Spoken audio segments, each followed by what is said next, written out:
Our protagonist, a man of exceptional talent in swordsmanship, mastered every technique and skill with ease. There was nothing he couldn't learn, and no opponent who could escape his blade. Through relentless effort, he became unstoppable.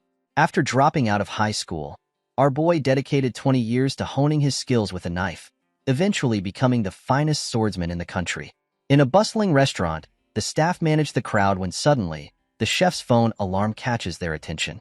A staff member mentions it, and the chef realizes he must have set it to vibrate. Seeing the notification, he briefly wonders if it's from the game he deleted earlier, assuming his phone is malfunctioning. At that moment, another staff member informs him that a guest has arrived. The chef instructs them to tell the guest he isn't available. However, Mr. Kim, the guest, doesn't wait. He walks into the kitchen himself, dismissing the chef's excuse as an obvious lie. Mr. Kim declares it's time to hear the answer he's come for. He believes he's given the chef enough time to consider the request, and it shouldn't be difficult for someone like our boy, who handles swords every day. Realizing he might have come off as insensitive, Mr. Kim opens a suitcase full of cash as a show of sincerity. He explains that he's offering an advance payment of $300 million if our boy can complete the task. However, the chef swiftly cuts through the meat, startling everyone. He firmly states that this is a kitchen where cleanliness is paramount, and there's no place for someone like Kim. Our boy orders Mr. Kim to leave. The guest becomes furious, exclaiming that a sword saint shouldn't be cutting fish in a place like this. In response, the chef grabs a kitchen knife, further intimidating Kim. As Kim retreats, he tells our boy that he's not giving up and will definitely return soon. After Mr. Kim and his guards depart, one of the staff members remarks that the chef was being offered $300 million. He adds that if it were him, he would have accepted the offer immediately and asks why our boy turned it down. The chef replies that all his life, he's only ever sliced fish heads with a knife. He knows nothing about being a thug. The staff member suggests that the chef could leverage his reputation as a sword master to intimidate people without actually harming anyone and still collect the money. With that, he could buy a house. Our boy replies that he would decline the offer, even if someone offered him billions. Curious about the notifications, the staff member wonders if the chef is dating someone. But our boy dismisses it, explaining it's just a stupid game, though he's too embarrassed to admit he's still playing Divine Protection. The boss calls for the cleaning guy, who leaves first, while our boy reflects on his past. He remembers how his family went bankrupt when he was young, forcing him to work tirelessly and focus his life solely on making money. His phone keeps ringing, with the frequency becoming excessive. He decides to reinstall the game, realizing that the characters have been invading the academy for years. He taps the notifications, and a prompt to touch the screen appears. Hearing the nostalgic soundtrack and seeing the female characters still as beautiful as before, he feels a wave of familiarity. To our boy's surprise, the mobile screen froze, and then suddenly, a bright light emerged from the phone. The same staff member from earlier calls out to him, saying the boss is asking for him. The staff member notices that the chef is gone and wonders why he left his phone behind. The boss calls again, and the staff member speculates that the chef might have gone to the restroom. Meanwhile, the phone screen shows the completion of the transfer. Upon seeing the game, our boy immediately recognizes it as a typical pay-to-win model with a standard auto-hunting system, just like countless mass-produced mobile games. No further explanation is needed. He originally played the game because he was captivated by the appearance of the female characters and got drawn into it. Now, he finds it ironic that after spending a fortune and playing through multiple cycles, he's neither a playable character nor an NPC. He's become a background character, whose whereabouts are completely unknown. Our boy has possessed this character, and in this new world, his name is Kongjiyama. While walking, he accidentally bumps into a woman, and they both apologize. He notices that the setting of Divine Protection M resembles Korea. The names, locations, and geography are only slightly altered, with a few minor character variations. Thanks to this, Kong adapts quickly. A whole year passes, and now he's living as a teenager, unsure whether this is real or just part of the game. For him, it's a life he can't fully enjoy, much like his previous one, until that fateful day arrives. Returning from school, his parents proudly address him as the great sword master Kong, calling him their pride. They see his acceptance letter, and embarrassed, our boy asks them to put it away. His parents, beaming with pride, say they've raised him well and can't stop feeling proud every time they look at the letter. As he starts sweating, They remind him that the entrance ceremony is tomorrow and ask if he's packed everything. Pushed by their excitement, he begins packing, realizing that his modest dream of living a normal life has been shattered once again. Everyone's joy makes it impossible for him to refuse. He had tried to avoid the ceremony several times but couldn't, leaving him already exhausted. While packing, our boy stumbles upon a family photo and wonders how the Kong he possessed managed to get accepted into such a prestigious school. He recalls how things unfolded and remembers his parents telling him that last year he manifested divine powers and took the entrance exam immediately. Shocked, he realizes that before he possessed Kong, the boy had already unlocked divine powers and passed the entrance exam for Hawk Academy. It dawns on him that his character is a genius. He begins to understand that divine powers are special abilities, similar to skills in a game, but not everyone possesses them. These powers typically manifest through genetics, and based on whether one has divine power, society is divided into three classes: the privileged, the commoners, and the poor. Hawk Academy, where Kong was admitted, was originally founded to preserve the power of the elite, though it was established under the guise of a hero civilization. Today, it serves as an exclusive school for upper-class families. Recently, however, a system known as special admission was introduced for non-hero families, and the character our boy possesses was admitted as one of these special students. He also understands that heroes are essential because of the threat posed by the Demon King. Yet, despite all this, he knows this isn't reality. It's just a training ground preparing students for war. Our boy speaks aloud, saying, "Divine power," and a status window appears, still unfamiliar to him. He sees the divine power he's unlocked and notices a skill called painlessness, which has a 12-hour cooldown. He scoffs, calling it nonsense. Then, his attention shifts to the divine power granted to him upon possessing Kong, the blessing of the Sword God. With such power, he assumes no one will dare challenge him. It's a divine ability he's never encountered in the game before, and the name contrasts sharply with its overly simple effect. The power allows him to slash anything he cuts, but he finds it absurd to label such an obvious trait as a divine power. What feels even more out of place is the activation condition. His sword must be exactly 30 centimeters in length and less than 5 centimeters in width. He realizes it's the precise size of a sashimi knife, leaving him completely baffled. As the absurdity of it all sinks in, our boy concludes once again that life rarely goes the way he expects. He double-checks his packing and realizes he forgot his equipment. Our boy knows that even the lowest-grade E-rank equipment costs tens of millions, while average seating costs hundreds of millions. So, A and S-rank items must be treasures in themselves. He understands that the tuition alone is exorbitant, and he doesn't want to spend more money on something he's being forced into. However, since the academy requires equipment, he has to bring something or risk making a bad impression on his first day.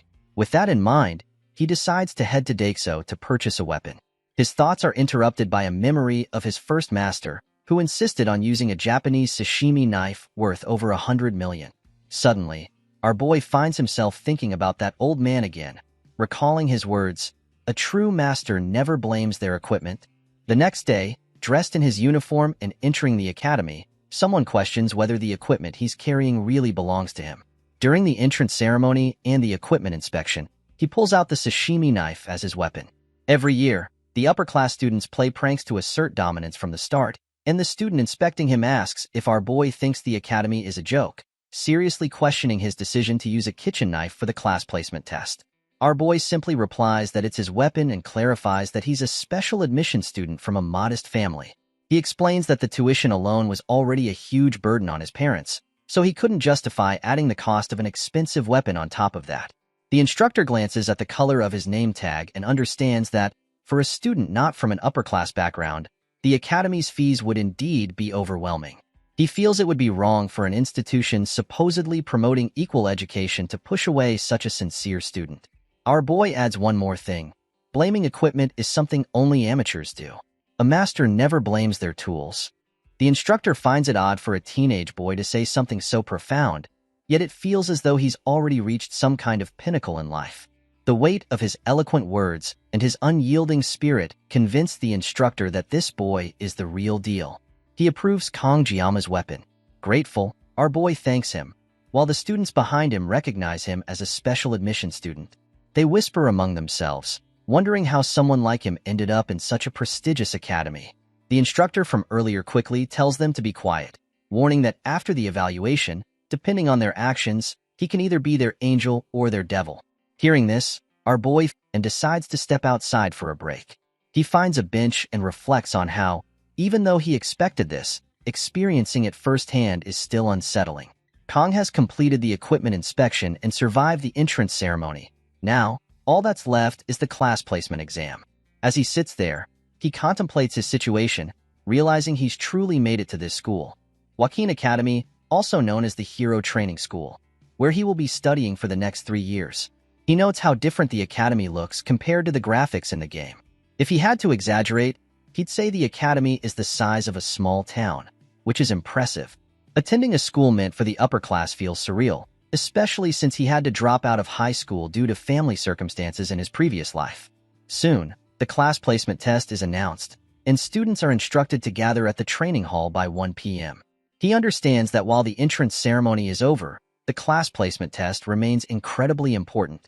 Since an exam is still an exam, he knows he must familiarize himself with the process. Looking at his knife, he realizes that ever since coming to this world, he hasn't had a reason to use it.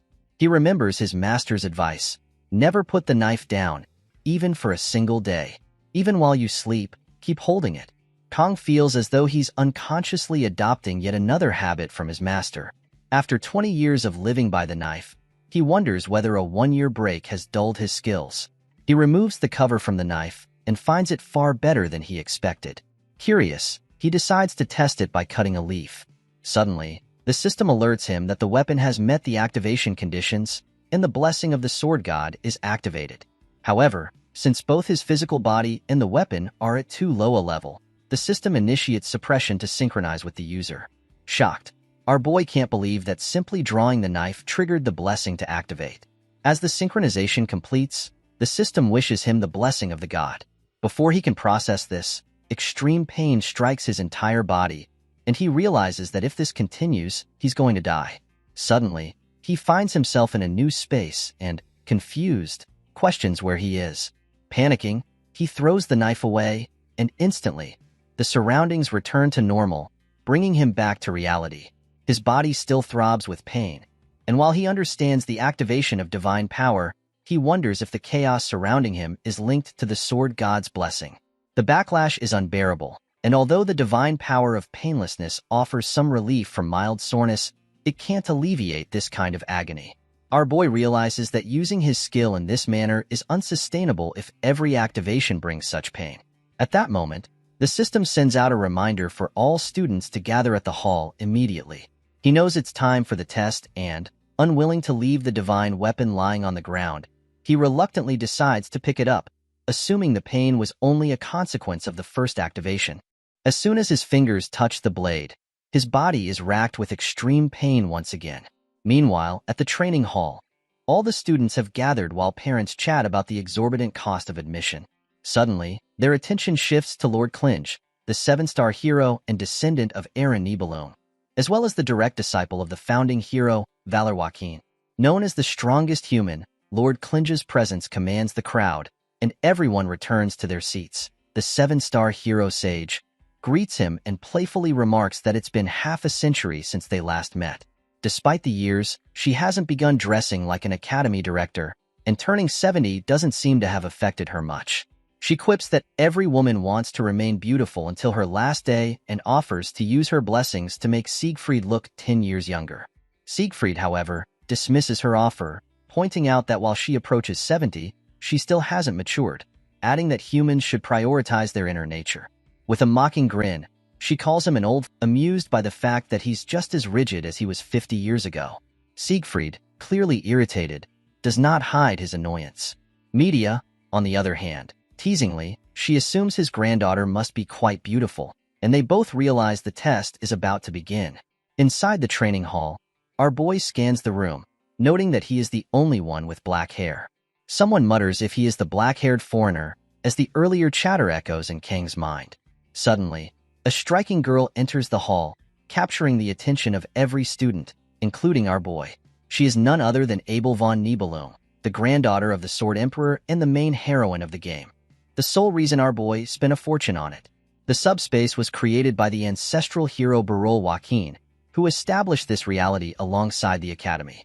It is a dimension separate from the real world, where pain and damage are real, but no consequences apply to reality since there is no interference from the outside world. Even taking down someone is overlooked. Siegfried and media discuss the subspace battles, a school tradition, but this year, they are trying something new with a battle royale format. Participants will be split into groups of 10, and it will be a survival game with no restrictions on equipment. Siegfried notes that without restrictions, the privileged students will have an unfair advantage. Media explains that they had to compromise, as the Academy is funded mostly by the nobility, and she fought hard to introduce this new system. Inside the training hall, students admire the granddaughter of the Sword Emperor, while our boy is shocked to see that she is no longer just a 2D character. This feels completely different. He inwardly calls the students fools for trying to approach her, but admits he might have done the same if he didn't already know better. Since he has played the game before, he knows that Abel possesses the miracle blessing M, which ties her to the game's protagonist. Beautiful people always seem to have someone by their side, and he realizes that, as a special student, he doesn't belong in their league. He resolves to avoid getting involved, hoping to escape a noisy school life. He sets 3 principles for his future: to finish his studies without incident, secure a conventional job, and live a safe life. He recalls that the hero's job comes with a substantial salary, but just the act of drawing a knife left his body trembling. He's still shaking. Let the hero protect the world, he thinks, while he searches for a more comfortable job. The class assignment exam for the 783rd year at Hoakin Academy begins, and a mini floating machine explains the rules. This year, as previously announced, it will be a battle royale among 10 randomly assigned cadets. First place will be assigned to the Star class, second and third places to the Dragon class, while 8th to 10th places will be assigned to the Ordinary class. Class assignments will be based entirely on these results, with no time limit. Our boy immediately recognizes the setup. It's just like the game. Knowing his goal is to remain ordinary, he decides not to waste time and aims to finish quickly. The subspace generation device activates, and the exam begins. He resolves to avoid drawing his knife unless absolutely necessary. After a while, the evaluations for Group 24 are completed and announced. Soon after, Group 47's evaluation is completed as well. While observing the results, media mentions to Siegfried that his granddaughter, with the bloodline of Changseong and Jialgung, is sure to achieve significant results. She notes that a time of 7 minutes and 14 seconds is incredibly fast.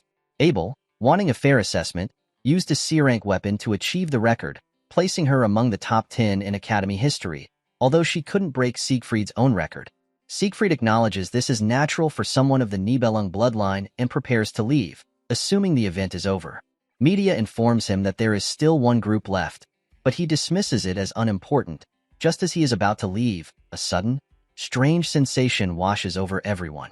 Media questions whether Siegfried felt it as well, to which he responds that it is unbelievable. As they try to make sense of the situation, something suddenly falls from the sky. To their shock, they witness the sky itself break apart, and 2 students emerge from the subspace. The entire crowd is confused, but then another light shines, and a knife falls from the sky as well. Media quickly calls for medical staff to check the vitals of the cadets who have just appeared. One of the fallen students is our boy, and as he lies there, he accepts the results as inevitable, predetermined from the start. Earlier, the students in the last group began fighting each other, and our boy realizes with dread that he has been caught in a squad of death. He recognizes the infamous twins of malevolence, Mao Jun and Mao Shun, from the Iron King family. While these brothers possess immense talent and innate ability, they are also known for their brutal violence and boundless cruelty. Kong recalls that they deliberately toy with everyone for 30 minutes. Our boy is completely ignored by the twins, realizing he is so insignificant to them that he is not even worth their attention. Once the twins finish beating the other students, they ask each other how many remain. Jun states that it's all over, while Shun, surprised, notes that he took care of 4 students. Jun allows Shun to handle the last remaining girl, and Shun eagerly accepts. The girl trembles in fear as she watches them approach. Our boy feels a surge of frustration as he notices that the girl is already panicked and seemingly lacks the will to fight. Shun, seeing her fear, comments that she is just his type. Just as Shun is about to attack the frightened girl, Our boy can no longer remain silent. He screams, questioning why they are going so far when it's just subspace, calling them psychopaths for their cruelty. Without fully realizing it, he steps into the chaos. The twins turn their attention to him, noticing his special student tag. They call him a lowlife, and Shun decides to deal with him personally. June instructs his brother to take down anyone who dares to disrespect them. Our boy, panicking, wonders what he should do. He considers using his blessing of painlessness, but knows that avoiding pain for just 30 seconds won't help against opponents who have been brutalizing their classmates for 30 minutes. Spotting a sword, Kong hesitates, aware that if he grabs it, the blessing will activate. He recalls the intense pain he felt earlier when using the blade. He had just set out principles for an ordinary, uneventful life. Yet not half a day has passed, and he is already on the verge of breaking them. The twins notice him holding the knife and taunt him, asking if he is mocking them. The terrified girl watches, worried for him. As Shun prepares to finish Kong off painlessly, finding him amusing. He charges at Kong headfirst, ready to smash him. Our boy realizes he can't afford to be picky now. He decides to use the blessing of painlessness for 30 seconds, hoping it will buy him some time. As he takes a fighting stance, the blessing of the sword god activates. His plan is to endure the pain caused by the blessing while fending off Shun. Shun scoffs, asking what a pathetic knife could possibly do. Kong knows that if he doesn't finish off his enemy quickly, he will be the one to die. He feels the absurdity of holding a sashimi knife, intended for cutting fish. He recalls his boss once saying that it's merely a cinematic trope. Such knives would never work against people, even if wielded by a god. Yet, he remembers a skill. If he strikes, it will certainly slash the enemy. As Shun closes in, Kong swiftly slashes with the knife, injuring the bully's arm in one decisive strike. The battle concludes in an instant. In his previous life, he recalls asking his boss why gangsters use sashimi knives. The boss clarifies that he should not refer to him as boss, but rather as master, and questions why our boy is curious about this. He remembers that his first master was a former thug who, as an act of atonement, cut off one of his wrists and later opened a sashimi restaurant, stating that he wanted to bring joy to others with his knife skills. Our boy recalls his master's skills being genuinely impressive and asks why gangsters in movies always wield sashimi knives, wondering if it is the same in real life. His master responds that someone with a fair amount of knife experience should not be asking such questions.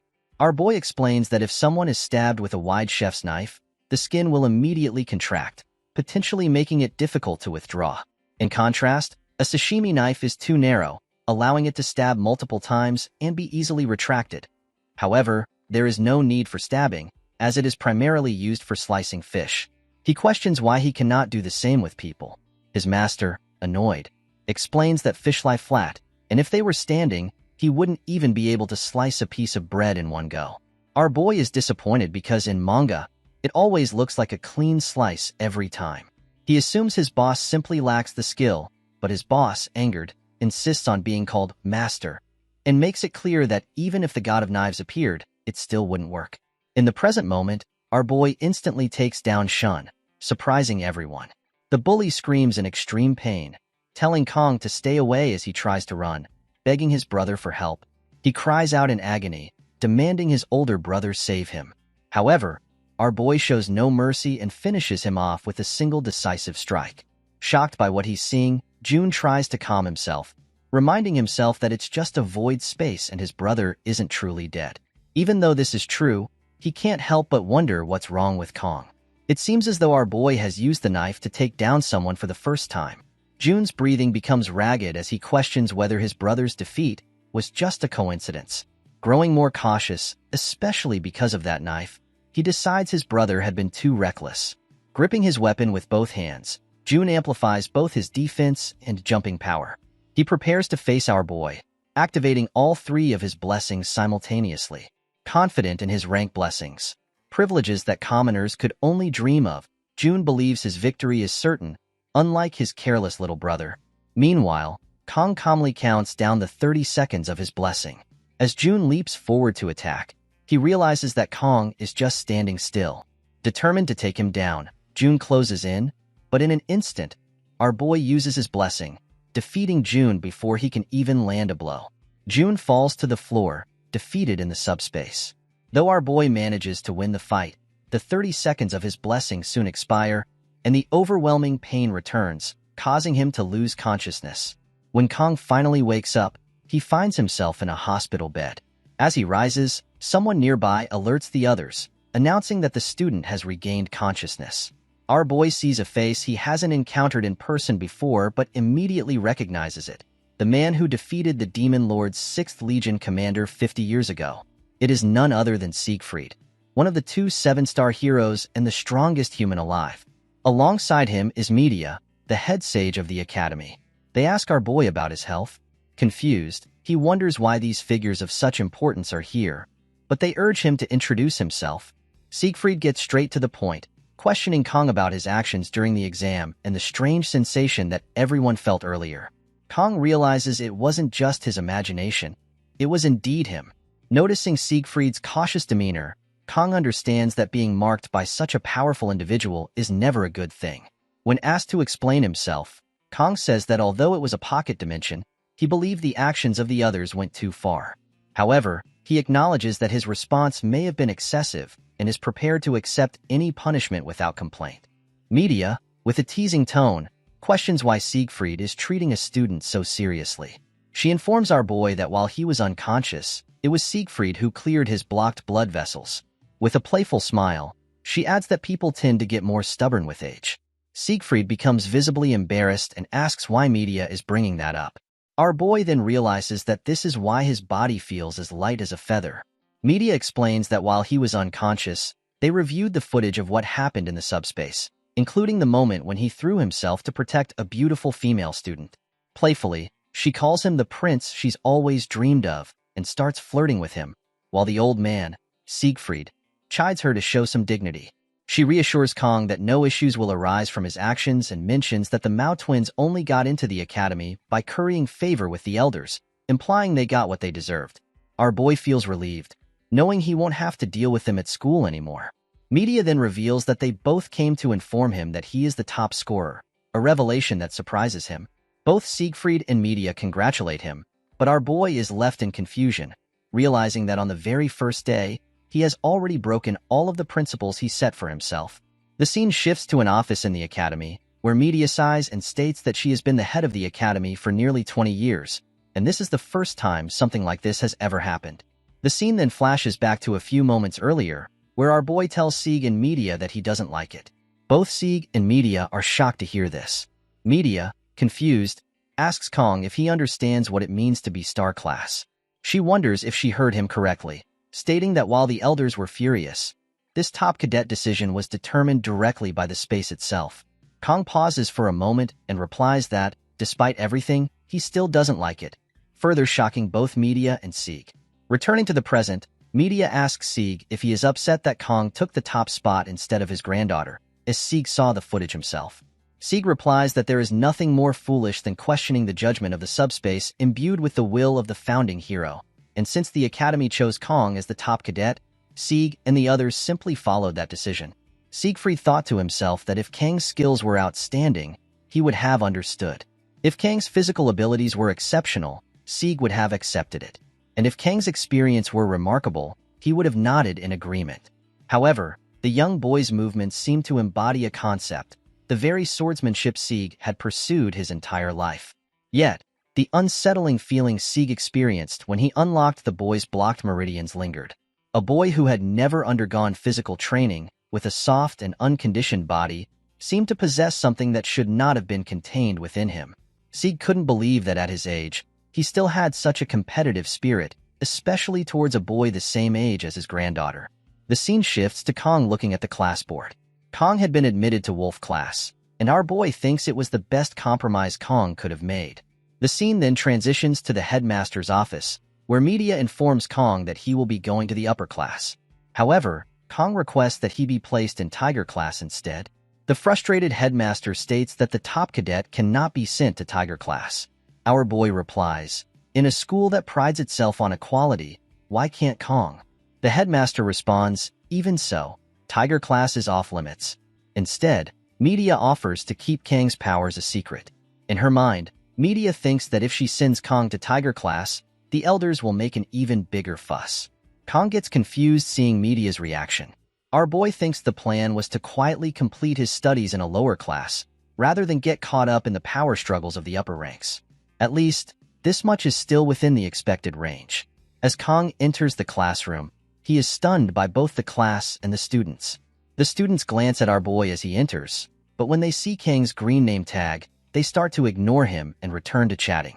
As our boy takes his seat, Kong is surprised that he was completely ignored, meaning the headmaster managed to keep everything under wraps. Kong thinks that this might actually be a good thing. At that moment, a red-haired girl approaches Kong. She thanks him for saving her back then, leaving Kong speechless. The red-haired girl then reminds Kong about the subspace incident.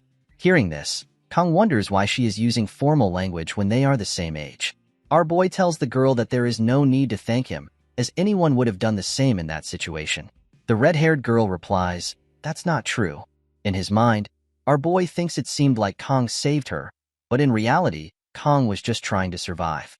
Our boy points out that they haven't introduced themselves yet, so Kong introduces himself first. The red-haired girl then states her name is Chloe. Our boy responds by saying, "It's nice to meet you, Chloe." Kong hadn't expected them to be in the same class. Internally, our boy wonders who Chloe is, as he had played through most of the game but doesn't recognize this character. As far as our boy knows, the main story in the later stages focuses on the battle with the demon tribe, so it's unexpected to see a new character appearing at this time. Finally, our boy realizes that Chloe, like him, might just be a background character. Kong asks Chloe if she can keep what happened during the exam a secret. Chloe replies, "Of course." Just as Chloe was about to say something else to our boy, the teacher enters the classroom and instructs the students to take their seats.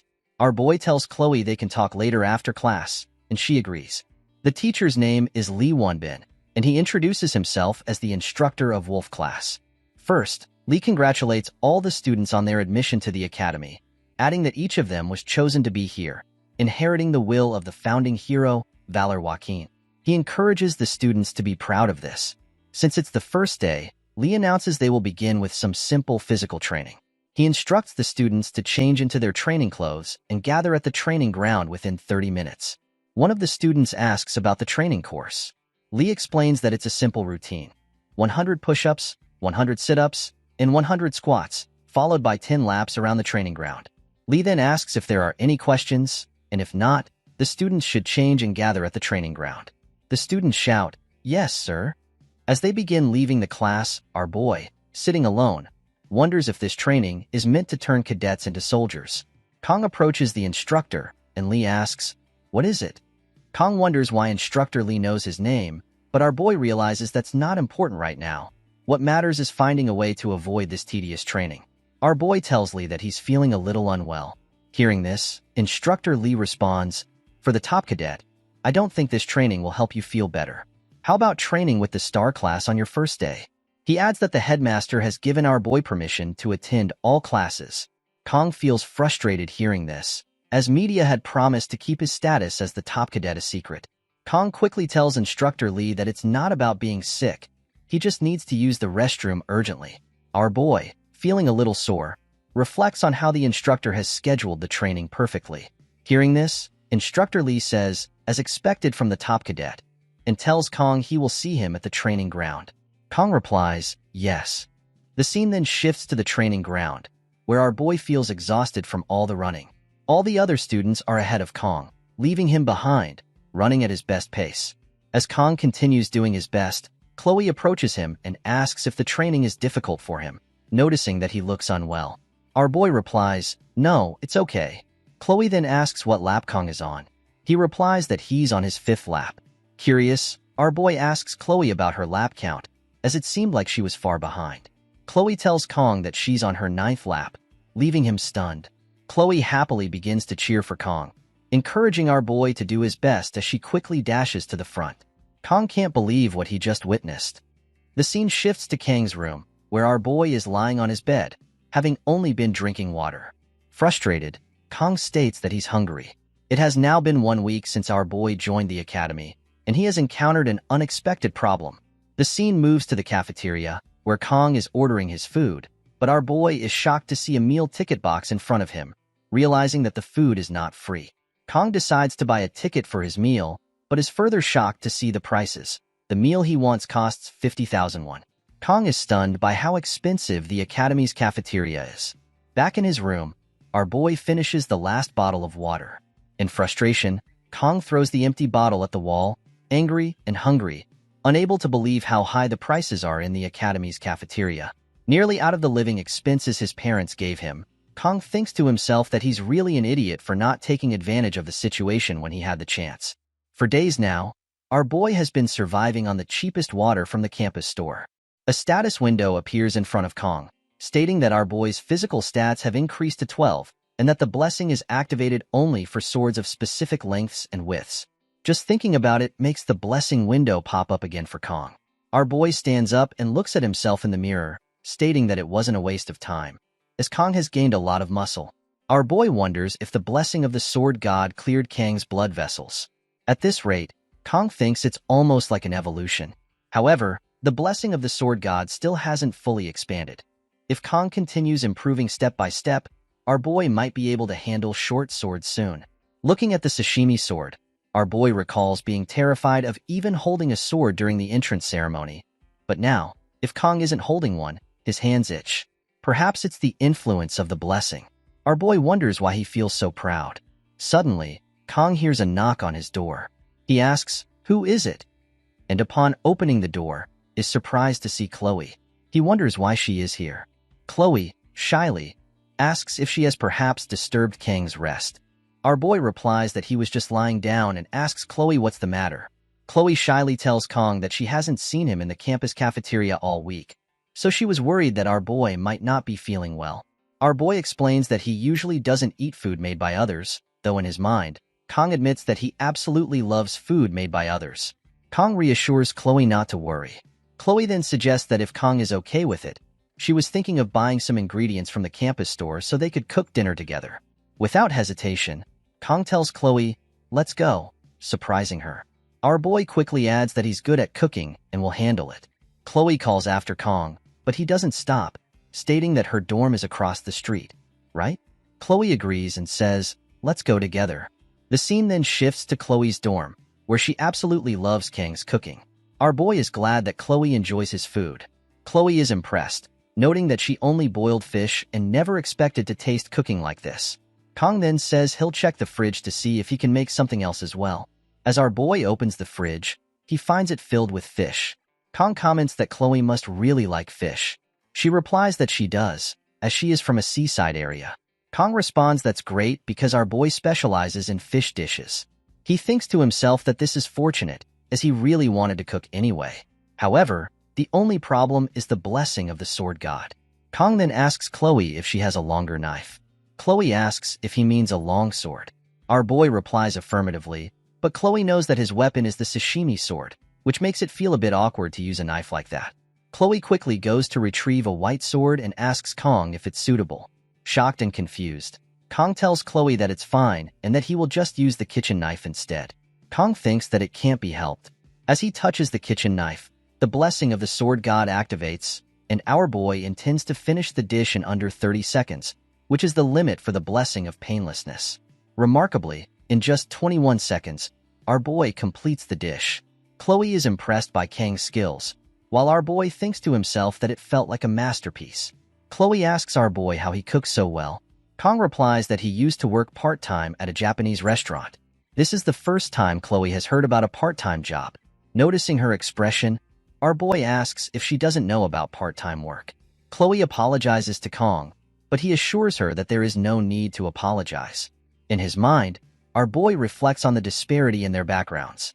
Nevertheless, Kong states that he is glad Chloe enjoyed the meal. Chloe then tells our boy that since he prepared the meal, she will handle the dishes. Kong thanks her and says he will leave the dishes to her. He then goes to look at the moon, feeling full and satisfied. However, Kong notices that Chloe has gotten water all over her uniform. Observing her, our boy wonders if Chloe has ever washed dishes before. At that moment, Kong notices a diary on Chloe's desk. Inside, he sees that it's written that someone helped her during the class placement test today, and she feels she must repay him. Kong finds Chloe's handwriting and the stickers she used to be cute, but as the wind blows, the diary pages turn to another entry. Inside the diary, It is written that the person who saved Chloe turns out to be in her class as well, but she can't bring herself to talk to him. Reading this, our boy finds Chloe to be really cute, and now he understands the reason why she couldn't approach him. Curious, Kong goes to read more, but as he turns to the next page, he is shocked to see, "I love him," written on every page. At that moment, Chloe sees Kong with her diary, and a plate drops from her hand, causing our boy to turn around and notice her. With a serious tone, Chloe asks Kong if he saw what was written in the diary. Heroic families gain honor by defeating monsters, receiving the admiration of society, and solidifying their positions. However, within these stagnant institutions, there are always vested interests that exploit the weak under the guise of authority. When even public authorities are powerless to condemn them, one heroic family steps forward to take on the role of shadows. The name of that family is Auditora de Sicilia, a family that operates in the shadows while aiming for the light, combining order maintenance with assassination.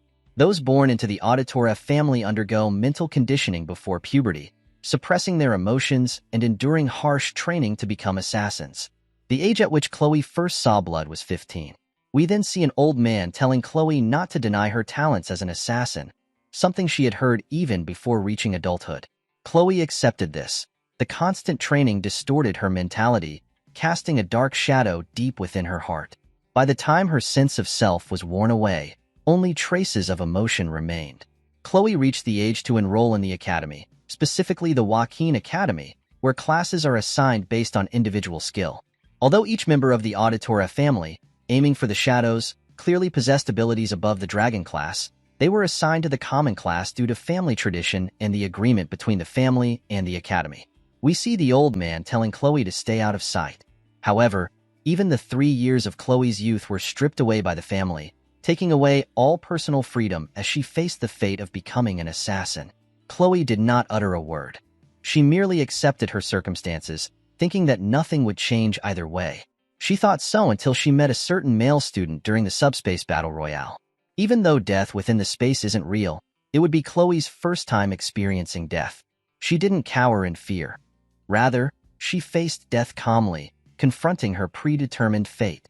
She had long since ceased her futile struggles. That was how Chloe learned to live, and that was how she had always lived, believing that nothing would change either way, or so it had been. But it felt as though the sun had broken through the dark clouds in the midst of a storm of frost. Chloe felt something. A sword wielded by one's own will. A sword wielded to protect someone. Chloe was the reason why that male student wielded his knife. During her childhood, she remembered the fairy tale she had secretly hidden by her bedside. It was about a princess trapped in a castle and a prince's love. A story that revolved around a prince appearing and saving people. Chloe's face turned red as an unknown, hazy feeling arose within her. She had only one thought, that this was love. We return to the present, where Kong is completely shocked to see Chloe surrounded by her aura. Kong wonders what went wrong. He thinks to himself about when he first glimpsed Chloe's innocence, or was it when he foolishly followed along just for a meal? He then tries to change the topic by asking Chloe if the moon isn't beautiful. Chloe doesn't say anything. Kong thanks Chloe for the delicious dinner and states that he will leave for today, promising to see her tomorrow. Then Chloe asked our boy if he had seen what was written in the diary. Hearing Chloe's tone, our boy was surprised. In his mind, Kong wondered if Chloe had eyes in the back of her head. How had she seen him?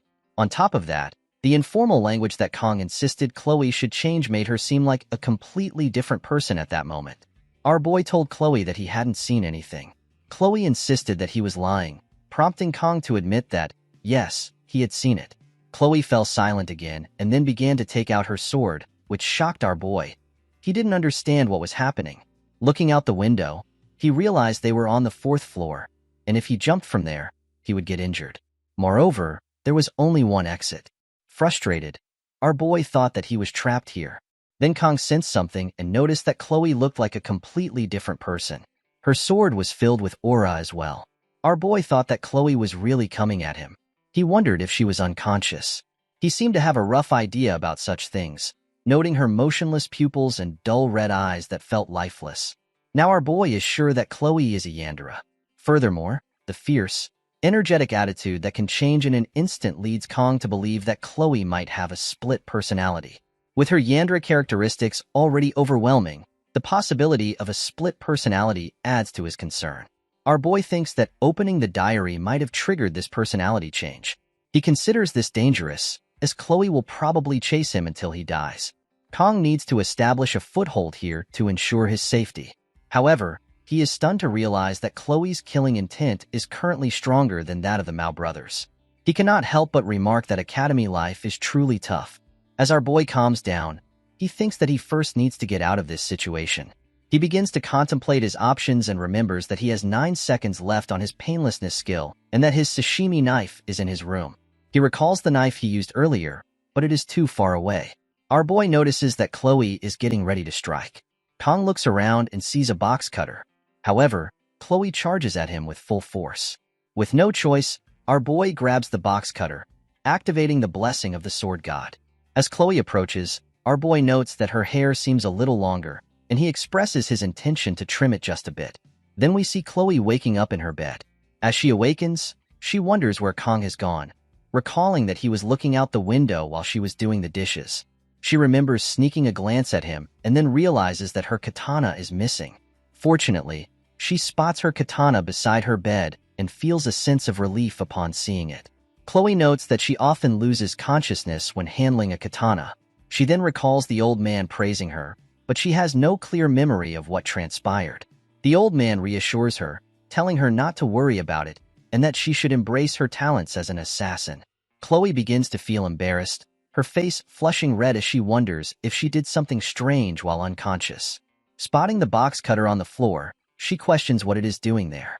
Upon further reflection, Chloe notices that her hair appears to be shorter and considers that the box cutter may have been used to cut it.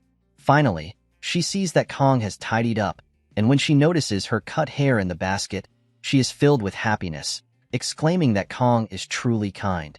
Chloe thinks that she should write this in her diary before she forgets. The scene shifts outside, where our boy, completely exhausted, reflects on how he managed to get through that situation somehow. He sits on a bench, pondering the deal with Chloe. Generally, the purpose of swordsmanship is to take down an opponent with a single strike. However, the sword Chloe wields relentlessly targets only vital points, almost as if it is specialized for ambushes, posing a significant threat to his life. In a moment of panic, Kong quickly swings his hand. Fortunately, because the knife is short, he only manages to cut her hair. Our boy quickly cleans up, ensuring there shouldn't be any further remarks. Everything seems fine to Kong as he contemplates that achieving stability, safety, and security is not easy. He has heard people say that being ordinary is the hardest path, but this situation is far beyond that. In fact, when our boy was thrown into this game, he had no ambitions. For someone like him, who has reigned at the pinnacle with a single sashimi knife, abandoning romance was not an easy choice. However, everyone has their assigned role.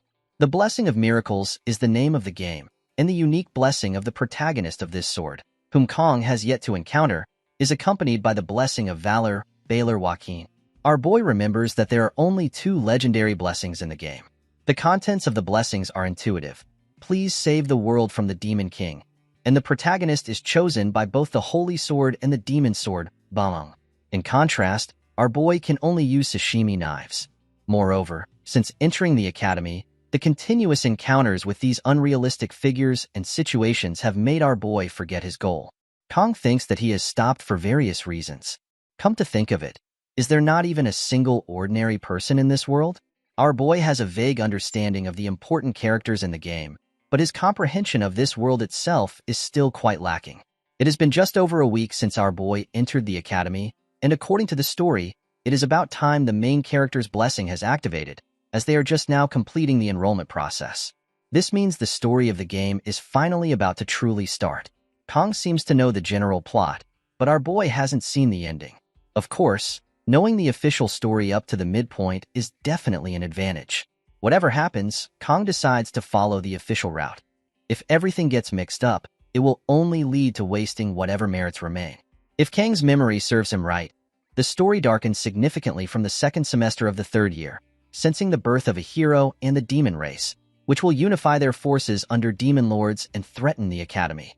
The conflict between demons and humanity will eventually escalate into a world war, thus following a typical cliché fantasy plot.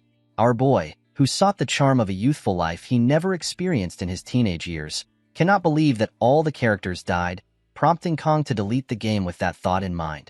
What's even more chilling is that this terrible war occurs in this world, and our boy wonders if he will die in the war too. However, our boy realizes that there are still nearly 3 years left. So now our boy needs a realistic goal more than ever. Kong decides to get stronger and survive. He further reflects that most mass-produced game narratives tend to have a happy ending. This world will likely be saved by the protagonist as well. However, our boy needs power to protect himself. He cannot live with the fate of potentially dying at any moment due to the war. Therefore, Kong should train himself to survive without drawing too much attention. If Kong stands out, there is a chance our boy will have to fight the demon army, which is something our boy intends to avoid. Additionally, Kong needs to be cautious with using the blessing of painlessness, as our boy picked up the sashimi knife out of necessity, but the burden on Kang's body is too great. Then a status window opens up, and Kong sees that his performance is definitely impressive, but it appears there is a lot of new information. Physical rank, mental rank, weapon rank.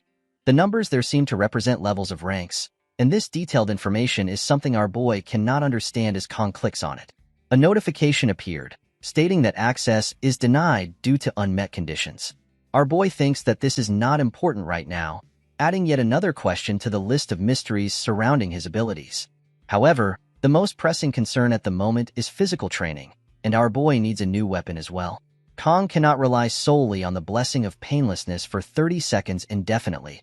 He also needs to train with swords that do not meet the conditions for the sword god's blessing. Fortunately, next month, there will be a practical combat training session replacing the midterm exams, and the reward for this training is the Murasame, a B-class weapon. If our boy can handle the Murasame skillfully, it will be sufficient for graduation.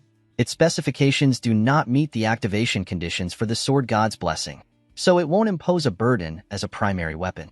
Kong realizes that there is more to do than he initially thought.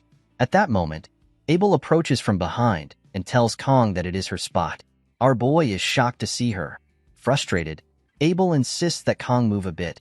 As our boy shifts aside, he can't help but think that Abel looks unreal, no matter how he sees her. Our boy ends up staring at Abel without realizing it. Abel tells Kong that there is no need for him to leave. He just needs to move a little bit. As Abel sits down, our boy thinks that it's her spot, but aren't the benches public property? Kong considers that this might be due to the class system. He thinks that if he gets involved with the heroine, the main story will definitely become complicated, and Kong decides to avoid it, even if it becomes uncomfortable. On the other hand, Kong finds Abel to be truly beautiful. Abel informs Kong that this is where the stars are most visible, which startles our boy. Kong looks at Abel, smiling, and wonders if this is really Abel, the granddaughter of the sword saint he knows. The protagonist was also a difficult character to approach at the beginning. Then Abel asks our boy if his weapon is also a sword. Kong asks Abel how she knows that. Abel replies that her grandfather told her, and she also heard that swordmasters have a different look in their eyes. Kong seems flustered and confused. Then Abel asks our boy if he wants to try holding her sword. Kong remarks that the sword doesn't feel heavy at all. However, he is surprised to see Abel sulking. Kong thinks that Abel is difficult to get used to and wonders if this is really the Abel he knows. Then Abel asks our boy if he doesn't recognize her. Upon hearing this, our boy wonders why Abel isn't questioning Han, as if she suspects him. Kong thinks, of course, Abel isn't questioning him, since there isn't a single person in this school who doesn't know who Abel is. He conveys this to Abel, who then responds by saying she doesn't know him. In his mind, our boy questions what Abel's point is. Abel continues, remarking that it's rather cliché for Kong to know her name while she doesn't know his. Our boy asks if he really needs to introduce himself to someone he just met. Abel replies that one can never be too sure. He could be a spy for the Demon King, infiltrating the academy as a student, for all she knows. Abel also suggests there's no good reason for Kong to be out alone this late at night. Both of them exchange serious looks, and Kong thinks there's no rhyme or reason to the situation. Then, our boy asks Abel why she's out here. Abel responds, "Isn't it obvious? I'm here to exercise and train." Kong tells her that he's been exercising too. Abel asks him what kind of exercise, and with a straight face, our boy replies, "Breathing." Abel finds Kang's answer absurd, but as our boy looks at her hands, he notices that Abel has indeed been training. Seeing Kong, Abel quickly hides her hand. Our boy then tells her that she is very diligent. Abel responds, "Of course I am. People don't understand what it means to be part of the nibbling family. One must be perfect at all times. If even a sliver of weakness is shown, others will seize upon it." Abel states that his camp knows that Abel isn't the top student this year. To be honest, this is the first time Abel has ever lost to someone. Our boy remains silent. Abel then asks Kong if he knew, smiling as she states that on one hand, she felt relieved, but she was still curious about the person who defeated her. She wanted to find out who they were so she could crush them next time. Our boy is stunned to hear this. Kong asks if she really has to go that far. Abel replies, "It's a matter of pride." She goes on to explain that she kept asking her grandfather for details, but he told her that the top student wasn't even in her class. To make matters worse, the top student had the nerve to skip the oath ceremony. Abel adds, "How could I live with being second place after that?" After calming down, Abel reflects, "I'm sharing all of this with someone I don't even know." Kong then asks Abel why she is telling him all this. Abel replies, "Because you're weak." She further explains that the motto of her family is, "Be firm with the strong and merciful to the weak." Abel adds that all her classmates are exceptional at what they do, so she doesn't have any friends. Hearing this, Kong thinks this must be why the main character is so distant. Abel then tells our boy that she's going to turn in for the night. Hearing this, Kong says his goodbye. Abel sits quietly for a moment before asking, "Are you really not going to tell me your name?" Our boy responds that he doesn't want to. The scene shifts to Kang's classroom, where our boy sits alone, reflecting on how his life at the academy is much calmer than he had anticipated.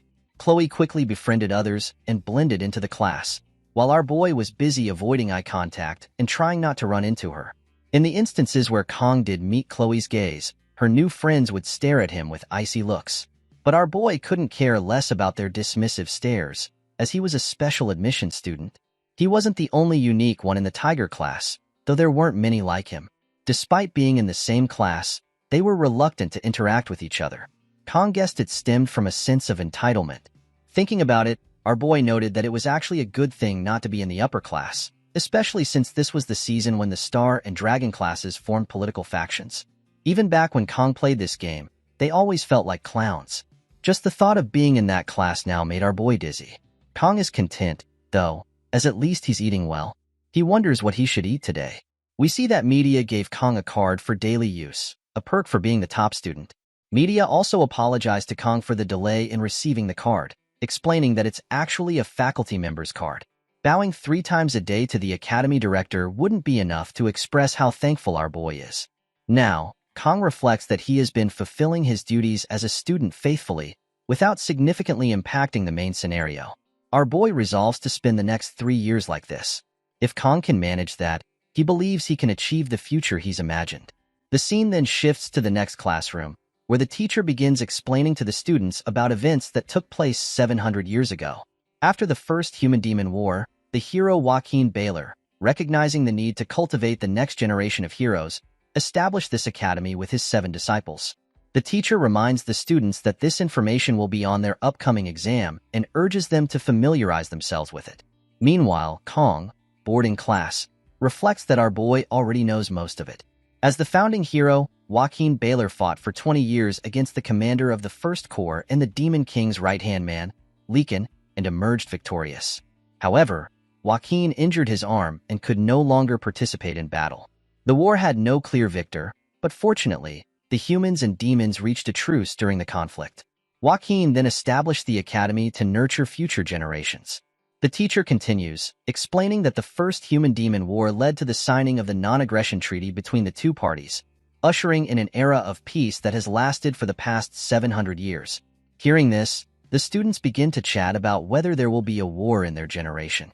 Meanwhile, Kong thinks to himself that our boy is the only one aware that the beginning of the first crack suggests that peace is not far off. It's unnatural for everyone to be so accustomed to this serenity. As much as our boy would like to tell media what's happening, he is uncertain of the consequences that such a revelation might bring. Although media does not hide her desire to leave her position as dean as soon as possible, she was the first person in the story to sense the abnormality. Media was also the first of the 7 heroes to step up to protect the students. While our boy didn't play much of the game, Kong did look it up and discovered that Media was the first hero to be taken down by the Demon King. He thinks that if only he didn't know that. Then the teacher informs the students that's all for today and reminds them to study hard for the exam in 2 weeks. As class ends, the students rush outside together. Seeing them, our boy wonders what is happening.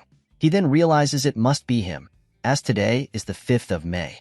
Kong goes outside as well, thinking that if his memory serves him correctly, today marks the enrollment of the world's main character, named Leon Van Reinhardt, and the 700 years of peace will soon experience its first crack. Our boy finds Leon annoying, particularly because the women who will fall for him include Rachel Demura, niece of the Spear Saint, Saki Ryojo, daughter of the Bow Saint, and Abel von Nibelung, granddaughter of the Sword Emperor. Our boy thinks that even the members of the protagonist party are impressive. The protagonist of Blessing of Miracles, Leon Van Reinhardt, will be one of the first drafted in 3 years. In reality, drafted is a nice way of putting it, as it is no different from forced conscription, and Kong refuses to go through that a second time. By the way, even Valor Hoakin was only able to seal the first Legion commander, which makes Kong wonder just how powerful the Demon King truly is. Our boy knows that this isn't some insane story where the protagonist loses. Just then, Leon looks at Kong and smiles, which surprises him. Kong reflects that Leon has the Blessing of Miracles, suggesting that the protagonist of the story will be able to handle things on his own. Our boy notices that Leon has a pretty trustworthy face and finds himself convinced without realizing it.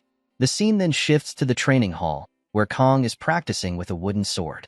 After a few swings, our boy realizes that deviating from the standard means the blessing doesn't manifest. He needs to possess a certain level of skill and swordsmanship. Just then, Chloe approaches our boy and asks if she made some kind of mistake. Surprised, Kong wonders when she arrived. He tells Chloe that nothing happened, to which she asks, "Really?" Our boy reassures her, as he intends to keep things peaceful and doesn't want to make unnecessary enemies. Chloe expresses her relief, saying that's a good thing. In his mind, our boy contemplates Chloe's true identity. She had been able to handle a sword even while unconscious, a sword filled with sorrow. The blade seemed to plead for help for some reason, yet it was still imbued with killing intent, making Chloe more dangerous than the Mao brothers. Chloe then asks Kong if it's okay with him for her to invite him to dinner that night, as she really wants to repay him. Of course, Chloe isn't as skilled in cooking as Kong. As he thinks about dinner, our boy recalls what happened last time. However, seeing the look on Chloe's face, he hesitates. Kong thinks it feels awkward to refuse, but if he accepts, he might find himself in trouble. Then he comes up with an idea and asks Chloe if it's a bit awkward to say, but instead of dinner, could he ask her for a favor? He explains that he couldn't think of anyone else but Chloe to rely on. Hearing this, Chloe becomes happy and asks what the favor is. Our boy states that he would like Chloe to teach him swordsmanship. Then the scene shifts to a few moments later, where our boy, while holding the wooden sword, he thinks that he needs a swordsmanship teacher anyway, and Chloe is frighteningly strong. Kong wonders if this is a good excuse, considering that since that day, the one thing he makes sure to watch before going to bed is how to survive a Yandra, which has proven helpful. Chloe, radiating her bright energy, approaches our boy and asks when he arrived, mentioning that she was waiting for him over there. Kong replies that he just got here, and then asks Chloe what about her. She responds that she also just arrived. Our boy inquires about the time, and Chloe tells him it was around 6:30. He reminds her that they agreed to meet at 8, and Chloe can't help but smile. Kong keeps staring at Chloe and looking at her outfit. Seeing this, Chloe asks our boy if something is wrong. He replies that it's nothing. In his mind, Kong reflects that he hadn't noticed when Chloe was in her uniform, but now he can see her defined abs and muscles. He understands why Chloe is so strong and finds her cute as well. Kong hands Chloe the wooden sword, and as she takes it, she remarks that she thought they would be using real swords. Surprised by this, our boy wonders if he heard her correctly. Who trains with real swords? This is not a battle. He tells Chloe that it's training, so they should use wooden swords to avoid injuries. Chloe states that Kong is really kind. As Chloe swings the wooden sword, Kong is stunned to see her aura power manifesting even through the wooden weapon. He wonders just how strong Chloe's aura is. As Kong grabs his wooden sword, he decides to be careful. Suddenly, a status window opens up, and our boy confirms whether he can use the wooden sword without activating the blessing. He sees that the sword's specifications are fine and that his physical growth is steady, but he wonders if the blessing is usually like this. While it's common for a blessing to upgrade with skill level, Kong wonders if it usually comes with additional effects, as he doesn't recall it being like this. He considers how much growth is needed to see this. Observing our boy standing there, Chloe asks if something is wrong. Kong apologizes to her, stating that it's nothing. In his mind, he thinks that this status window seems to be visible only to him, which means he must look like a spaced-out idiot to Chloe. Seeing Chloe's excitement, our boy reminds her that today is his first time doing swordsmanship, so she should go easy on him. Chloe replies, "Of course." Our boy gets ready and states that they should begin. As they face each other, he reflects on his practical approach in his past life.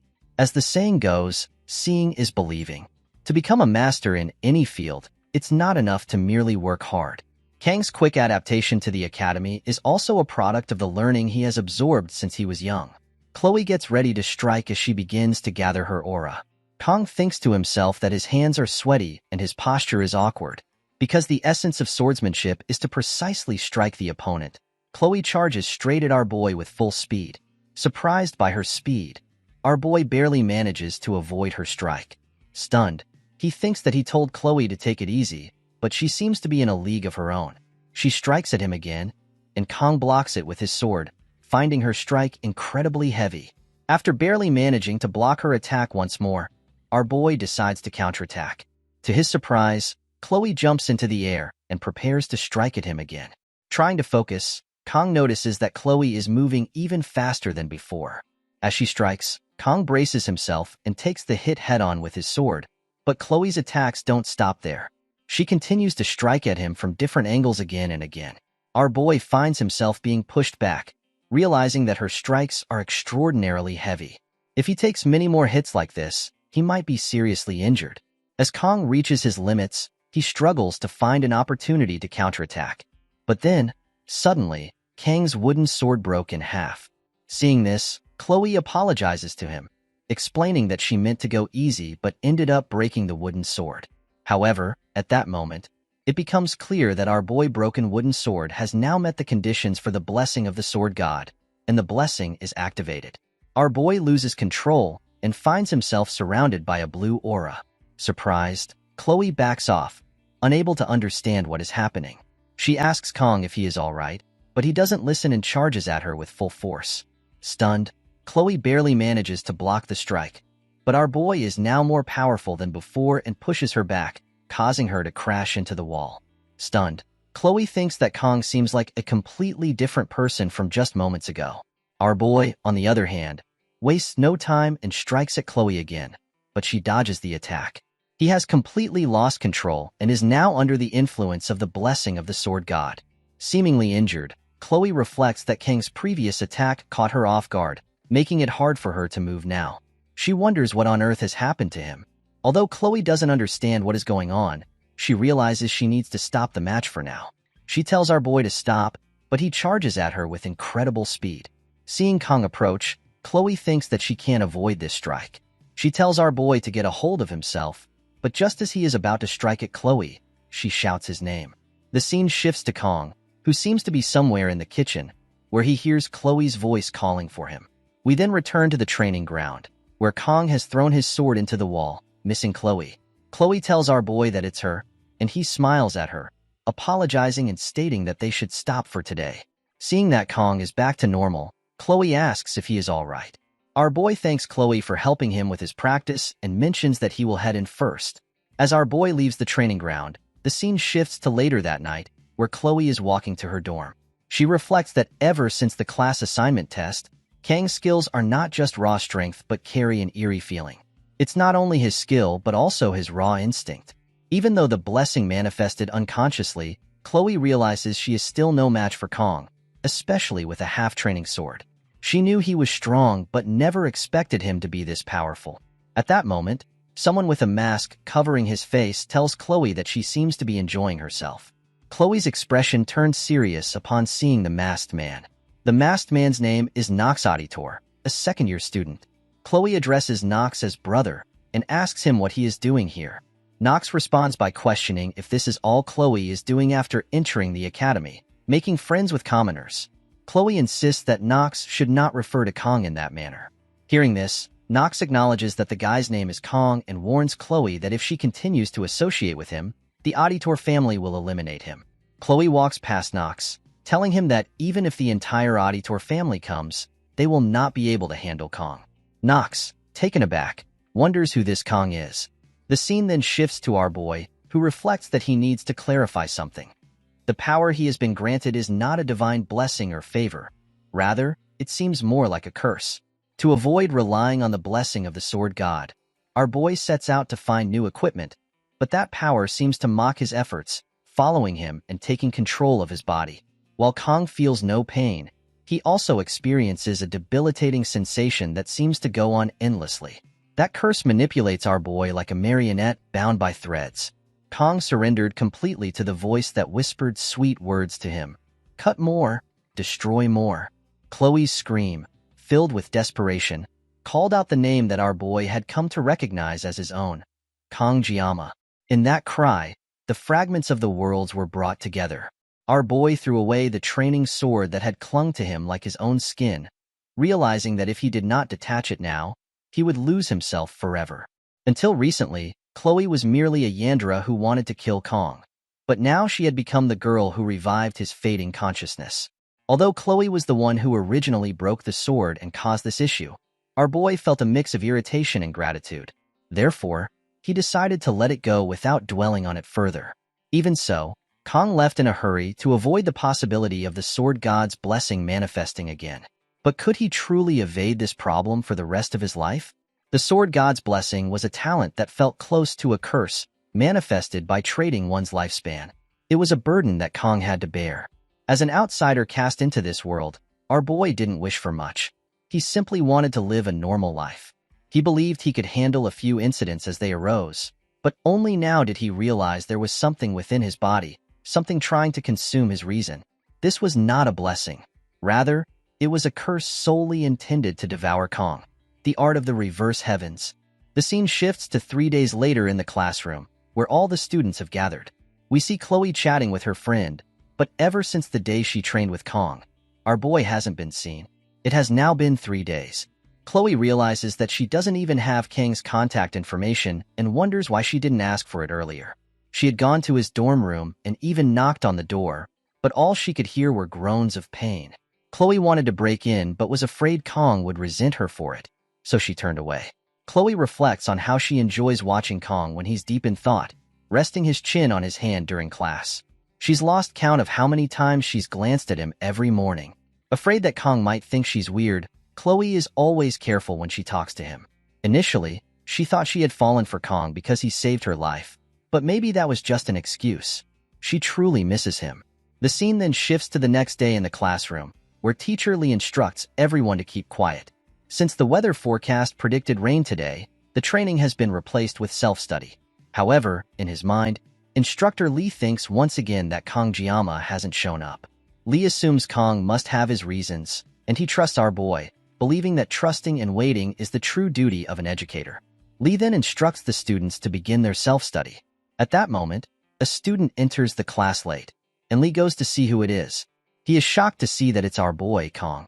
As Kong walks down the stairs to his seat, Chloe, too, is surprised to see him. With a serious expression, Kong apologizes to Instructor Lee for his tardiness. Still surprised, Lee responds that it's fine and tells Kong to take his seat. Seeing Kong, the students in the class begin to talk and murmur, wondering if he has always looked like that. Some remark that Kong has become more handsome than before. The scene then shifts to after class, where the students are heading to the cafeteria.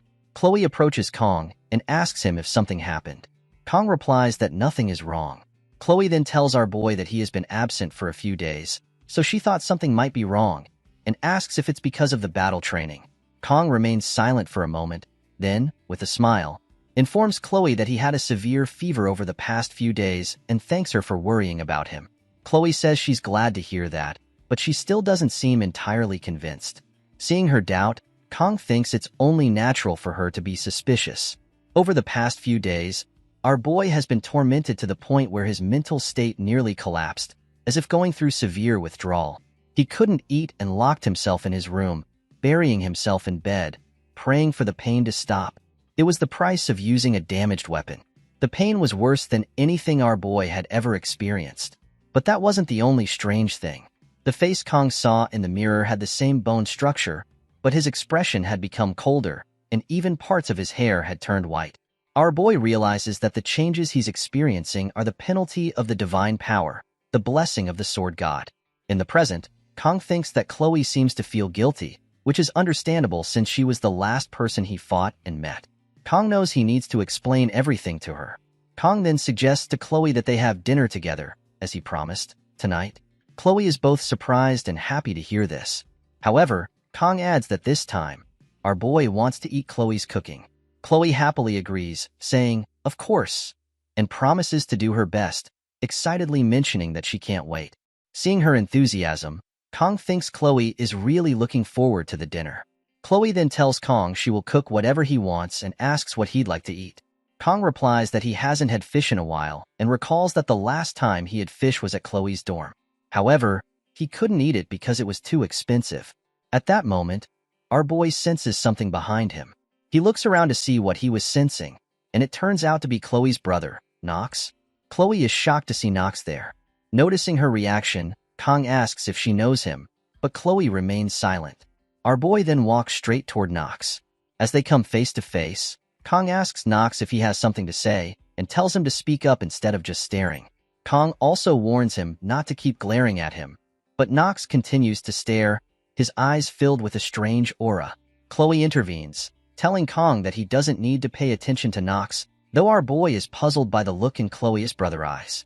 She then calls Nox brother, and Chloe states that she specifically told Nox not to come and asks him why he has shown up. Hearing this, Kong realizes that Nox is Chloe's brother. He notices that, though Chloe's voice is sharp, it's trembling, which means she must be scared.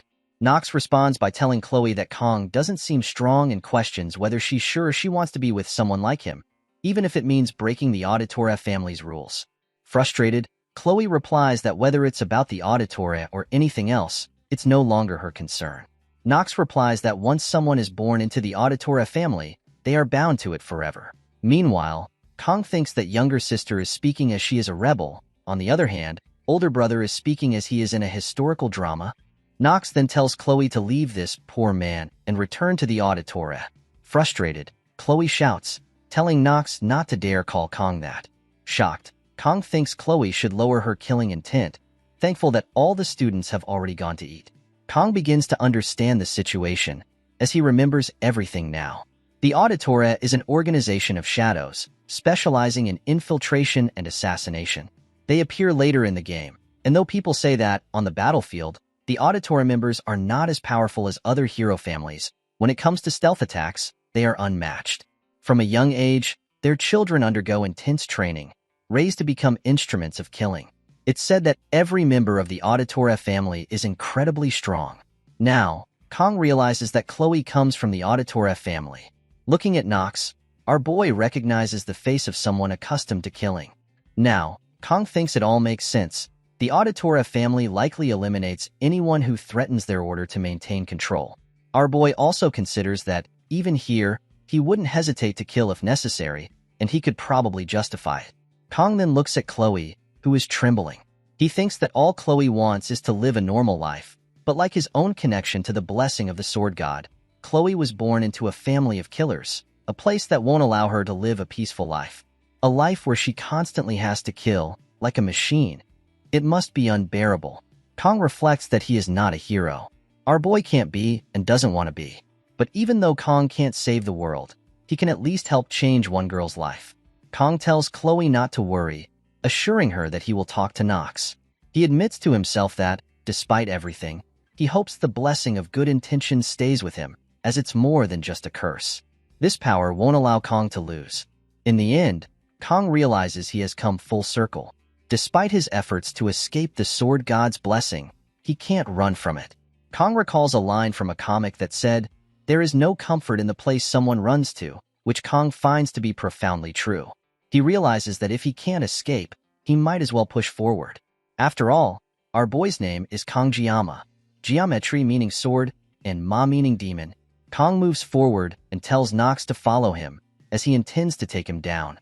The scene then shifts to the faculty office, where Instructor Lee is sitting, deep in thought. He senses something strange about Kong, noticing that his face seemed devoid of all emotion. Suddenly, Instructor Lee receives a call informing him that a student has requested access to the subspace. Shocked, Lee asks for the student's identity and their opponent. He falls silent when he hears that the student requesting to enter the subspace is Kong Jiyama, and his opponent is Nox Auditora. The scene shifts to a room where our boy sits alone. Kong reflects that there are still 15 minutes before the subspace duel begins. He thought the process would be more complicated, but everything went smoothly. Kong then remembers the media's warning to be cautious if he's serious about this duel. Even though subspace doesn't affect reality, and no physical damage carries over, the mental toll remains. Still, Kong thinks that as long as our boy wins, that's all that matters. Kong can hear the noise from the waiting room and understands that watching a fight is exciting, but he didn't expect the atmosphere to be this lively.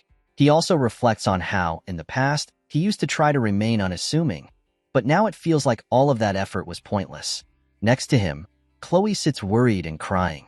Seeing her, Kong thinks that she must be blaming herself.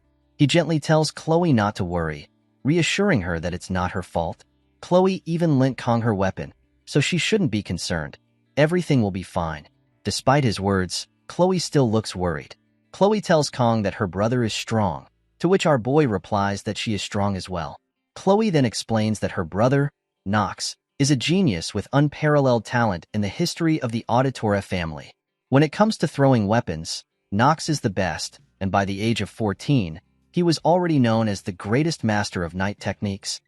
Hearing this, Kong wonders who came up with such a title, Greatest Master of Knight Techniques. Our boy realizes that it has always been this way. No matter how hard he tries to avoid it, in the end, he has no choice but to face this decision. Kong then recalls his master from his previous life, who told him he was destined to wield a blade for the rest of his days. Kong reflects that even his master wouldn't have expected that in Kang's second life, he would still be using a sashimi knife like this. Just then, an announcement calls for the selected student to enter the training arena. Kong simply states that he's heading out. Before leaving, Kong tells Chloe that there are many geniuses in this world, but in the end, our boy will be the one to win this duel. As Kong steps into the arena, the crowd starts cheering loudly, expressing their belief in the special student and encouraging Kong to give everything he has in the duel. The students have been waiting for a fight like this for a long time. Kong, on the other hand, feels like a Roman gladiator, as he didn't expect such a large crowd. He notices that several star-class students are present, including Abel, Leon, and others. Kong wonders if they don't have anything better to do, as their presence only adds unnecessary pressure. Meanwhile, Nox appears frustrated. Emitting his aura, he states that Kong doesn't understand what he's getting into. To Nox, it seems our boy can't tell the difference between bravery and arrogance. Nox then asks Kong how he dares to challenge him with such a pitiful weapon. In contrast, Kong senses that Nox's killing intent is off the charts and wonders if Nox has truly lost his mind. Kong tells Nox that a true monster doesn't care about weapons, which only angers Nox further. Emitting the full scale of his aura, Nox declares that he will teach our boy a lesson. Kong notices that Nox is wielding 2 S-rank weapons, and on top of that, he is using one of his top-tier blessings to conceal this world, the Blessing of the Crow. Now, our boy can feel Nox's true killing intent, and Kong acknowledges that he is serious as well. Kong also possesses 2 weapons, his sashimi knife and the one Chloe gave him. As they face each other, the duel begins, and they enter the subspace. Both of them charge at each other with full force. Kong manifests the Painlessness Blessing and the Sword God's Blessing as well. Outside the subspace, the students watching the match are surprised, as they cannot see Nox and our boy attacking at all, assuming this was merely a battle between 2 weak students.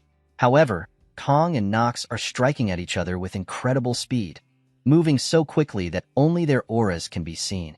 We return to the audience, where Rachel is sitting with Abel, stating that this fight is becoming interesting. Abel, surprised to see that the weak-looking kid she met at the park can fight like this, watches intently.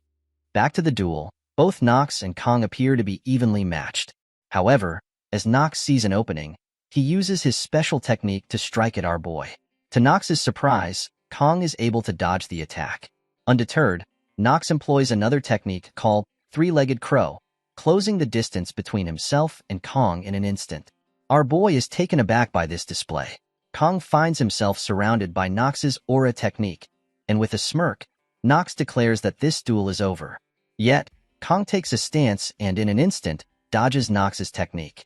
Nox is astonished to see that Kong has evaded this move as well.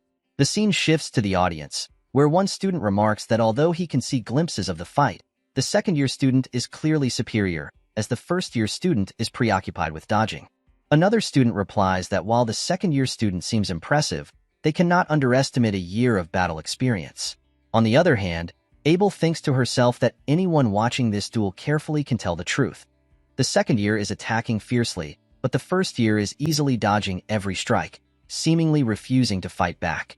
We return to the duel, where Nox finally realizes that what Chloe said is true. Kong is not an ordinary student. Even after using the blessing of the crow to take down Kong, Nox finds that our boy continues to dodge the attacks effortlessly. Focused on speed, Nox acknowledges that he must be even more cautious, especially since he can execute a wide-range attack in a single strike. The more Nox observes Kong, the more frustrated he becomes, particularly because our boy is accomplishing all of this with a kitchen knife. At that moment, Kong drops his sashimi knife, surprising Nox, who wonders what Kong is planning.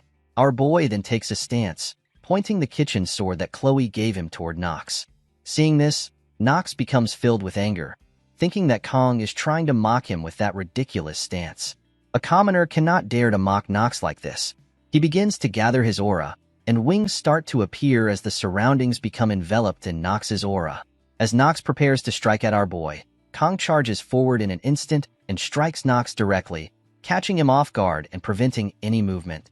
Kong remembers the need to follow the rules without attracting attention. This feeling is like a curse that continually chases him and controls his body.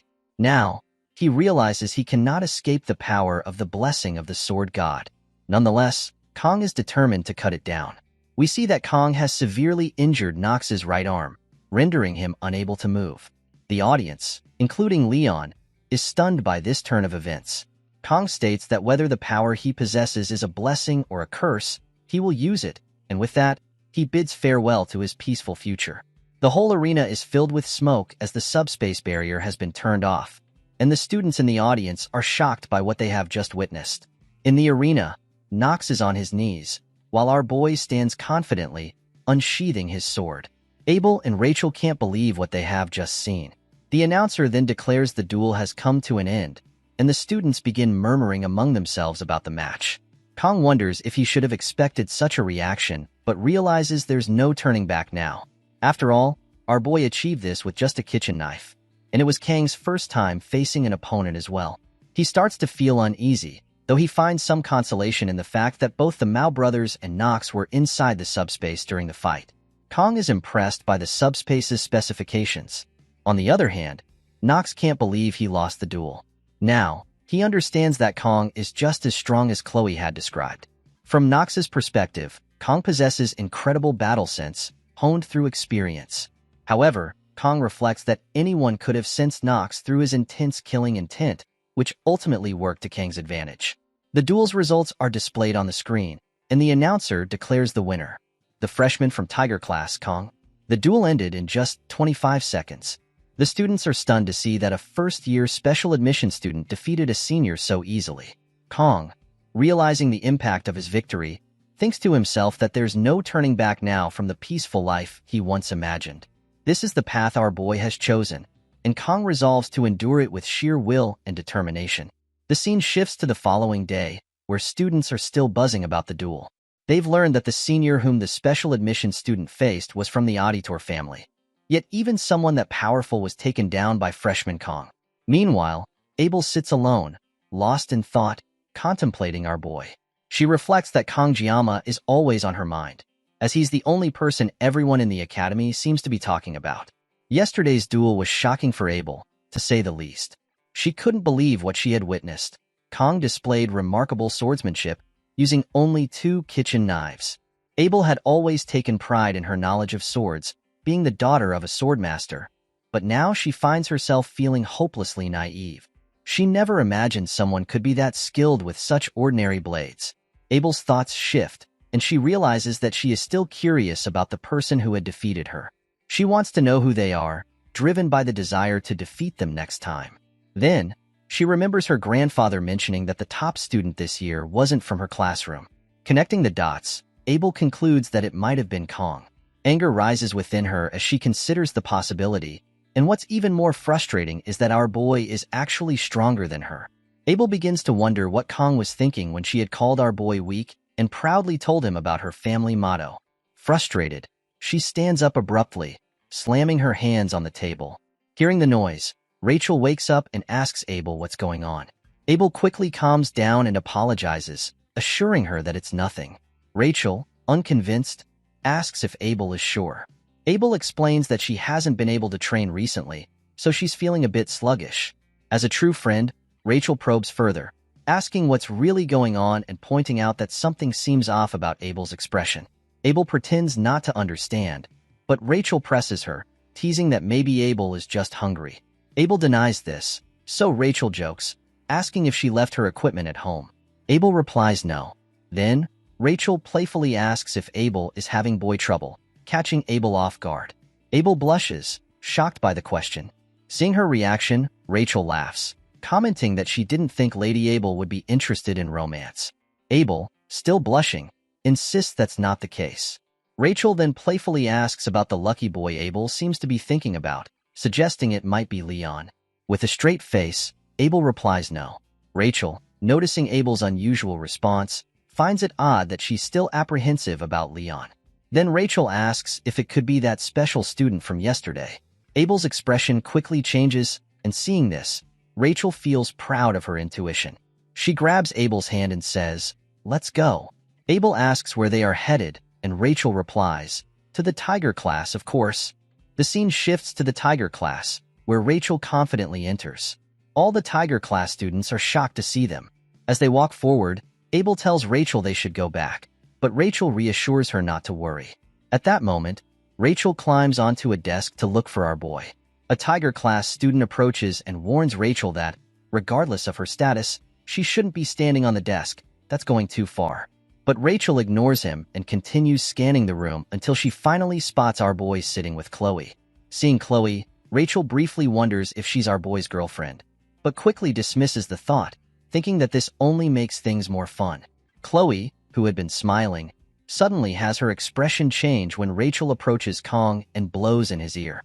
Both Chloe and Abel are stunned by Rachel's boldness. Our boy wakes up groggily and doesn't immediately understand what's going on. As he looks at Rachel, she apologizes for waking him up and asks, "Your name is Kong, right?" Rachel admits she didn't know who our boy was before what happened yesterday in the subspace. In his mind, our boy is surprised to see Rachel and wonders what she's doing here. As Rachel reaches out to touch Kong, Chloe, filled with anger and slipping into her Yandra mode, demands to know Rachel's identity and what she's trying to do. Rachel is caught off guard by Chloe's sudden change in demeanor. Meanwhile, Kong is shocked, thinking that this must be the danger his instincts had been warning him about. Chloe's personality has completely flipped, and Kong grows even more concerned when he notices that Chloe now has a box cutter in her hand.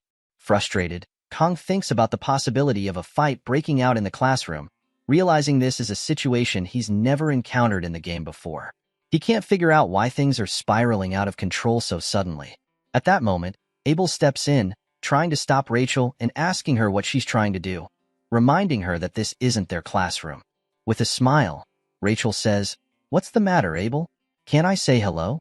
She then walks over to Chloe, patting her on the head and saying, "You shouldn't interrupt when the adults are talking, and it's not safe to play with sharp objects either." Chloe, filled with anger, looks like she's getting ready to strike. As Rachel turns to speak with our boy, Chloe sees an opening and lunges at Rachel with the box cutter. Kong and Abel are stunned, but Rachel effortlessly blocks Chloe's attack by grabbing her hand. "You're slow," Rachel says calmly.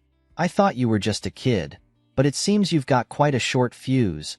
Abel steps in, urging Rachel to stop making a scene, but Rachel doesn't listen.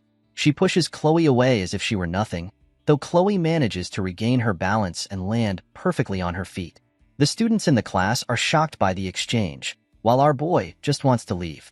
Rachel, a high-class student and the niece of a Spear Saint, lives by the clan's motto, "Skills are useless in the face of overwhelming strength." Rachel then asks Kong if Chloe is his girlfriend.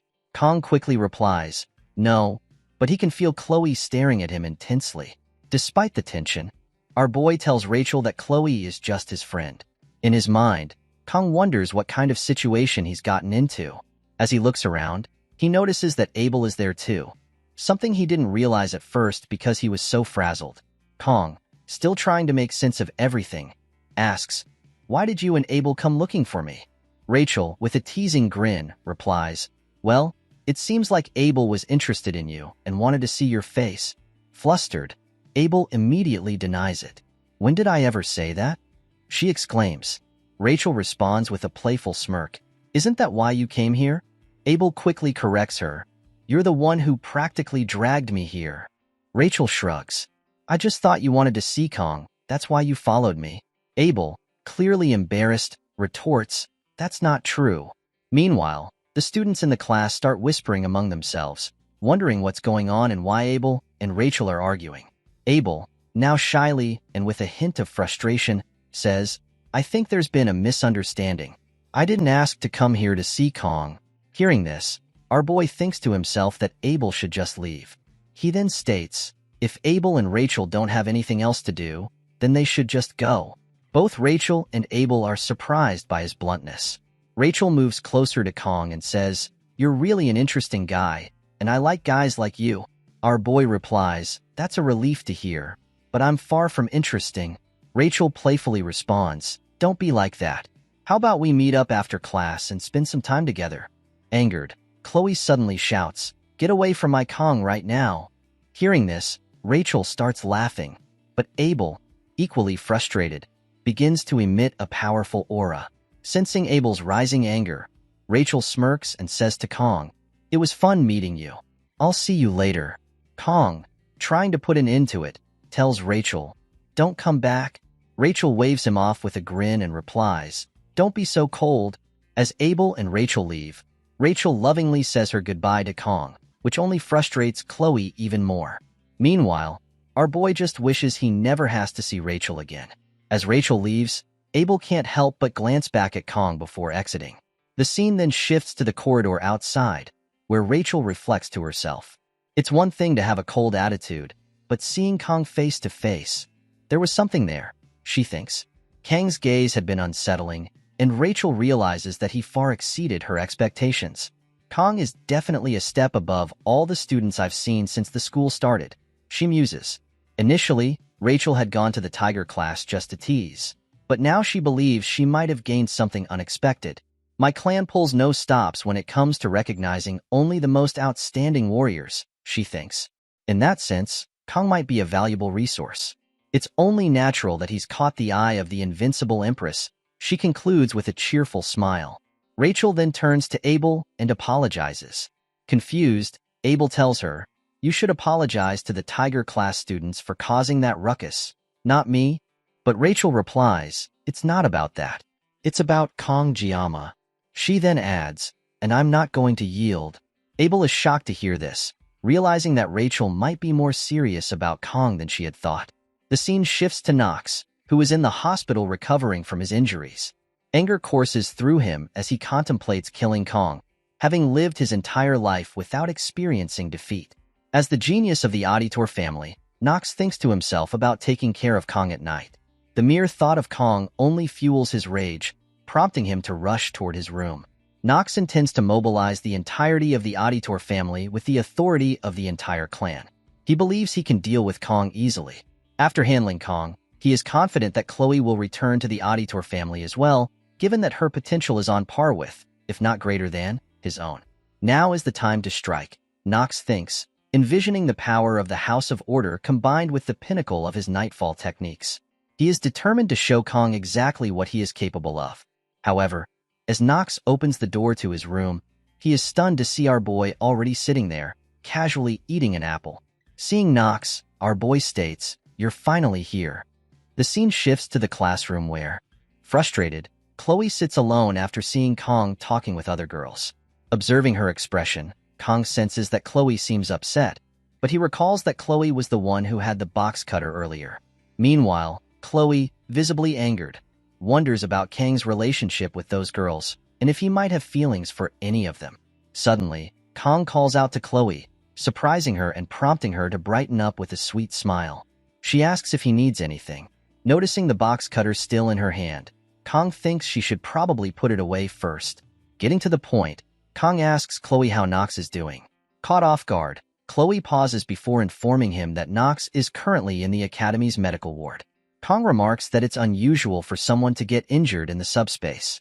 Chloe replies that she hasn't actually visited Nox yet, so she doesn't know much, but mentions that she heard Nox was admitted despite having no visible injuries. She assures Kong that it should be fine and there's no need for him to worry. In his thoughts, Kong reflects that while it's true he defeated Nox, however, Kong doesn't believe that Nox is so weak as to be traumatized. He hopes that Nox isn't planning anything drastic.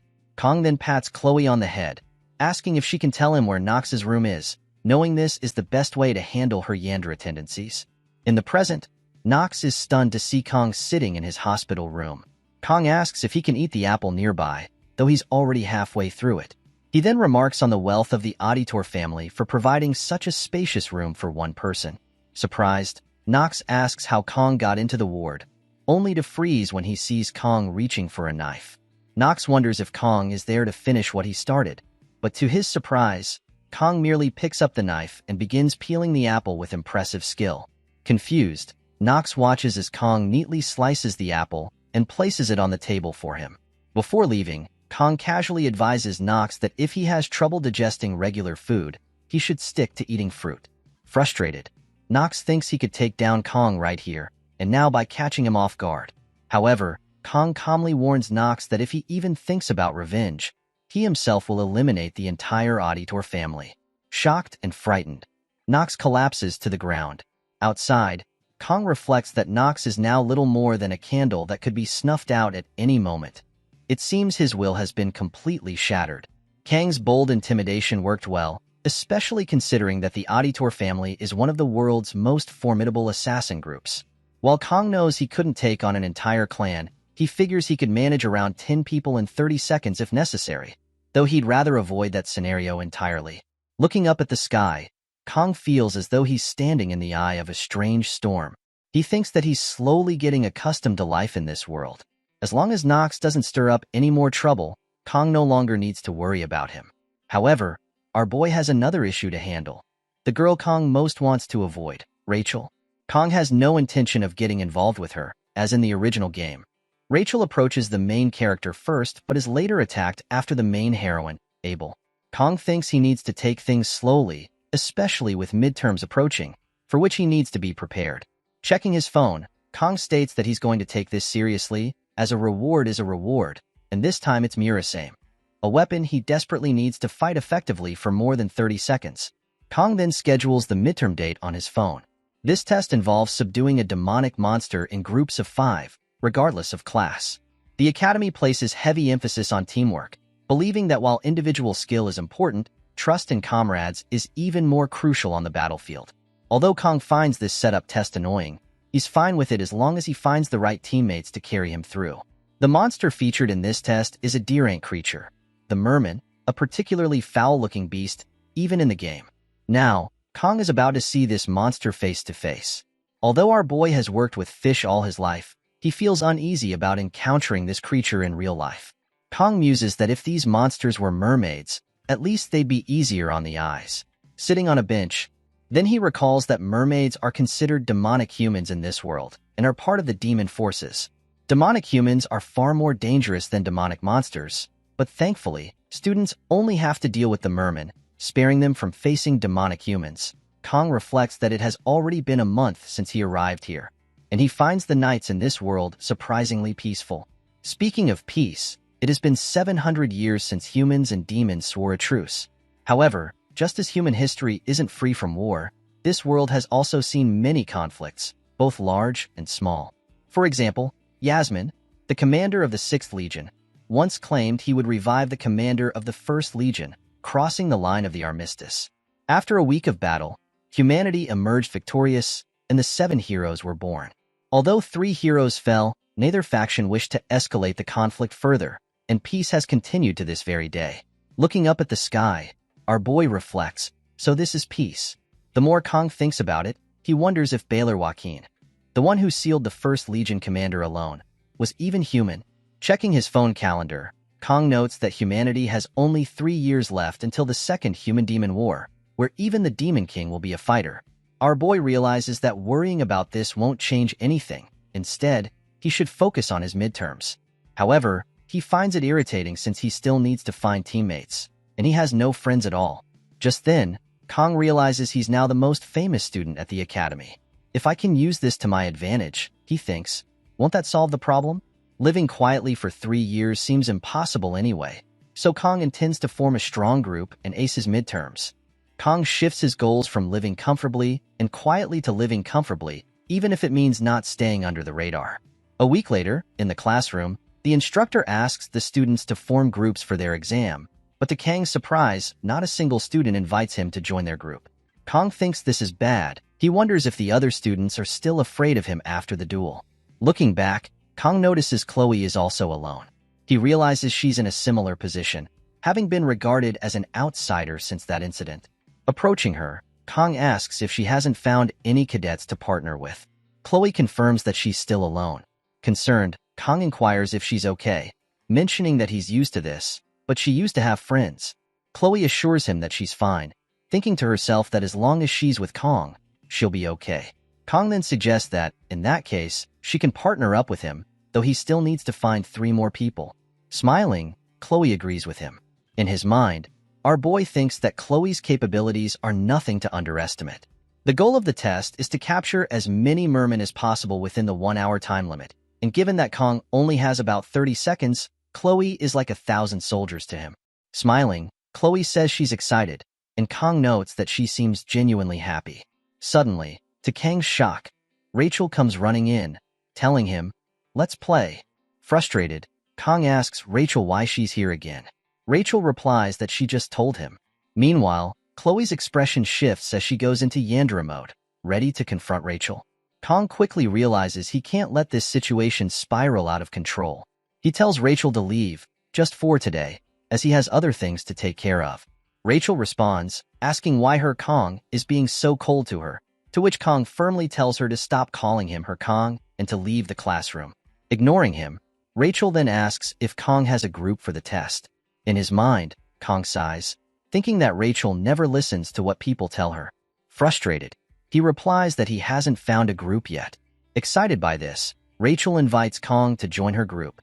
Frustrated, Kong asks Rachel why she chose him as her partner, noting that there would have been a long line of students eager to team up with her if she'd asked for someone else. Rachel responds, explaining that those students aren't fun, while Kong, on the other hand, seems like he'd make the test enjoyable. Kong then tells Rachel that he's already teamed up with Chloe, but Rachel assures him that it's fine. Her group has 2 open spots. Hearing this, Kong thinks to himself that, beyond the reward, Rachel must not realize that teaming up with him could risk her grades. He recalls the saying, "Hate the game, not the player." Looking over at Chloe's expression, Kong finally tells Rachel they'll join her team. Rachel then playfully warns him that he can't back out now. Kong, curious, asks about the other group members, and Rachel surprises him by asking if he knows Leon, mentioning that Leon is super famous. Kong is genuinely stunned, wondering what kind of misdeeds he must have committed in a past life to end up entangled with the game's heroines. Our boy can't quite grasp how this situation came about.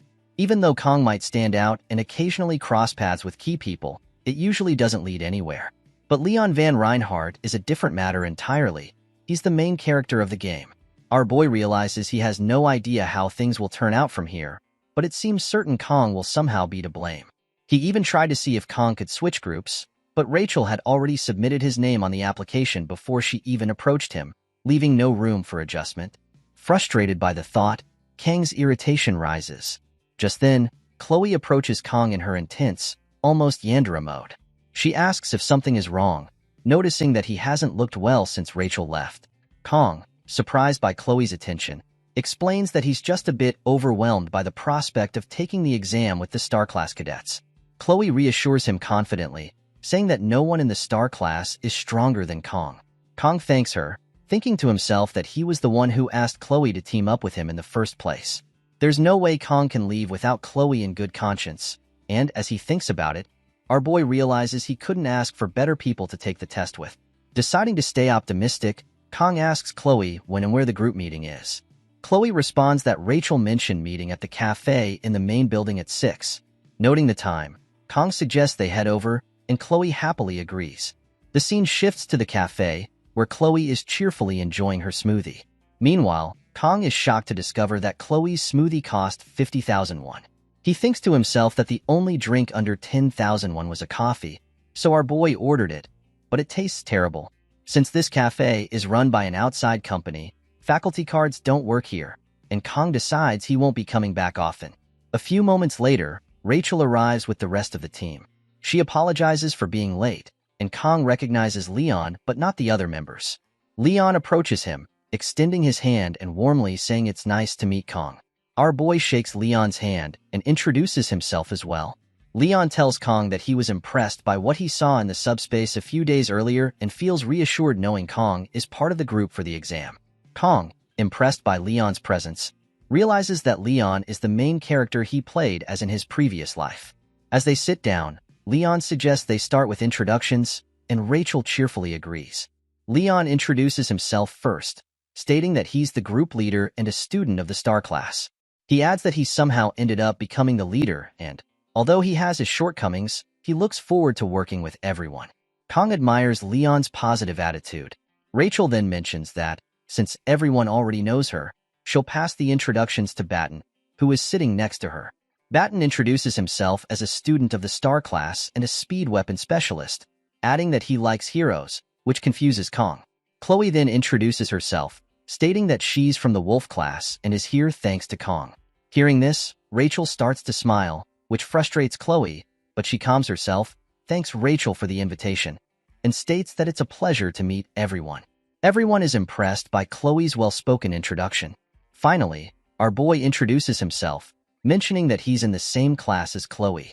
After the introductions, Leon suggests they begin the presentation. As Leon starts, Kong is surprised by the level of detail. Leon explains that during lunch today, their class instructor will distribute files to the group leaders, containing a map of their examination site, Skopje Island. Leon further explains that they will be teleported to the island through a subspace gate. Though only the gate itself is subspace, the island is real, meaning students can actually be injured by the demonic beast there. Continuing the presentation, Leon shows everyone their assigned area on the northeastern coast, where 3 groups, including theirs, will hunt the mermen on the island. However, there is a limited number of mermen available. The exam's objective is to hunt as many mermen as the limit allows. Everyone listens attentively to Leon, and as he wraps up the presentation, he asks if anyone has questions. Batten raises a concern, noting that Skopje Island is known for having mermaids, which could be risky. Leon reassures him that the instructors have thoroughly researched the area in advance to ensure the students' safety. Chloe then asks if groups within the same zone are allowed to ambush or battle one another. Leon replies that the objective is strictly to exterminate demonic beasts, and conflict between groups would likely lead to disqualification. He then asks if that answers Chloe's question, and she nods. Meanwhile, our boy thinks to himself that, unfortunately for Leon, their team does indeed include an assassin. Leon concludes the meeting, reminding his team members to prepare for the midterms. He also tells them to meet again tomorrow for a positioning meeting. As everyone leaves, only Leon and our boy remain. Kong realizes that, since he ended up sitting in the corner, he and Leon are now the last ones left, making the situation feel awkward. Our boy thinks he should hurry and leave, so he stands up to go, but Leon calls out to him. Leon asks Kong where he's from, catching Kong by surprise. Kong thinks to himself that he's heard a question like this before, though this time it feels fundamentally different. Looking at Leon's expression, our boy can't tell what Leon is thinking, as Leon is directly asking where Kong is from. Kong feels that something is off, as Leon could have asked him earlier when everyone was introducing themselves.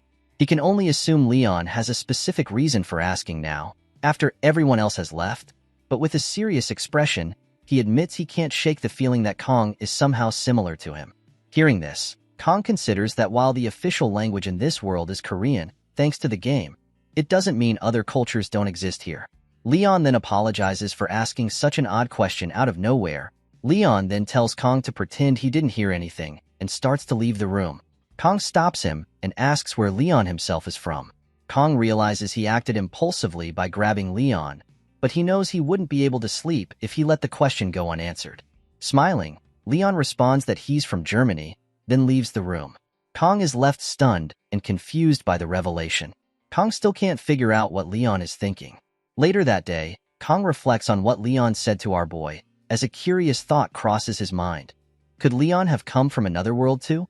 As outlandish as it sounds, Kong can't help but wonder. After all, there's no rule stating that only one person could enter this game's setting. When the blessing of the word God was active, Kang's senses felt strangely heightened, so our boy decides to test it. Unsheathing his knife, he activates the blessing of the sword God, and immediately hears a voice telling him that Leon's existence is indeed of this world. Shocked, our boy realizes he's felt this sensation before. When he activates the blessing of the sword God and concentrates, he can faintly hear a voice. Yet thinking about it gives him a headache, one that even surpasses the blessing's usual protection from pain. Nevertheless, Kong is certain that the Leon he encountered today is unmistakably the same Leon he played in the game. No actor in this world could replicate Leon so perfectly. He wonders if Leon really only intended to ask which country our boy came from. However, that doesn't explain why Leon told Kong that he couldn't help but feel our boy was similar to him. Kong then decides this will be the only time he gets involved with Leon. If anything like this happens again, Kong can always go to the media. He thinks it's best to keep his thoughts straightforward. Our boy also finds it strange how calm Kong remained in a situation he wanted to avoid, perhaps another effect of the blessing. Just then, a window pops up displaying Kang's stats, showing he's made quite a bit of progress. Our boy's mental fortitude and armament are still the same, but Kang's physical fortitude has increased slightly due to recent training. Kong believes his armament will increase once he acquires Murasame. He also notices that his assimilation level has risen significantly and appears close to unlocking, making him wonder if it's related to his recent actions. However, Kong finds it frustrating that he doesn't fully understand it himself, and it's not as if he can ask someone else about it. Finally, Kong is shocked to see that the duration of the blessing of painlessness has increased by 10 seconds. Additionally, its cooldown time has decreased, making Kong feel happy and proud of the progress he's made through training. Our boy feels great too. Time passes quickly, bringing us to the arena on the day of the midterm exams. Kong reflects on the subspace, noting how it has a completely different vibe compared to the training ground subspace. The rest of the team calls out to Kong, with the roles set. Rachel and Chloe will be at the front. Leon and Batten will provide support, and Kong will be at the rear guard.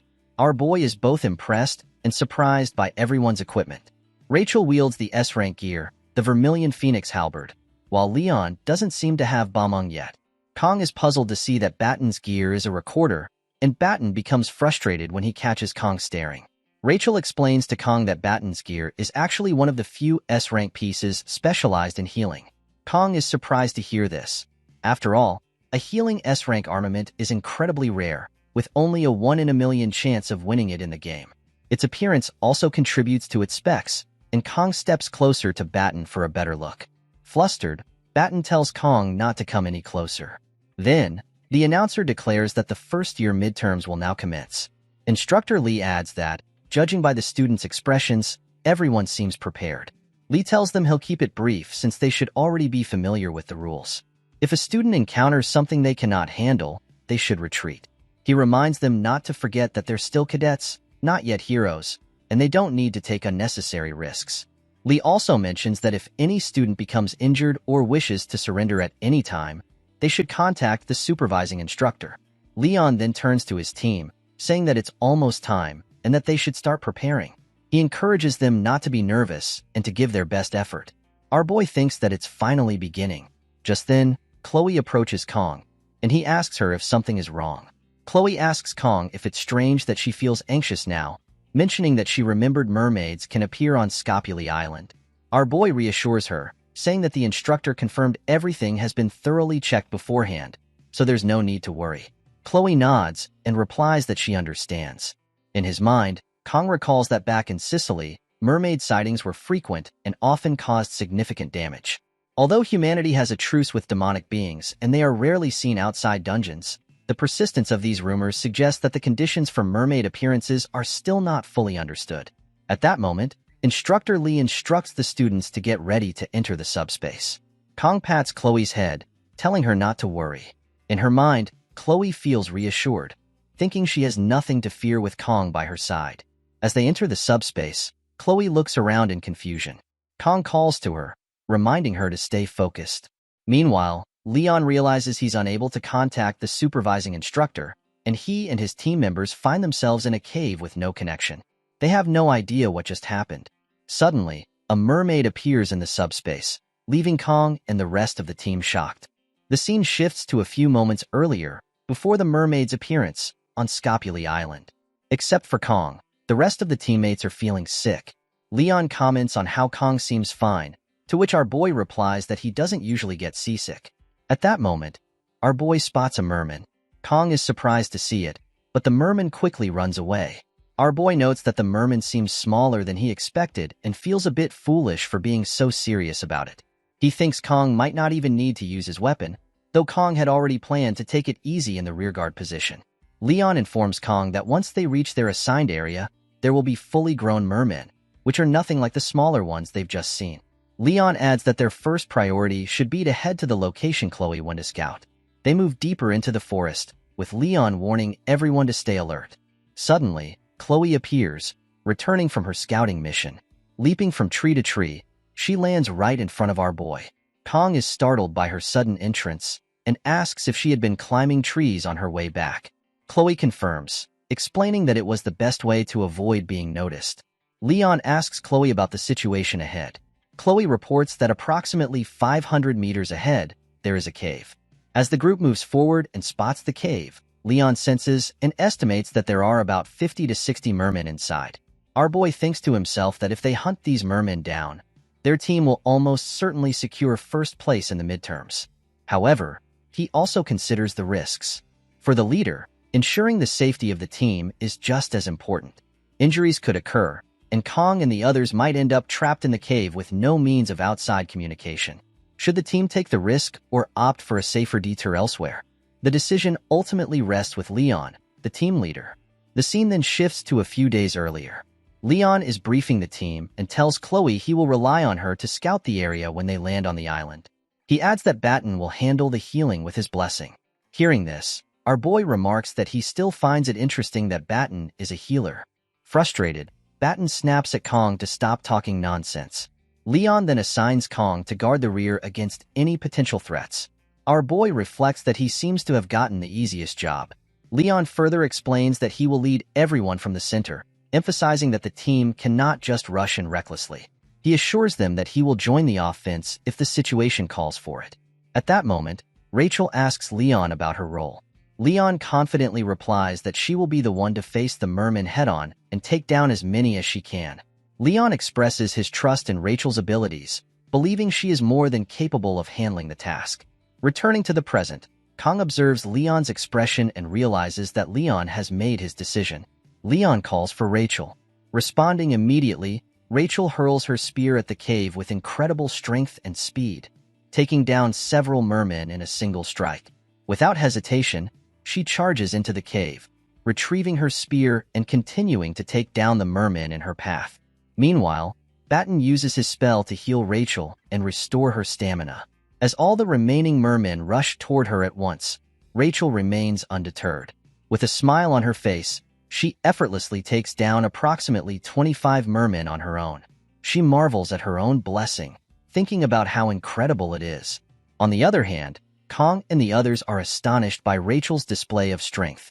Seeing this, Chloe unsheathes her sword, ready to join the fray. Aura begins to emanate from Chloe's sword as she activates her blessing of a cat. In an instant, with a single strike, Chloe takes down several mermen. The remaining mermen attempt to retaliate, but she easily dispatches them as well. Meanwhile, on one side of the cave, Rachel is relentlessly taking down the mermen she encounters, while Chloe does the same on the opposite side. As the two approach each other, Kong and Leon grow concerned, fearing that neither of them will stop in time and that they might collide. Just as Rachel and Chloe draw closer, a huge merman appears and attacks. However, the two of them, using their blessings in unison, swiftly take down the large merman. Afterward, Rachel comments that Chloe seems a little faster than before. Chloe, with a serious expression, retorts that she was the one who took down the merman. With that, Rachel and Chloe move to opposite sides once again. Our boy feels relieved to see the situation resolve without any issues. Leon, having taken down a few mermen himself, remarks to Kong that it seemed like Kong was worried about those two. Our boy replies that it turns out his concern was unnecessary. Leon and his team successfully take down all 60 mermen. Leon then tells our boy to have more trust in his teammates. With everything settled, Leon suggests they move on. Watching him, our boy reflects on Leon's decisiveness and leadership, noting that these qualities form the solid backbone of the team. He realizes that Leon is truly irreplaceable, and his presence here feels undeniably real. As Kong wonders if Leon might casually ask where our boy is from, a sudden strike hits Leon from behind, catching everyone off guard. Shocked, the team turns to see that the attacker is a demon mermaid. Rachel, stunned, questions what a mermaid is doing here. Equally shaken, our boy recalls thinking earlier that everything had been going too smoothly.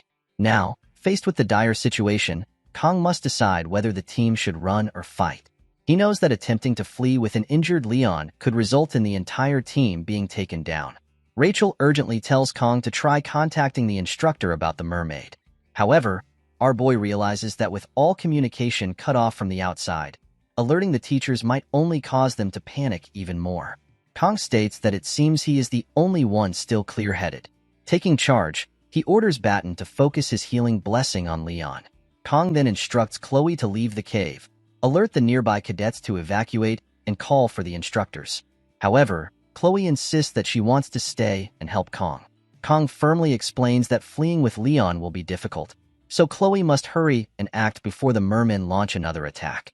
Reluctantly, Chloe agrees, saying she understands, and runs toward the cave's exit. After Chloe leaves, Rachel asks Kong what they should do next and whether he has a plan.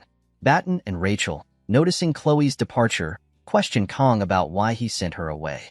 Kong steps forward and calmly tells Rachel and Batten to handle the smaller mermen. Surprised, Batten asks what Kong intends to do. Our boy closes his eyes, thinking to himself that he has always disliked dealing with small fish. They require no real skill to handle. With a smile on his face, Kong unsheathes his sword, declaring that taking care of the big fish is his specialty. Our boy reflects that the protagonist fell to just one normal attack, highlighting the stark difference in strength between humans and demons. Kong knows he can't confidently claim victory, even with the blessing of the sword god. In the original game, it was nearly impossible to subdue a magic-wielding demon without a full party.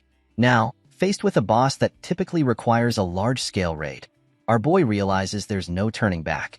With Chloe needing about 10 minutes to return, Kong concludes that there's only one option. He must defeat the boss mermaid in just 40 seconds. As Kong activates the blessing of the sword god, our boy smiles, thinking it's been a while since he's gone all out. Meanwhile, Rachel continues taking down the mermen relentlessly. When several mermen attack her at once, she blocks their strikes with her spear, pushes them back, and finishes them off with a single powerful blow.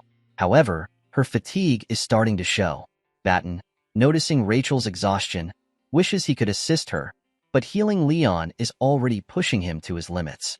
While Leon's wound is severe and healing slowly, it is recovering nonetheless. Batten, recalling Kang's absurd strength from their subspace duel, struggles to believe that Kong is facing the demon mermaid alone. Just watching the fight fills Batten with fear. Although it's late, Batten wonders if he should try to stop Kong.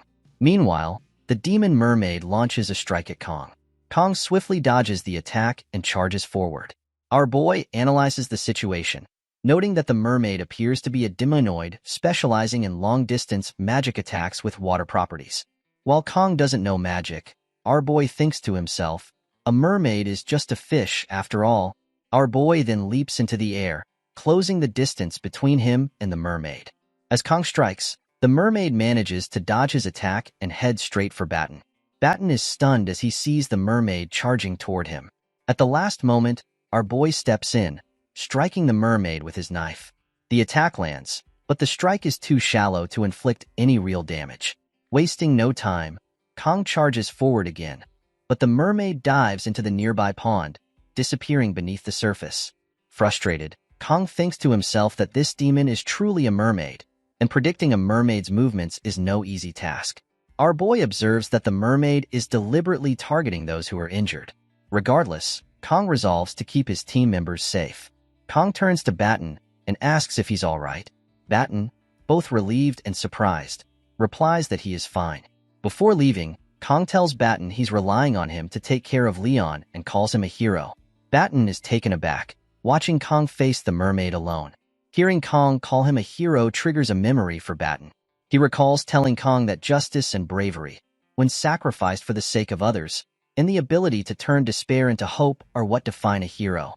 Yet, despite enrolling in the world's best hero training school, Batten hasn't encountered anyone who embodies these qualities, not even among the elite dragon class. Batten reflects that this is why he joined this group with Rachel. He was certain he would find the hero he was looking for in Leon. Hearing this, our boy smiles to himself, thinking that Batten might just be right. With a smile, Batten informs Kong that, sorry to say, Kong is far from being a hero in his eyes. Kong responds that even if he were one, he'd refuse the title. Returning to the present, Batten watches as Kong faces the demon mermaid alone. Despite the odds, Batten starts to believe Kong might actually have a chance of winning. The demon mermaid then unleashes a technique, summoning multiple mana fish to strike at Kong. Although Kong dodges them initially, he's caught off guard when the mana fish begin to follow him. Kong quickly carves a path for himself using his knives, managing to evade the mana fish. However, the relentless mana fish continue their pursuit. Kong, undeterred, uses his full speed to dash around the demon mermaid in an attempt to outmaneuver her. Spotting an opening, the mermaid abruptly shifts her focus and charges straight toward Batten. Rachel shouts, warning Batten to be careful. Just as the mermaid is about to strike him, Kong intervenes, landing a blow on the mermaid. However, the strike is shallow once again and fails to cause significant damage. Our boy steels himself, realizing that these shallow strikes won't be enough to take the mermaid down. We see that the mermaid has taken some damage from Kang's strike. The mermaid attempts to strike at Kong using her mana, but her attack instead hits the cave wall, creating a massive hole. The impact distracts the mermaid, causing her to lose control of her mana fish. As a result, the mana fish hit her directly, sending her tumbling beneath the cave's debris. At that moment, the scene shifts to a few students who are speaking with Instructor Kim. Suddenly, the two students hear a loud sound. Saki Ryojo, daughter of the Bao Saint, remarks that it sounded like a roar, while the blue-haired girl adds that she also saw a flash of light coming from the cave ahead of them, just before they found Instructor Kim. As the rain begins to fall, Saki tells the blue-haired girl that they need to get to the wounded and move quickly. With the rain pouring, the blue-haired girl realizes she likely mistook lightning and thunder for the earlier flash and roar. She replies with a confident "of course." Saki insists they need to return to the academy as soon as possible. The scene then shifts back to the cave. Inside, Batten continues to protect Leon, while Rachel remains locked in battle with the remaining mermen. They all start to retreat, leaving Rachel surprised by the sudden shift. Our boy thinks to himself that he couldn't have landed a fatal blow on the mermaid earlier because he was mindful of Leon. He recalls the mermaid being crushed under the debris when the cave collapsed, but Kong believes the mermaid is probably not dead. Just as he expected, the demon mermaid emerges from the rubble. Seeing this, Kong thinks, I knew it. A demon mermaid wouldn't die from something like that. Filled with rage, the mermaid charges toward Kong. Standing firm, our boy calmly removes his coat, positioning himself right in front of the advancing mermaid. Kong tells Rachel that since the mermen have been more or less dealt with, he's leaving Batten and Leon in her care. Rachel nods and replies, got it. On the other hand, Batten is in disbelief, struggling to comprehend that Kong is actually facing the demon mermaid head-on. Batten reflects that he once thought Kong was just a madman, but now he wonders if he's witnessing the birth of a legend. Smiling, our boy thinks to himself that now, finally, he can focus. With 10 seconds to spare, Kong resolves to make up for lost time. As the mermaid closes in, Kong releases his maximum power, charging forward with the intent to destroy everything in his path. The scene shifts to Chloe, running as fast as she can. She appears exhausted but refuses to stop, pushing herself forward with unwavering determination. Using her blessing, Chloe overcomes the obstacles in her path. However, after relying on her blessing for an extended period, she begins to feel intense pain in her legs. Exhaustion sets in as her power is nearly depleted. Yet Chloe remains resolute, determined to provide even the slightest help. Despite the growing pain, Chloe continues running, recalling how our boy instructed her to contact the instructors. She thinks of Kong, whom she considers the strongest person she has ever met. Yet, Kong always found fighting burdensome, unsheathing his blade only when absolutely necessary. Chloe admired his choices, believing Kong always made the best decisions. However, the mermaid is an immensely powerful demon, and Chloe feels a surge of frustration. If only she had been stronger, she could have helped our boy. At that moment, a sudden explosion echoes from the cave. Chloe freezes, shocked at what she sees. Still, Chloe kept running, desperately searching for help and hoping that when she found someone, Kong would still be alive. Suddenly, her blessing wore off, and she nearly stumbled, but she managed to regain her balance. I can't fall here, she thought, forcing herself to keep moving. Chloe's urgency grew as she realized she needed to find someone quickly. She began shouting, "Is anyone here? Please help." Suddenly, Chloe sensed something ahead of her. Though her senses were dulled from exhaustion, she strained to identify it. She suspected it might be Merman. Frustrated but resolute, Chloe steadied herself and prepared to strike. Just as she was about to attack, she saw it wasn't Merman. It was Abel with her team. Relief flooded her as she passed Abel in a daze, thinking, finally, a person. But Chloe was too exhausted. She collapsed to the ground, completely drained. Abel, startled to see her in such a state, listened as her team speculated about a possible ambush. However, Abel silenced them, recognizing Chloe immediately. With great effort, Chloe managed to say, "Please, help Kong." Then, she collapsed unconscious in front of Abel. The scene shifts to the cave, where Batten reflects, wondering if there will ever be another day as astonishing as this. Watching Kong, Batten thinks to himself that Kong resembles an extraordinarily skilled swordsman. Kong isn't merely fighting the mermaid demon. Our boy is completely overwhelming it. Batten is certain that the scene unfolding before him will be etched into his memory for the rest of his life. Unlike the swift movements our boy displayed during the subspace duel, Kong now relies on precise, calculated, and lightning-fast techniques. With unmatched skill, our boy deflects the mermaid's strikes and closes the distance, delivering a decisive blow. A clean hit lands on the mermaid, leaving both Batten and Rachel utterly stunned. Batten thinks that even Rachel, successor of the Spear clan and someone who grew up among the strongest warriors, has likely never witnessed anything of this caliber. For the first time, Batten feels that the mermaid might actually be defeated. However, Rachel suddenly shouts a warning, telling Batten to be careful. Acting swiftly, she pushes Batten aside, and together they narrowly evade the mermaid's retaliatory strike. Rachel tells Batten to stay alert, snapping, "Do you want to die?" The mermaid's strike has caused a massive hole in the cave wall. Seeing this, Batten realizes he had momentarily forgotten the danger of their situation, mesmerized by how surreal the scene was. Their opponent is a demonoid capable of wielding powerful magic. Batten reflects that a blade against magic is already a poor matchup. What if the mermaid uses a spell that cannot be countered? Meanwhile, our boy stands firm, facing the mermaid after dodging her last strike.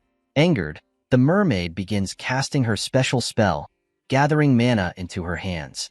She unleashes a barrage of mana bullets, aiming them at Kong from all directions to prevent him from dodging. Reacting swiftly, our boy rushes in another direction, but the bullets continue to pursue him relentlessly. With no other choice, Kong deflects the incoming projectiles using his knife. During this exchange, he notices that his blade is coated in poison. Seizing the opportunity, Kong employs a precise technique to strike the mermaid with the poison knife, catching her off guard. Wasting no time, Kong closes the distance and goes for the final, decisive blow. The mermaid summons Merman to block Kang's strike, shocking our boy. Seizing the opening, the mermaid gathers mana, preparing to unleash a powerful attack on Kong. Alarmed, Batten and Rachel shout, urging Kong to move away. However, caught off guard, Kong realizes he cannot evade the incoming strike. Just as the mermaid's attack is about to land, Kong fully channels the blessing of the sword god. One of our boy's eyes turns black, signaling the awakening of his newfound power. In an instant, Kong finds himself standing in a serene pond under a clear sky, confused about where he is. Suddenly, A bright light approaches him, accompanied by a voice. The voice asks Kong a question. Did you slice? Kong, surprised but resolute, replies, I did. At that moment, Kong fully masters the blessing of the sword god. Empowered by this realization, Kong grabs his knife, and with a single, decisive strike, he takes down the mermaid, severing the magic of the demonoid entirely. We see our boy standing victorious against the mermaid. Batten and Rachel are stunned to witness a freshman single-handedly defeat a demonoid. Shortly after, Kong, injured from the battle, collapses to the ground. Seeing this, Rachel rushes over to check on him. Meanwhile, Batten feels a sense of relief knowing that Leon is unharmed. At that moment, Batten senses movement near the entrance of the cave. Initially, he worries that the mermen who had fled earlier might have returned, but he is relieved to see that it's Abel and her team. Abel and her team are shocked to find a mermaid's remains in the cave and begin to wonder what transpired there. Abel grows visibly frustrated upon seeing Rachel embracing Kong, questioning why Rachel is so close to him. Her gaze shifts to Leon, and she thinks to herself how the team looks as though they've been to the brink of death, yet the leader appears unscathed. Abel reflects on Leon's seemingly absurd luck. She informs Leon that she has contacted the academy and that instructors are expected to arrive within an hour. Finally, Abel demands an explanation for what happened in the cave. Batten replies that the so-called idiot instructors who explored this island earlier must have overlooked something, which he finds laughable. Abel acknowledges his frustration and tells him she understands, but insists that Batten should now explain. Batten, in turn, asks if Abel is ordering him around. Abel sighs and retorts that Batten always interprets things so oddly. What she said was merely a request. Batten smirks and remarks that it's not like Abel would believe him anyway. Still, he urges her to listen, claiming that explaining things is one of his specialties. Abel listens as Batten recounts the events. A mermaid appeared out of nowhere, and Kong single-handedly defeated it. Abel raises an eyebrow, questioning the plausibility of the story, but Batten affirms that's exactly what happened. As Abel reflects, she finds it hard to believe. A freshman from the academy defeating a demonoid on his own sounds more like a tale from her grandfather's bedtime stories than reality. Yet, as absurd as it seems, the evidence suggests it's true. After all, why would they fabricate such a story? It feels like something straight out of legend.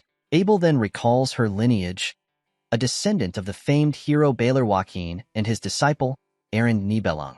Abel's radiant roots have granted her a special class since birth. In other words, a noble bloodline. Nevertheless, Abel has worked tirelessly to ensure she isn't overshadowed by her heritage.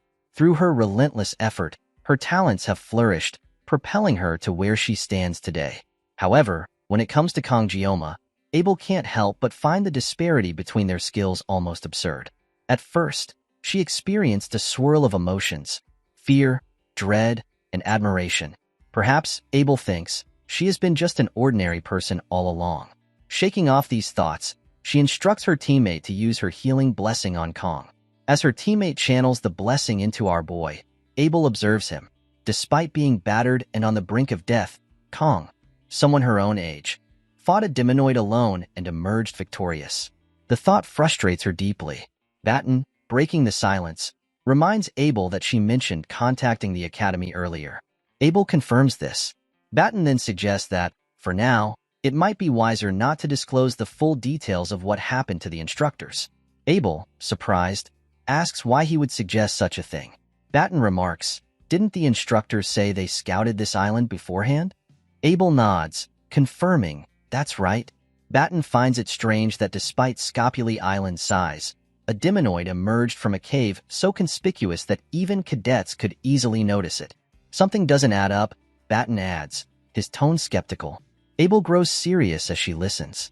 Batten continues, "It's just a guess, but..." At that moment, Leon, wearing a grave expression, interjects, "Are you suggesting there's someone from the demon faction within the academy?" Batten quickly clarifies, "That's not exactly what I'm saying, but I can't completely rule out the possibility." Abel reflects on the situation. It's undeniable that the cave is far too noticeable for cadets to have missed, just as Batten pointed out.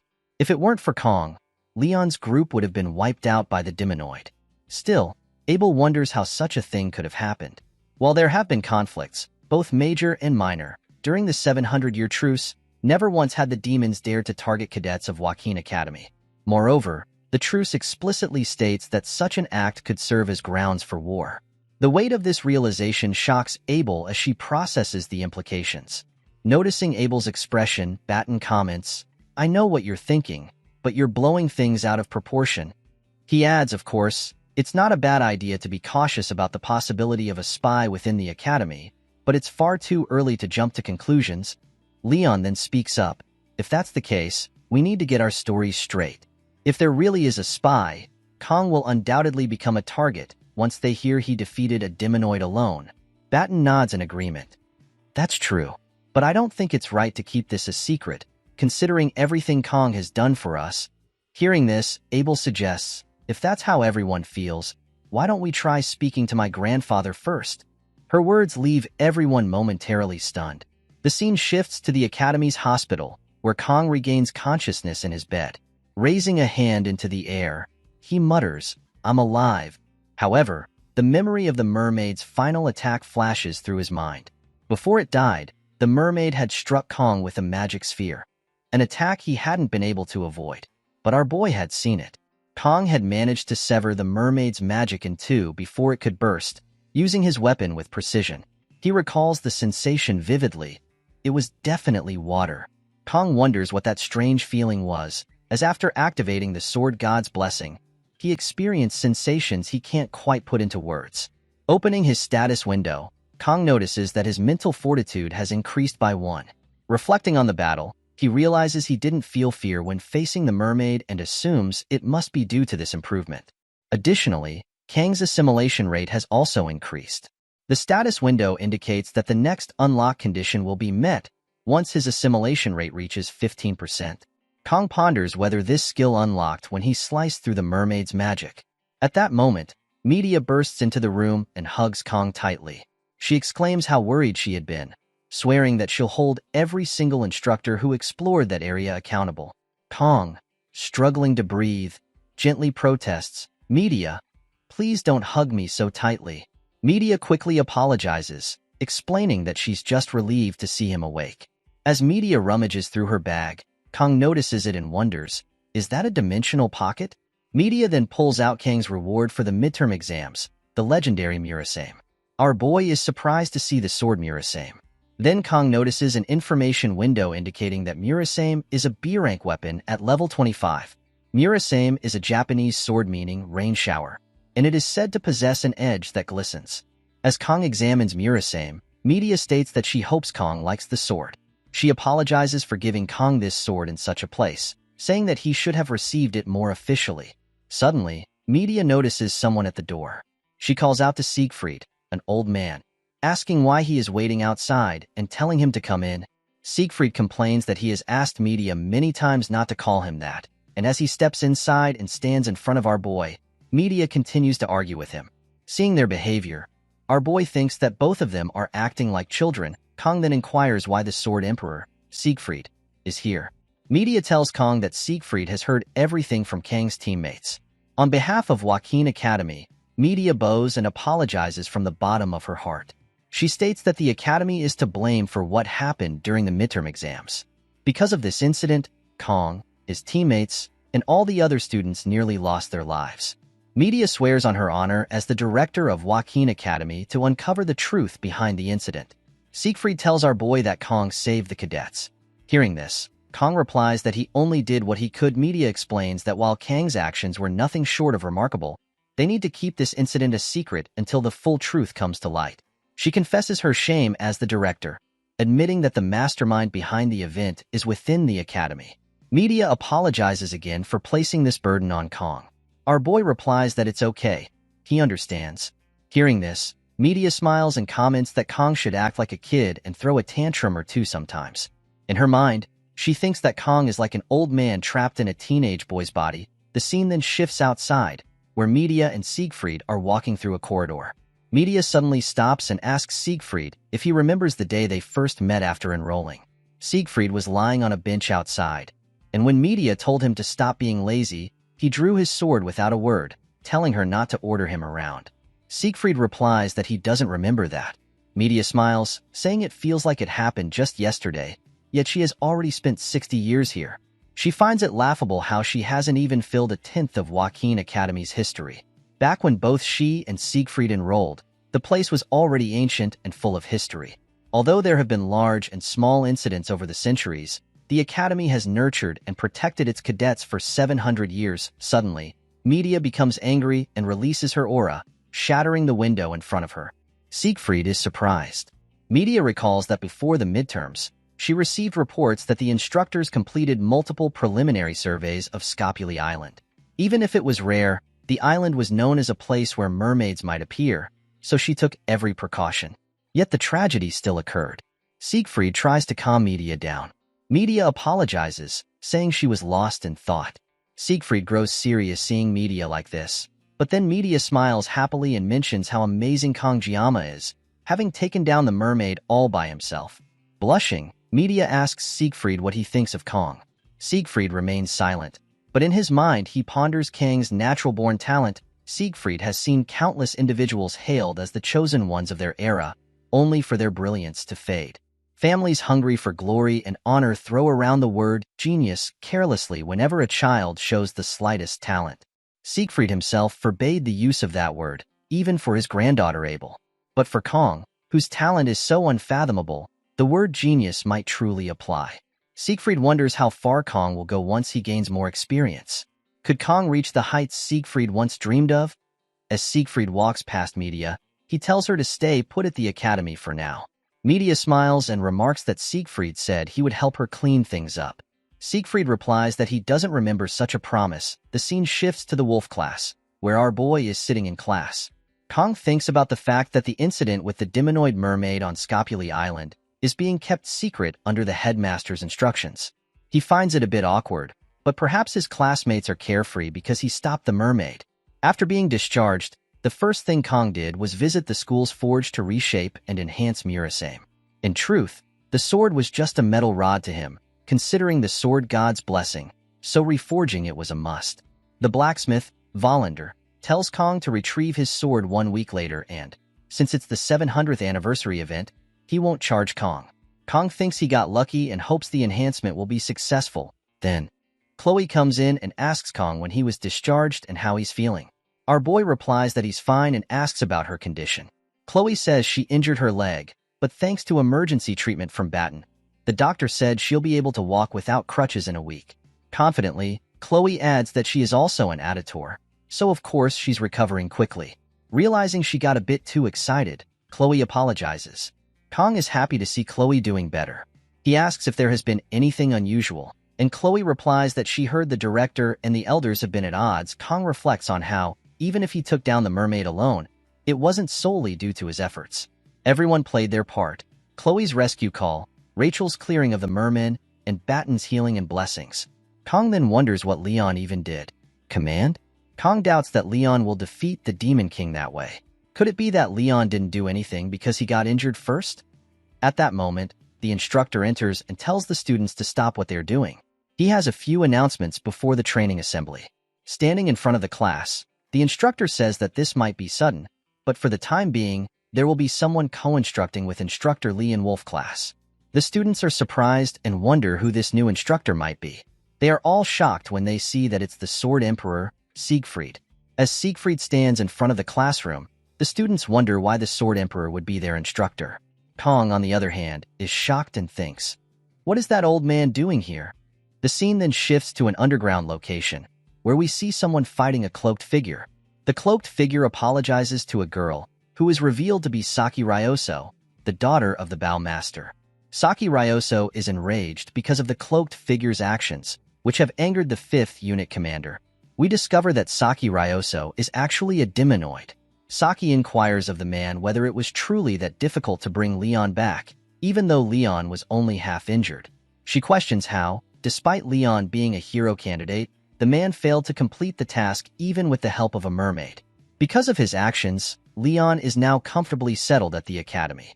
The man apologizes profusely, but Saki, angered, kicks him, accusing him of not taking her, Saki Ryoko, seriously. She expresses disbelief that a mermaid could be taken down by a group of first-year students. However, Upon considering the exceptional talent among this year's new students, she admits she wouldn't be surprised if they were capable of such a feat at that moment. The man reveals to Saki that the mermaid was defeated by just one cadet. Surprised, Saki demands clarification, asking if he means Leon defeated the mermaid alone. The man responds with a firm no. Frustrated by the suspense, Saki orders him to explain himself already. The man then reveals that the one who defeated the mermaid was this year's top student, Kangjiyama. Hearing this, Saki notes with interest that Kangjiyama is a special admission student. With a sly smile, she remarks that things are starting to get interesting. The scene then transitions to the training grounds. Instructor Lee is seen running alongside the students, urging them to count louder as they run, stating that he can't hear them.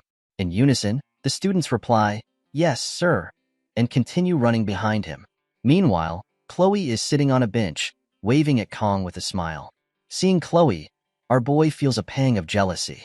Just then, Siegfried approaches Kong from behind and greets him warmly, commenting, "You are running really slow." He inquires if Kong is still recovering from the midterms, to which Kong replies, "No, sir." However, in his mind, Kong wonders what is happening and why the Sword Emperor himself is running alongside him. Kong reflects on Siegfried's remarkable identity, a descendant of the first Sword Saint and the right hand of Baylor Joaquin, the Sword Saint. Siegfried is Aaron Nibelung, the man destined to inherit the title of Sword Saint, a name as unique and significant as his title. Siegfried is a figure who will later become one of humanity's greatest forces. During the Second Demon War, he will also serve as Leon's swordsmanship master. Siegfried's importance increases dramatically in the latter half of the story, leaving Kong puzzled as to why such a pivotal character is here, running beside him. Our boy wishes Siegfried would go back to Leon, as the main story, which was gradually veering off track, is now completely falling apart. Come to think of it, Kong recalls that Leon never actually ended up receiving the Sword Saint title. It was a significant issue back then, but since Leon can't inherit the Sword Saint title anyway, Kong guesses it doesn't matter. Yet, despite this reasoning, Kong still feels uncomfortable about the situation. Siegfried then tells Kong that the foundation of any warrior lies in physical strength and endurance. No matter how outstanding one's talent may be, it is useless if the body cannot support it. Conditioning, he explains, is the bedrock that enables further growth. Siegfried warns our boy not to cut corners and urges him to keep up. Kong replies with a "yes, sir," but Siegfried retorts that he can't hear him. Kong shouts louder, affirming, "Yes, sir, I understand." Seeing Kang's determination, Siegfried smiles. Then, without warning, Siegfried dashes forward at incredible speed, challenging Kong to keep up with him. Kong is shocked by Siegfried's speed, but despite his best efforts, he still finds himself lagging behind. Frustrated, Kong wonders aloud if the Sword Emperor Siegfried is somehow aging backward. After that, Siegfried gathers the students and announces that, from now on, the use of personal weapons is strictly prohibited unless it is for field training. To the students' surprise, Siegfried then unveils a large assortment of weapons in front of them. He instructs the students to choose one of the weapons and master it, emphasizing that the weapon they pick will become their training focus. The students are shocked by this directive, and our boy notices that among the displayed weapons, there is even a sashimi knife. At that moment, one of the students raises his hand and tells the Sword Emperor that he has a question. Siegfried acknowledges him and asks what it is. The student expresses that, in the long term, it would be better to become proficient with the weapon passed down through their families, so why is its use being prohibited? Hearing this, Siegfried commends the student for asking a good question and explains his reasoning. He states that the basics are more important than anything else. Relying too much on high-grade or inherited weapons can lead students to neglect their training, and it becomes easy to mistake the weapon's power for their own strength. Hearing this explanation, the same student begins to respond, saying, "If that is the case, isn't it actually even more important to learn how to use those weapons and make up for any shortcomings?" Observing this, other students begin to think that this guy is asking all these questions just to get attention. Siegfried, however, calmly responds, telling the students that no matter how well-armed someone is, if their skills are lacking, their weapon will ultimately fail them. He adds, "A master never blames his equipment." Hearing this, Kong nods in agreement, thinking to himself that this is 100% true. Siegfried goes on to explain that once the students master the basics, they will naturally become comfortable with any weapon. Furthermore, He mentions that cadets who can skillfully handle ordinary weapons are more likely to receive higher scores in the class promotion evaluation at the end of the year. Hearing this, all the students become excited and rush to grab the weapons they prefer. Watching the scene, Kong thinks to himself that Siegfried really has a way with words, as the students are now completely inspired. Then Kong spots a sashimi knife in front of him. With a resigned sigh, he thinks, "I knew this would happen," as he reaches out and grabs the knife. Siegfried looks at our boy, and Kong, meeting his gaze, immediately suspects that Siegfried is up to something. His instincts prove correct when Siegfried addresses the students, announcing that today's task is to get accustomed to their chosen weapons. Following this, they will engage in 1-versus-1 sparring sessions between cadets. The students are surprised to hear that the training will take place without the use of the subspace. Some voice concerns, asking whether they might get hurt. Siegfried responds firmly, reminding them that they joined this academy to grow into warriors worthy of carrying on the legacy of the ancestral hero. He explains that true growth as a warrior comes through combat, even when facing the risk of defeat. However, Siegfried cautions that if students swing their swords at each other without proper thought, they can easily cause unnecessary injuries. To prevent this, he announces that he will personally demonstrate proper sparring techniques before the pairing begins. Hearing this, the students become visibly excited, thrilled at the opportunity to witness the legendary sword Emperor Siegfried's swordsmanship in action. At that moment, Instructor Lee steps in and reminds the students to keep quiet, emphasizing that there is no talking aloud during lessons. Meanwhile, Instructor Lee is lost in thought, reflecting that, as an instructor at the world's top academy, this moment might be the biggest and worst crisis he has ever faced. Even though it's just a demonstration, the idea of facing off against the Sword Emperor fills him with dread. Instructor Lee grimly concludes that this might truly be the end for him. Just as Lee is about to say something to Siegfried, Siegfried interrupts him and unexpectedly calls for Kong Jiyama to step forward and be his sparring partner. Kong is completely stunned upon hearing this. The students were shocked to see Siegfried, the Sword Emperor, standing before them. More importantly, they were thrilled at the prospect of witnessing a demonstration from the legendary Sword Emperor himself. However, confusion spread among the students as they wondered why Siegfried had personally called upon this unknown student. Amidst the murmurs, our boy could hear the students talking about him. Siegfried then turned to Kong and inquired if his injuries had fully healed. Kong replied that he was fine now.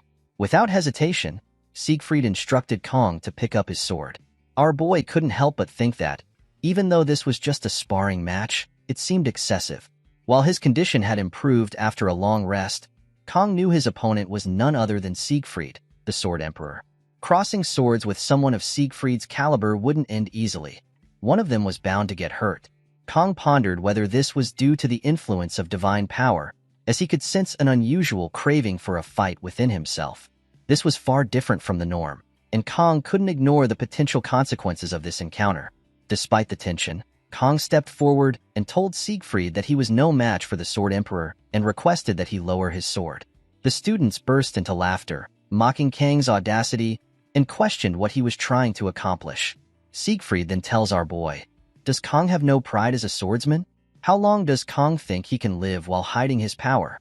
What is the use of Kang's extraordinary talent if our boy remains a cowardly person like this?" Kong reflects on the word pride, a value he had engraved in his heart ever since our boy claimed the title of the greatest swordsman in the country. That pride, along with his determination, has been the driving force behind why Kong never put down his sword. Our boy realizes that Siegfried's words are a deliberate provocation, a test to measure Kang's resolve. Kong knows that if he succumbs to the provocation in this moment, he will regret it for a long time. Yet, even as he weighs his choices, a professor intervenes, attempting to stop the duel. Siegfried, however, halts the professor, his eyes fixed on Kong. In that moment, Siegfried sees the determination in Kang's expression and understands that Kong has made up his mind. Siegfried acknowledges that he will learn something from this duel. As the scene intensifies, we see our boy holding his sword, activating the blessing of the sword god. The two stand face to face, their swords drawn, ready for combat. Observing Kong, Siegfried is reminded of a vivid memory from his own past, a moment that lingers in his mind even at the age of 70. The enlightenment Siegfried gained through the sword, the time when he was not yet mature, remains etched in his memory. He recalls the one-armed wandering knight and the unparalleled swordsmanship that knight displayed, a mastery undoubtedly within the realm of legend. The person Siegfried has been keeping an eye on since the allocation test is none other than our boy, Kongjiyama. Siegfried believes that Kong holds the clue that could guide him to that legendary realm. As the duel begins, Siegfried strikes decisively. In an instant, our boy appears behind him, effortlessly dodging the attack. But as the Sword Emperor, Siegfried immediately senses Kang's position and swings his sword in retaliation. Kong evades the strike by leaping into the air. From above, he focuses and charges directly at Siegfried with precision. Siegfried manages to block Kang's bold attack with his sword, though he is momentarily shocked by Kang's audacity to charge head-on without hesitation. Siegfried notes Kang's unique sword technique, reminiscent of a swallow in graceful flight. Kong strikes again, but Siegfried blocks the attack. In the exchange, our boy loses control and drops his sword. However, Kong spins around and, with remarkable agility, catches his sword mid-air with his right hand.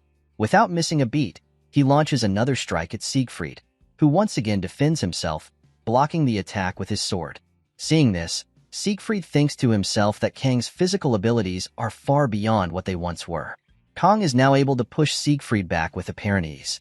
However, Siegfried reminds himself that his sword is not merely a weapon of brute strength. It is not the light. He strikes at our boy with his sword, which begins to shine brightly, radiating an aura of immense power. The scene shifts to a student who watches in confusion, unable to comprehend what is unfolding. The student recalls Kang's previous performance in the subspace sparring match, believing Kong merely got lucky with his matchup. At best, the student thought Kong was just decent among the special students. They can't understand why the Sword Emperor, of all people, is paying so much attention to Kong. Secretly, the student hopes that Siegfried will teach Kong a harsh lesson, imagining the satisfaction of seeing our boy reduced to tears. However, the student becomes perplexed as both Kong and the Sword Emperor appear to stand still, locked in place. In stark contrast, Instructor Lee observes the scene and is utterly shocked. Instructor Lee understands that neither Kong nor the Sword Emperor is simply standing still. They are operating on a level far beyond the comprehension of the cadets. Doubting the Sword Emperor's earlier words, Instructor Lee had never expected our boy to display such remarkable skill and presence.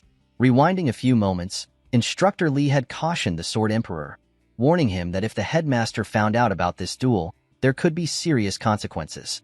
Moreover, the cadets watching from the sidelines could also be impacted by the demonstration of such overwhelming power. Siegfried responds, asking if Instructor Lee truly believes he would cross swords in earnest with Kong. He reassures Instructor Lee not to worry, adding that if his assumptions are correct, Kong will be able to step into that place, the mental realm. Instructor Lee is stunned upon hearing this revelation. Returning to the present, Siegfried reflects on Kang's progress. For Kong to enter the mental realm and withstand Siegfried's strikes, Siegfried cannot help but feel astonished. A duel in the mental realm is an intense battle of wits and willpower, something that becomes evident simply by crossing swords. Yet, in such a short span of time, Kong is already growing, a feat Siegfried finds truly impressive. Recognizing Kang's potential, Siegfried activates his sword spirit protection. His aura flares to life, surrounding him with an intense glow. Siegfried channels this power into a strike aimed at our boy. The students, observing from outside, are awestruck as they witness the Sword Emperor's aura radiating beyond the battlefield. Both the students and Instructor Lee are shocked by the display of power. Instructor Lee begins to wonder if the duel has broken through the mental realm and returned to reality. The scene shifts back to Siegfried and our boy, standing face to face with their swords drawn, poised for the next move. On the other hand, Instructor Lee, deeply worried, thinks to himself that this is nothing like what the Sword Emperor had described. Concerned for the safety of the other students, Instructor Lee decides to intervene before anyone gets injured. Meanwhile, both our boy and Siegfried charge toward each other with incredible speed, their swords poised for a decisive clash. However, just before they can reach each other, Media intervenes, stopping the duel. Angered, Media demands to know what Siegfried is doing to his student, questioning if he has lost his mind. The scene shifts to Media's office, where she is still furious with Siegfried. Siegfried apologizes to Media, but also states that what happened was not intentional. Media becomes even angrier upon hearing this. The story flashes back to the earlier moment when Medea stopped Siegfried. Enraged, Medea grabs Siegfried by his collar and demands to know if he has gone mad. She scolds him, saying that if he has become senile, he should stay home. Medea reminds Siegfried of how hard she worked to secure his position and accuses him of pulling such a reckless stunt on a student. She furiously inquires what he was thinking. As Medea looks around, she notices the worried expressions on the students' faces. Siegfried tries to explain, saying that he never intended for things to escalate that way. Turning to look at our boy, Siegfried silently reflects on how he lost control and unintentionally exerted his aura to its fullest.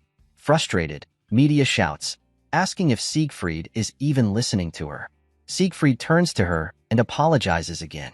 Stunned, Medea is momentarily speechless. The scene shifts back to Medea's office, where she reflects that in over 50 years, she has never heard Siegfried say sorry. Yet today, he has apologized not once but twice. Medea finally inquires why Siegfried acted the way he did earlier, pointing out that he unleashed the sword spirit's blessing on a student. And if it weren't for Medea, what would have happened? She inquires. Siegfried replies calmly that if he hadn't unleashed the blessing, he wouldn't have been able to gain the upper hand. Medea is stunned by this admission. She can't believe what she just heard.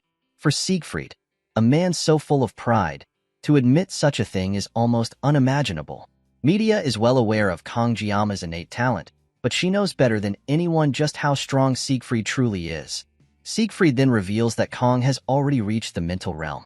Shocked, Medea exclaims that Siegfried himself didn't even begin mastering it until he was nearly 30, and now he's saying a 17-year-old has achieved it? Medea struggles to comprehend how this is even possible. I don't know either, Siegfried admits, but if there's something that can offset experience, he trails off, leaving Medea even more unsettled. She can hardly believe it as she begins to think about our boy. Later, after dealing with Siegfried, Medea approaches Kang to check if he's okay. In that moment, any semblance of dignity she held as an educator or a 7-star disappeared. The emotion she felt toward Kang was something far deeper, fear. It was the same fear she had felt the first time she met the 6th Division commander, Vason. Medea wonders why such an eerie feeling emanated from Kang Jiama. Is it because our boy's name includes the word devil? Yet, to Medea, it doesn't feel like a lie. She then turns to Siegfried and asks, "Did you lose?"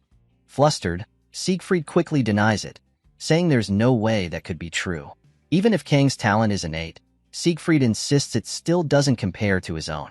Moreover, he adds, he wasn't even fully armed during their duel. With a sly smile, Medea responds, "Why are you overreacting? Aren't you the one who always says that masters don't blame their equipment?" She playfully accuses Siegfried of using his lack of equipment as an excuse, making him appear slightly ridiculous. Hearing this, Siegfried becomes visibly angered. The scene shifts to our boy's room, where Kang wakes up, reflecting on his duel with Siegfried. Our boy thinks to himself that the duel ended well, though he finds the Sword Emperor to be quite hot-headed. Kang realizes that if Medea hadn't intervened, things could have turned truly dangerous. As Kang continues to reflect, he considers the concept of the mental realm. Experiencing it firsthand felt surreal to him. The mental realm is a mastery and deep understanding of one's weapon, a heightened, active space that can only be activated when certain conditions are met. It is a realm accessible only to peak masters who have honed a single weapon over their entire lives. For Kang, it was both a strange and enlightening experience. Because of this, even in the world of the miracles blessing God, fewer than 10 heroes can freely enter the mental realm. Leon, the protagonist blessed with the qualities of a hero, required 3 years of private training just to step into the mental realm. Our boy knows this because Kang had stopped playing at that point, but Kang wonders why our boy was able to access it immediately when even Leon took 3 years. Kang reflects on the sashimi knife. Including our boy's previous life, Kang has been wielding the sashimi knife for over 20 years.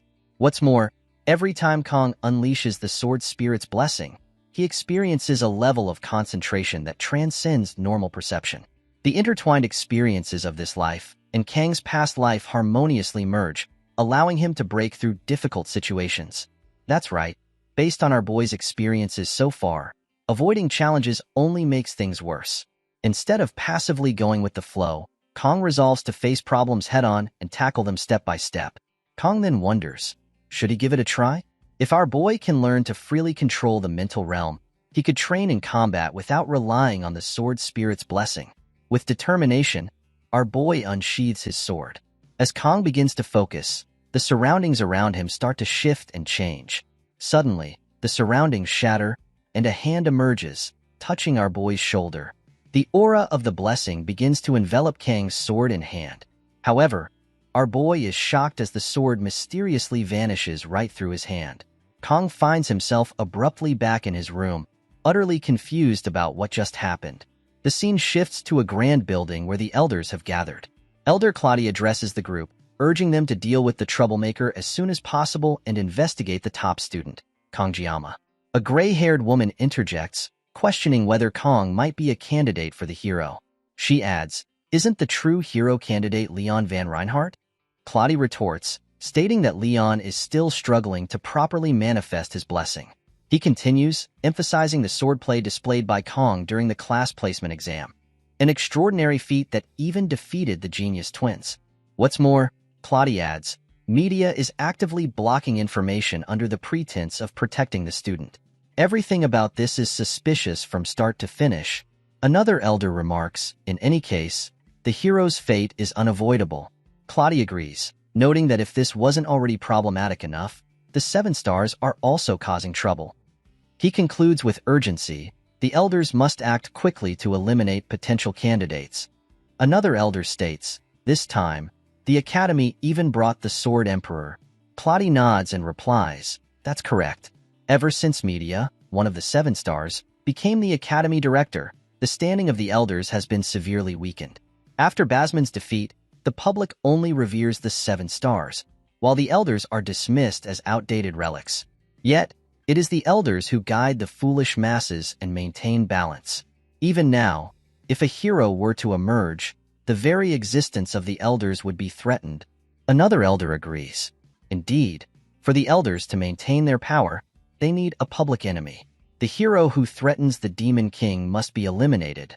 Claudia reflects silently, acknowledging that he is one of the Academy's elders, but he feels the weight of Saki Ryoso's warnings. Because of Saki, Claudia is exerting all his effort to persuade the elders through sheer force. Saki had informed him that the 5th Division Commander is furious and warned that if Claudia fails to act, the 5th Demon King Division Commander, Air Acre, will take him down. The higher elder finally speaks.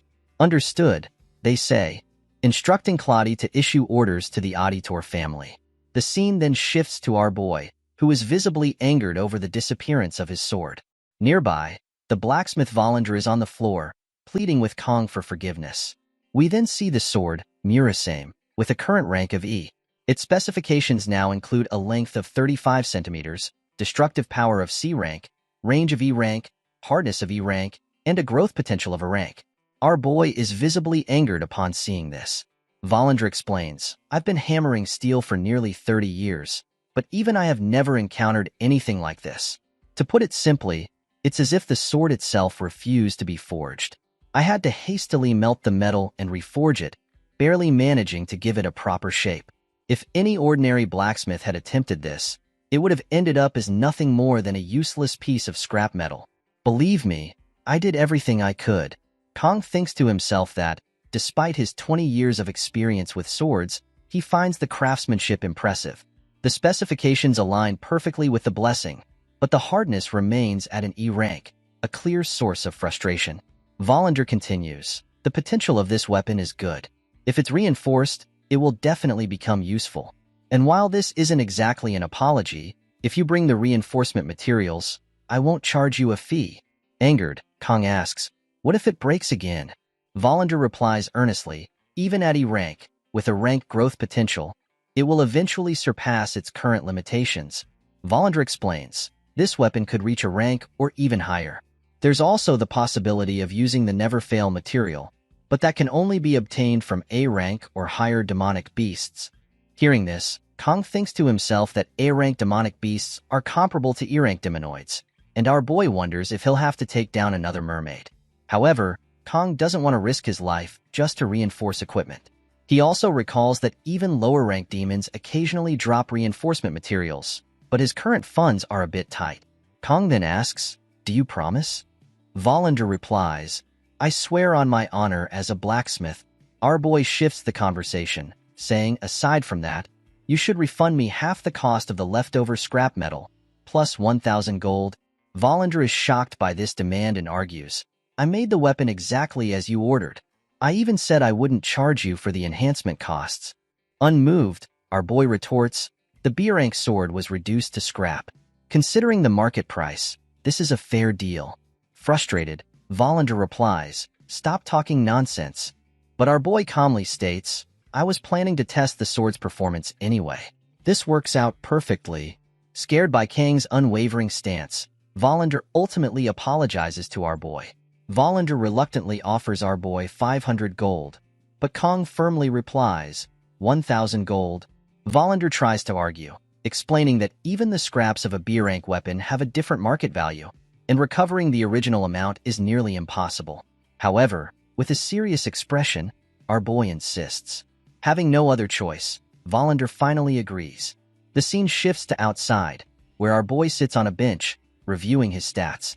Kang thinks to himself that after obtaining a new weapon, his armament stats have increased, and additional options have become available. The biggest reason our boy hesitates to use the sword god's blessing is the excruciating pain it causes, but the pain has started to decrease. Kang realizes he needs to level up this skill no matter what. Our boy recalls testing the blessing earlier. While the pain was reduced, it was still unbearable. However, if just one level of improvement can lower the pain this much, consistent leveling might eventually allow Kang to use the sword god's blessing pain-free. Additionally, it seems that armament stats increase whenever Kang obtains a new weapon or enhances an existing one. Now that midterms are over, our boy resolves to make weapon enhancement his top priority. Kang believes that if he continues to grow at this rate, he might finally come to understand the true power he has been given. Perhaps our boy will even figure out how Kang ended up in this world. At that moment, Chloe approaches, inquiring what Kang is doing. Startled, our boy looks up and is surprised to see Chloe. Noticing Chloe's leg, our boy asks if she has taken off her cast and if her body is okay now. Chloe replies with a smile that she's fine but still needs crutches. She adds that she feels stronger than before. Broken bones heal stronger after breaking, she jokes. Hearing this, Kang thinks to himself, bones aren't muscles. Kang steps closer to Chloe and gently picks a grain of rice from her cheek. Shocked, Chloe stumbles and falls to the ground. Alarmed, Kang quickly kneels and asks if she's okay. Chloe reassures him that she is fine. Curious, Chloe then points to something on the bench and asks, what's that? Kang replies, it's my weapon. Chloe's face lights up with excitement as she examines it. Your first weapon? That's so cool, she exclaims. Despite learning that the sword is only E-rank, Chloe is impressed. It's hard to believe this is an E-rank weapon. It looks so good, she says. Our boy nods and confirms, yes, it's E-rank. Seeing Kang's expression, Chloe clarifies, that's not what I meant. I mean, for the lowest rank weapon, it looks amazing. She hesitates for a moment before adding, no, that's not it either. Our boy tells Chloe, it's fine. I already got some money back from the blacksmith, and he said he wouldn't charge for enhancements if I bring the materials. If I enhance this sword enough, it will become usable. Chloe nods and replies, that's right. You were already strong even with just a sashimi knife. With a proper weapon, you'll definitely become even stronger. Hearing this, Kang thanks Chloe.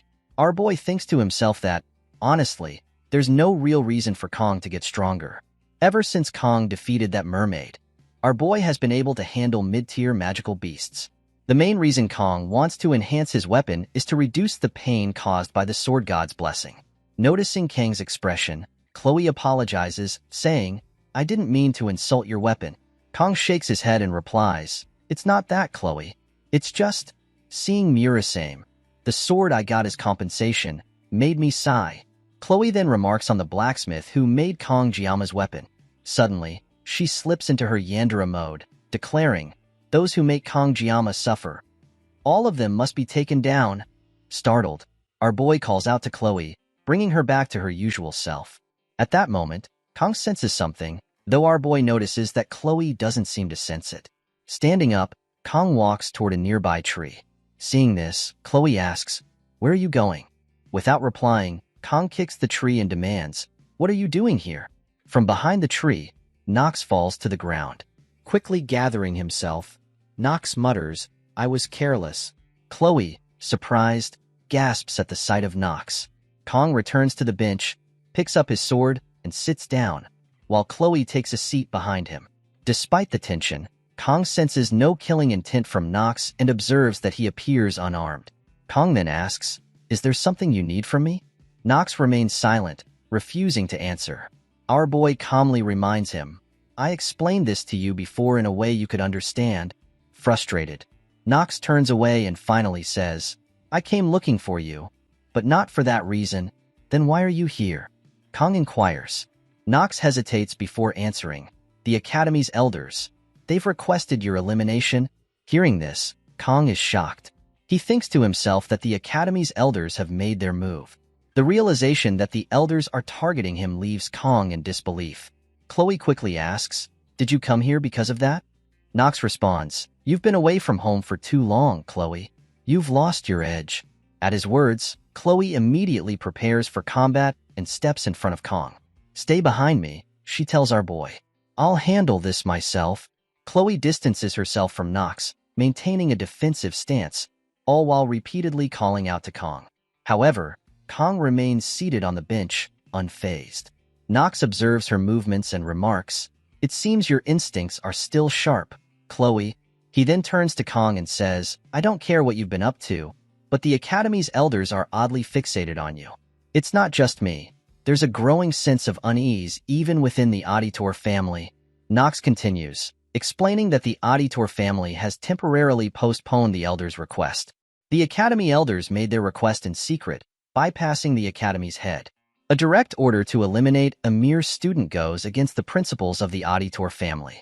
However, since it's a direct order from the elders, it's difficult to ignore. If the pressure continues, the Auditor family will have no choice but to investigate you. Finally, Knox adds, "Whatever the case may be, Chloe, you're a member of the Auditor family, and you needed to know." Chloe remains silent after hearing this. Observing her reaction, Kong thinks to himself that while Knox came under the pretext of upholding the family's principles, in the end, Knox was truly worried about Chloe. Knox then states, "That's all I have to say," and begins to walk away. Our boy calls out, "Knox." Stopping, Knox turns around as Kong inquires, "What is this? Last time, you said something different." Knox pauses before replying, "Chloe is happiest when she's by your side. Even I, her brother, have never seen her like this before." Kong is shocked by Knox's words. Finally, Knox adds, "Don't let Chloe get hurt anymore," before turning and leaving. Shocked by what he hears, our boy wonders to himself what Knox is talking about. It's not Kang's fault that Chloe hurt her leg. Then, Knox questions how Kong became so strong. Kong is taken aback by the idea that Knox considers him strong. To be regarded as strong, one must be able to withstand threats at all times, like the Sword Emperor. Someone like Kong, who can only maintain that level of strength for less than a minute a day, is far from a level where he can boast about his power. Kong himself can't even think of such a claim. Knox, using Chloe as an excuse, reveals secrets of the Auditor family to our boy, an outsider. There's no way Knox would let that slide. Our boy then tells Knox that he lacks desperation. Surprised, Knox asks what Kong means by that. Kong explains that, regardless of how much of an Auditor Knox is, there's a certain edge that comes from real-world experience. If Knox stays cooped up in the Academy, he will eventually hit his growth limit. To truly grow, Knox needs to venture out, gain real-life experience, and work hard. Only then will he achieve something remarkable. Knox is surprised by this advice. Observing Knox's reaction, our boy thinks that Kong isn't entirely wrong. With that, he decides to leave the conversation and move on. The scene shifts to the classroom, where the teacher is conducting a lecture. Our boy, sitting by himself, reflects on the Academy elders targeting Kong. These elders are descendants of 5 of Baylor Hoken's 7 disciples, a group renowned for their immense influence, not just within the Academy but across the entire world. Kong recalls the elders' role in the game, where they were notorious for constantly obstructing the protagonist to safeguard their own power and status. This earned them the nickname Corrupt Remnants among players. However, Kong can't understand why the elders are now targeting our boy. To make sense of the situation, Kong begins writing down the key events our boy has been involved in so far. The top Academy admission exam, where Kong faced and defeated the twins. The subspace training session, where our boy confronted and defeated Nox. The midterm exams, where our boy saved Leon. As Kong reviews what he has written, our boy realizes that he has caused quite a stir. It seems Kong has been inadvertently drawing attention to himself. Yet, despite all that our boy has done, it still doesn't explain why the elders would target Kong specifically.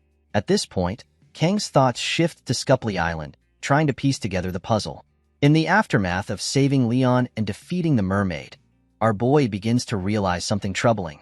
Kong deduces that the elders are not targeting him specifically. They are after Leon. Kong was merely an obstacle in their way.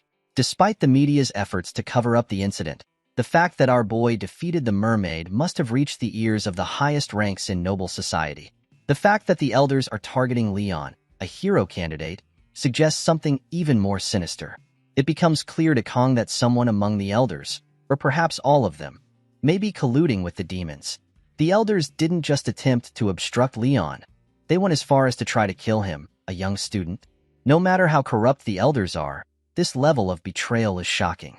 Prioritizing their own power over the safety of humanity, and the Academy crosses every line. Kong didn't think they could stoop this low. Our boy entertains the thought of storming into the elders' chambers and taking them down immediately. However, he knows it isn't the right time yet. When the time comes, our boy resolves to ensure that the elders are held accountable. Meanwhile, the teacher instructs the students to take notes, snapping Kong out of his thoughts. Kong realizes that he hasn't been focused. He reminds himself of what he needs next, a weapon enhancement. Determined, our boy decides that he'll have to venture into the dungeon to make it happen.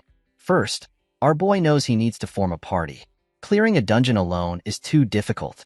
Kong is certain that Chloe would be willing to help. However, instead of someone as powerful as Rachel, our boy prefers someone more strategic. This thought leads Kong to remember Batten, and he decides to find Batten and ask for his help. The scene shifts to the dragon class, where our boy is interrupted by a student who tells him that this isn't a place where someone like Kong can come and go as they please. Hearing this, Kong thinks to himself, who is this third-rate extra character? With 20 years of experience in the food industry and dealing with countless customers, our boy has encountered people like this before, and he finds it tiresome to handle. Without hesitation, our boy tells the student not to bother him, or else he'll take him down. Angered, the student attempts to strike Kong. Observing the attack, Kong notices how slow the student is and thinks that he could easily handle him. However, before Kong can act, Batten appears and punches the student down. Students start gathering around, curious about the commotion. Meanwhile, Kong thinks to himself, I've heard of strength mages, but a strength healer? That's new. Batten then asks Kong if he came looking for him, and suggests they continue the conversation outside. The two leave together to talk. Kong shares his plan with Batten, who agrees that our boy needs to form a party as soon as possible. Batten offers to help Kong recruit party members and proposes a deal. The dungeon rewards will be split among the team, while Kong can keep the materials from the magical beasts. Batten then asks, did I get that right? Our boy responds that if Kong were to gather a party on his own, no one except Chloe would join. However, if Batten helps with the dragon class, it might be easier, or so Kong thought. Batten informs Kong that a party must have at least 4 members to obtain dungeon clearance permits. He adds that if it weren't for Academy rules, someone like Kong could easily clear 5 or 6 dungeons alone. Our boy quickly counters, saying, I can't even clear 1 dungeon alone. Hearing this, Batten accuses Kong of lying, reminding him that Kong single-handedly defeated a mermaid. Batten remarks that being overly humble is annoying. Hearing this, Kong thinks to himself that Batten genuinely believes our boy is simply being modest. Batten then comments, it looks like you're doing better now. Our boy replies, thanks to the good treatment, and I rested for a few days. I'm feeling much better now. Batten finally agrees, saying, all right, fine. I'll take your offer. There's no reason to refuse, and I have a feeling that working with you will be a new experience. Kong thanks Batten, who then inquires, do you have any dungeons in mind? Kong replies, the C-rank Buffalo Dungeon. Batten responds, are you talking about the dungeon in Cheelwyn? Our boy nods and says, yes. Batten remarks, a Buffalo Dungeon, that's a classic. So, it's me, you, and Chloe. That makes 3 members. Do you have any preferences for the 4th member? Kong replies, I'd prefer it not to be Rachel or Leon. Hearing this, Batten laughs and says, "Don't worry. Neither of them will be able to come anyway." Rachel has been in seclusion since she was hospitalized after training in the academy grounds, and Leon is preparing for upper-grade dungeon raids with the second and third-year students. Kong thinks to himself, "That's good." Batten then says, "There is one person who comes to mind. By now, she's probably sleeping there." Surprised, Kong asks, "Sleeping at this hour?" Batten shrugs and replies, "That's just how she is." With that, Batten gestures for Kong and says, "Let's go to the cafeteria." As Batten mentions he needs to buy something, the scene shifts to later that night. Both Batten and Kong arrive at a house. As they enter, our boy looks around, thinking to himself that he didn't know the academy had such a place. Even during Kang's time playing Miracle Blessing Him, our boy had never come here. In Kang's past life, our boy was a Japanese cuisine chef, though he never actually visited Japan. Kong always wanted to go but never had the chance. Looking around now, he feels a sense of vicarious satisfaction. Then, Kong notices archery arrows scattered around the place. Before he can process this, Batten finds the person he was searching for, fast asleep inside the house. Batten approaches the girl and tries to wake her up, but she doesn't budge. Batten then tells the girl, "I brought your favorite from the cafeteria." Hearing this, the girl instantly wakes up and eagerly asks, "Where is it?" Batten points to Kong and says, "He has it." Without wasting a moment, the girl rushes toward our boy with incredible speed, grabs the bag from Kong, and they both fall to the ground. It turns out the bag contains chocolate. The blue-haired girl, now lying on top of our boy, enjoys the chocolate blissfully, leaving Kong shocked and unsure of what just happened. Smiling, the girl then looks at Kong and asks, "Do you have any more chocolate?" Our boy reflects on the narrative of Miracle's Blessing, a story centered around the protagonist, Leon, and featuring numerous heroines. Among these heroines is Abel von Nibelung, officially designated as the main heroine by the game developers. While each heroine possesses unique charms and abilities, the game's story highlights Abel and Leon overcoming challenges together, culminating in the blossoming of their love. Even our boy found himself captivated by Abel's charisma, which led to the other heroines gradually fading into the background. Among these, the one who faded the quickest was Saki Ryoso, the daughter of Jialgung. In the present, Saki asks Kong if he has any more chocolate. After making her request, she turns around and comments that our boy looks a bit foolish. This observation resonates with Kong, who realizes that Batten had been thinking about Saki as the last member of the party. Kong now understands Batten's confidence. Our boy knows that Saki Ryoso is a top-tier DPS among ranged attackers. Although her contribution to the main story seems minimal, Saki is a skill-based character distinct from Leon. Her inclusion in Kang's party wouldn't disrupt the central plot, making her a valuable addition. Kong considers that maybe it will be fine. Saki then inquires what brings Batten here.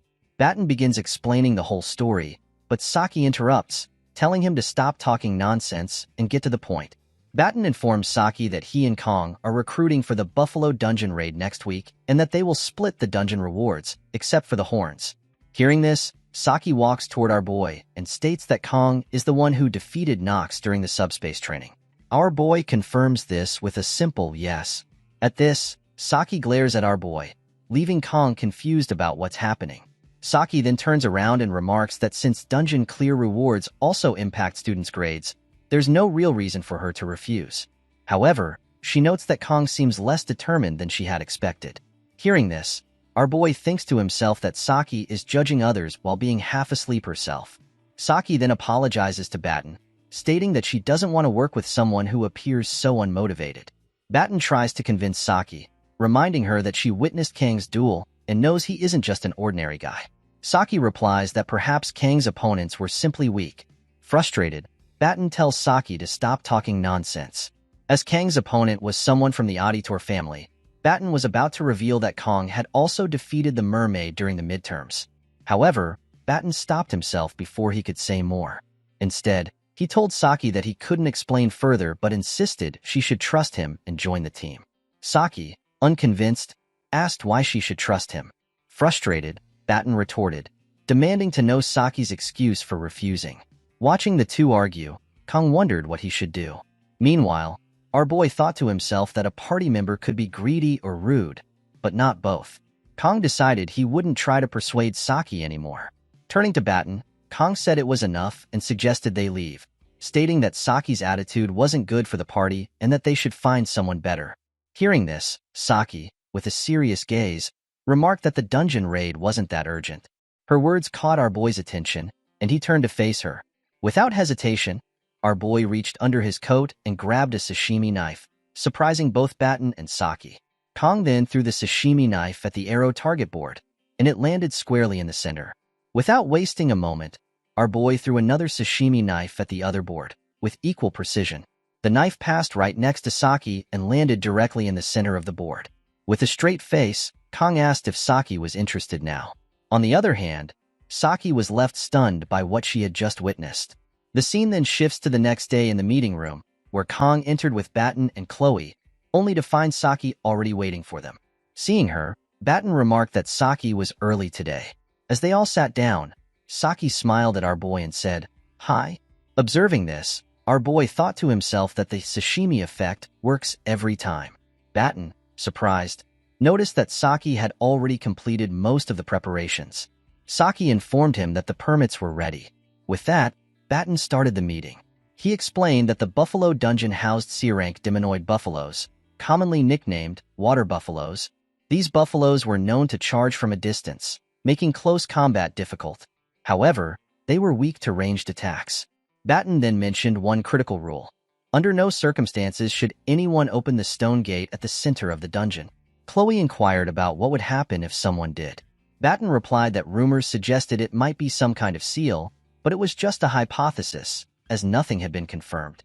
Saki then reminded everyone that the Academy's permit explicitly required them to leave the stone gate closed, so there was no reason to disobey this order. With a smile, our boy stated that he understood the importance of never opening the stone gate. Seeing this, everyone turned to look at our boy. Surprised, he didn't understand why he was suddenly the center of attention. Batten then asked Kong if he knew what was behind the stone gate.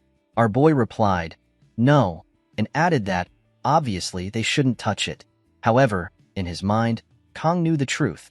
There was a hidden boss behind the stone gate. Hearing Kang's response, Batten sighed in relief, stating that he had feared the worst.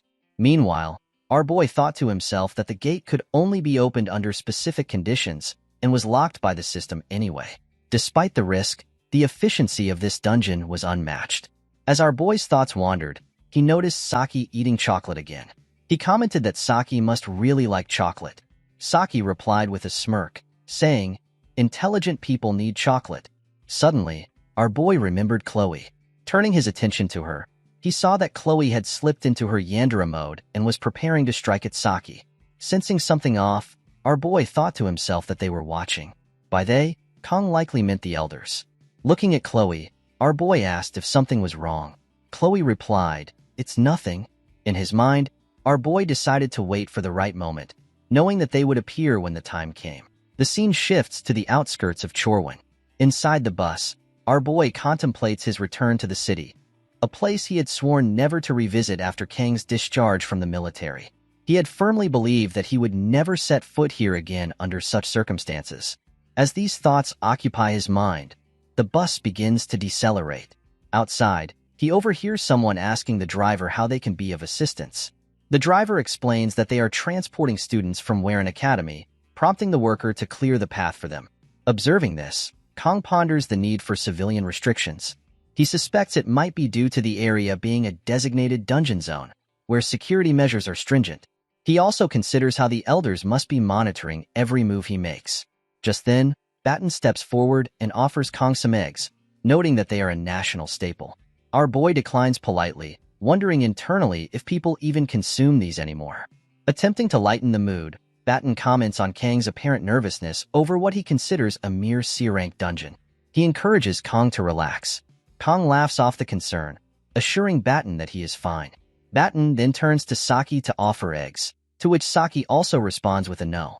And in the front, we find Chloe asleep, still clutching her sword. Batten comments, questioning whether Kong is planning to show off again. Our boy responds with a simple no.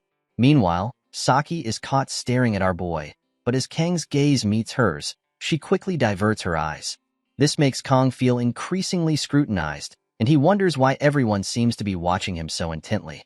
Upon arriving at their destination, Chloe wakes up, thrilled by the pleasant weather and the beautiful scenery. Our boy reflects silently that this very location was once a nest for an ancient demon, now transformed into a mere farming dungeon. Batten notices Kang's large bag and curiously asks why he's carrying so much luggage. Our boy teases if Batten wants to know what's inside, then proceeds to open the bag to reveal an assortment of sashimi knives. Batten, surprised, asks if Kang intends to sell the knives here.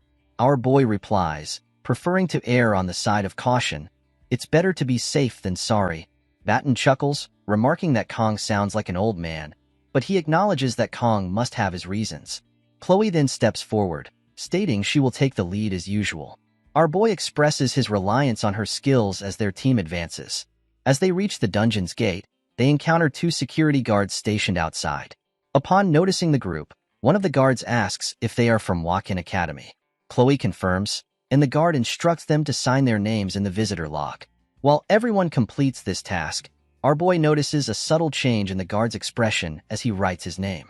This leads Kang to suspect that the guard might be concealing something. As Kang ponders this, Batten calls out to him, urging him to hurry up so they can enter the dungeon together. Once inside, Batten cautions everyone to stay alert. However, our boy remains preoccupied with the guard's reaction. The uncertainty in the guard's eyes seemed evident when he saw our protagonist's name in the log.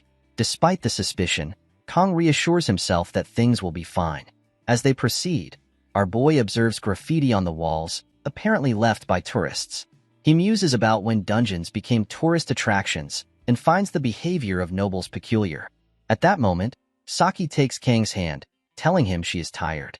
Our boy acknowledges her fatigue, and Saki suggests that something sweet might help her feel better. When Saki inquires if Kang has anything sweet, he rummages through his pockets and hands her a piece of candy. Upon seeing it, Saki admits that she isn't very fond of candy and asks if he has any chocolate instead. Frustrated by her pickiness, our boy suggests that Saki should have brought her own.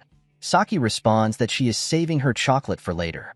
As Saki reluctantly eats the candy, our boy thinks that she needs to focus more on the mission. At that moment, Chloe alerts the group that 3 to 4 monsters are approaching from 200 meters away. Batten quickly instructs everyone to stick to the plan, assuring them that the monsters won't pose a threat if they do so. He then directs Chloe and Saki to advance while he prepares to cast a spell to enhance their strength. As the action unfolds, Saki readies her bow, which Kang recognizes as an S-grade weapon, the Crimson Bow. He is confident that with such powerful equipment, clearing the dungeon will be straightforward. However, Saki suddenly remarks that something feels off about her weapon, pondering if it has been too long since she last used it. Our boy begins to question if he can truly rely on Saki at this critical moment. Just then, Saki realizes what she's missing. She retrieves her chocolate and eats it, declaring that now everything is perfect. Seeing this, Kang begins to question whether he can truly trust Saki.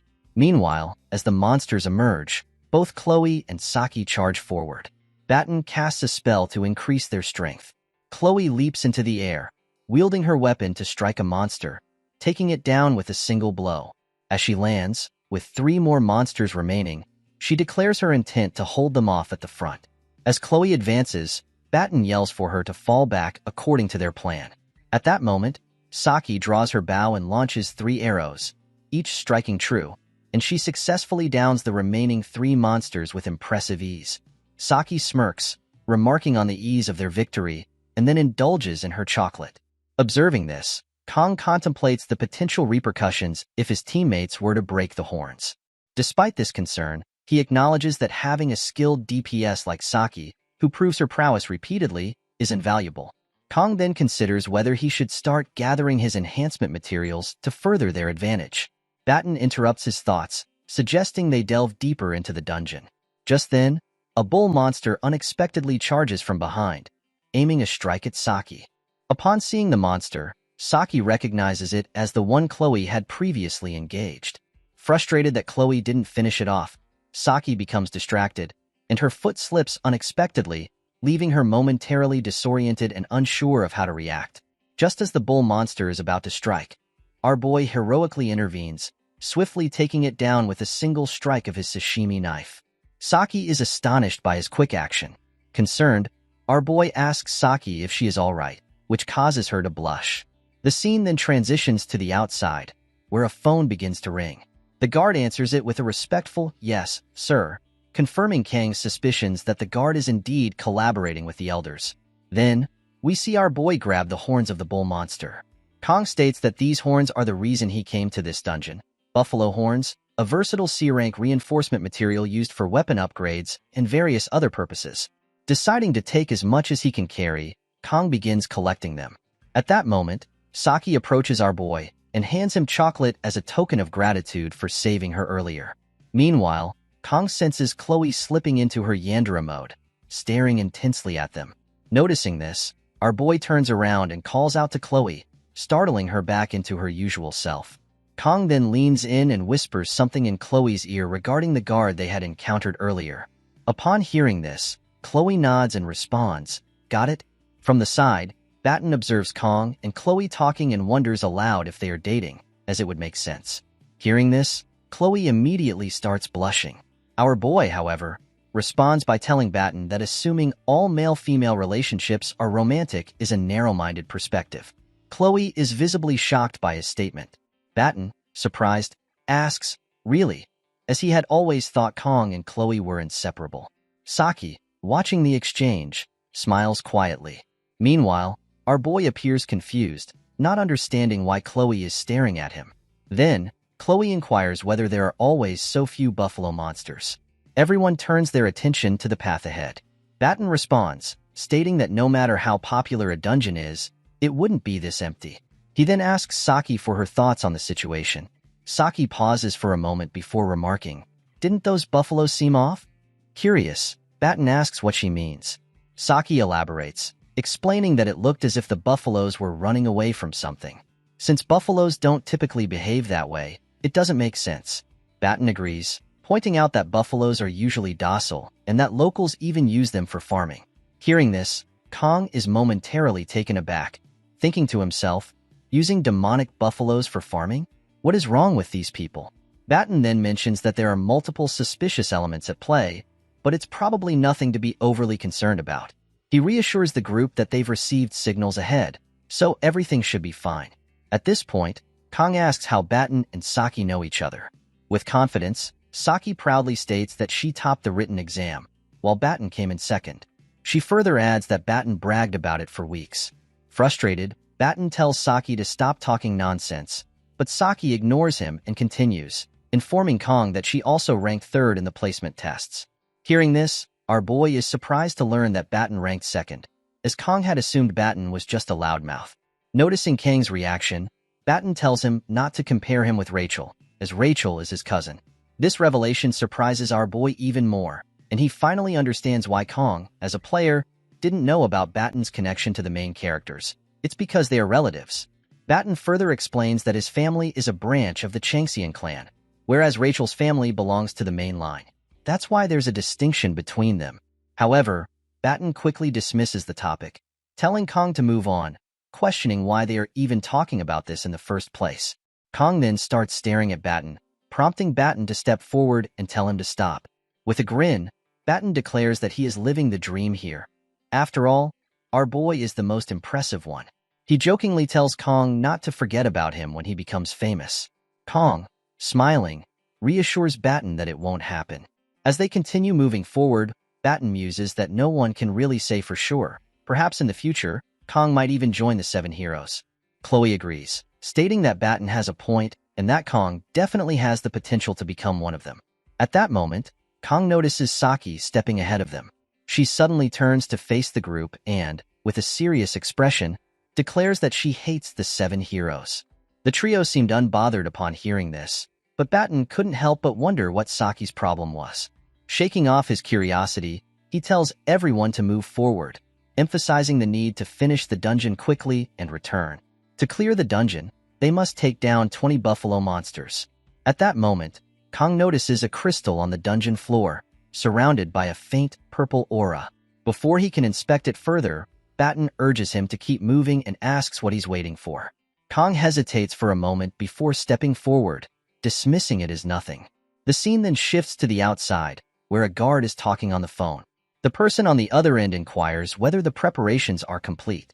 The guard replies that everything has been taken care of and that the academy students must have encountered the enraged buffaloes by now. Assured by this, the guard states that there is no need to worry. However, the person on the phone scoffs, saying it's easy for the guard to say that. He then asks if the guard has anything else to report. The guard confirms that he followed the instructions precisely but admits that, personally, he believes the enraged buffaloes will deal with the students. The scene then reveals that the person on the phone is none other than the commander of the Demonoids. The commander warns the guard not to get too confident, reminding him that failure is not an option. She then coldly asks if the guard is prepared to take responsibility should things go wrong. At that, the guard falls silent. The Demonoid commander reassures the guard, telling him not to worry. As she trusts that the guard has done his job well, she instructs the guard to call her once he has the results. The guard acknowledges the order, replies that he understands, and ends the call. Staring at the dungeon entrance, the guard mutters to himself that, either way, he is as good as dead. Just then, an ominous aura begins emanating from the dungeon gate. Thinking to himself, the guard recalls that, just in case, he had forcibly opened the gate, meaning the student's chances of surviving the dungeon are now 0. Yet, something about Kong unsettles him. Those eyes. It's as if he sees through everything. With that thought lingering in his mind, the guard decides to enter the dungeon and check for himself. The scene then shifts inside the dungeon. Chloe turns to Kong and informs him that she can sense magical beasts approaching from behind. Kong immediately asks how many. Chloe, using her blessing, replies that she detects roughly 50 beasts. The entire group is stunned upon hearing this. At that very moment, Kong and the others suddenly sense something rushing toward them from the opposite side of the dungeon. When they turn to look, their eyes widen in shock.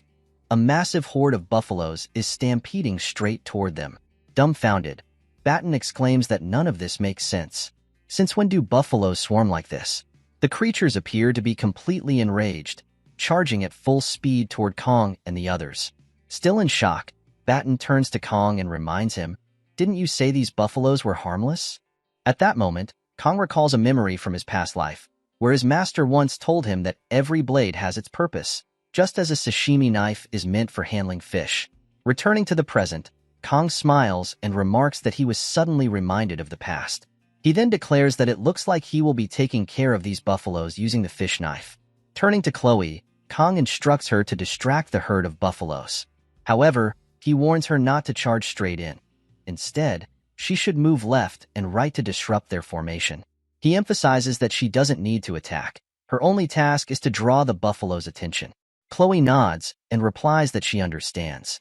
Next, Kong turns to Batten and asks if he's ready. Grinning, Batten confidently responds, "I was born ready." Meanwhile, Saki struggles to understand why Kong remains so calm, considering they are about to face 50 buffalo monsters. Kong then gives her instructions, telling her to hold the front and stop anything that gets too close. Saki acknowledges the order, replying with a firm okay. Still puzzled, Saki turns to Batten and asks why Kong seems so composed. Batten, with a knowing smile, simply tells her not to be surprised. However, Saki remains confused, unable to grasp what Kong is planning. The scene then shifts to Kong, who thinks to himself that he shouldn't overthink it. That's why our boy came prepared. No matter what stands in front of him, no matter how many enemies there are, Kong will take them all down.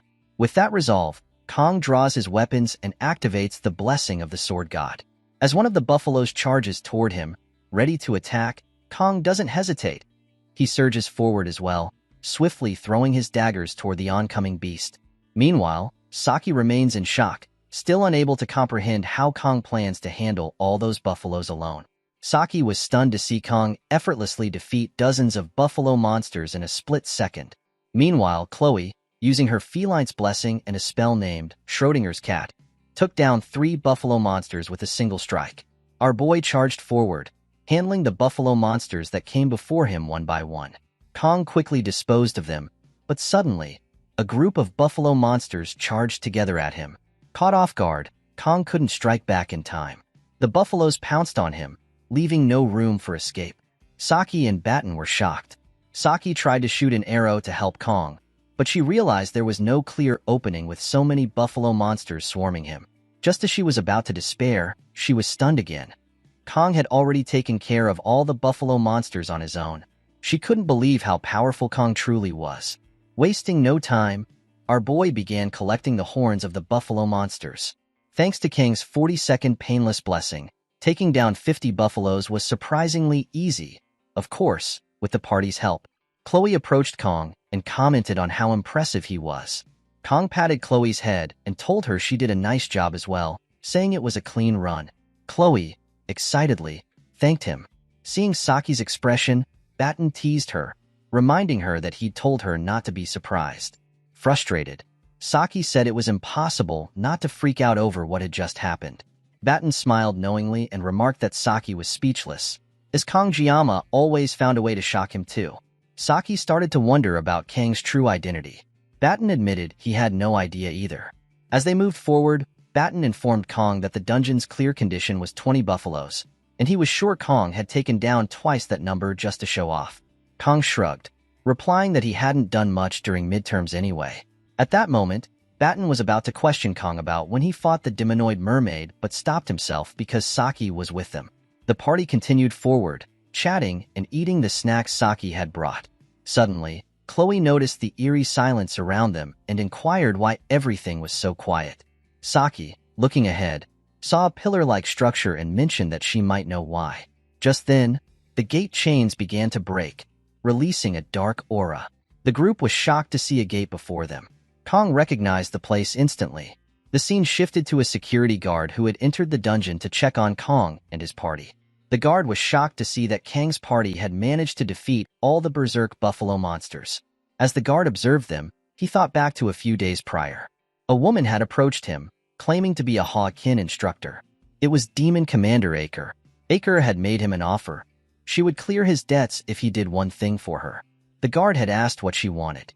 Aker told him to tame the buffalo monsters, then use a demon stone to send them into a frenzy and release them when Kangiyama showed up with his party. She also ordered him to open the dungeon gate. The guard hesitated, concerned that the students might not survive. Aker coldly replied that she didn't care, and if he refused, she would find someone else.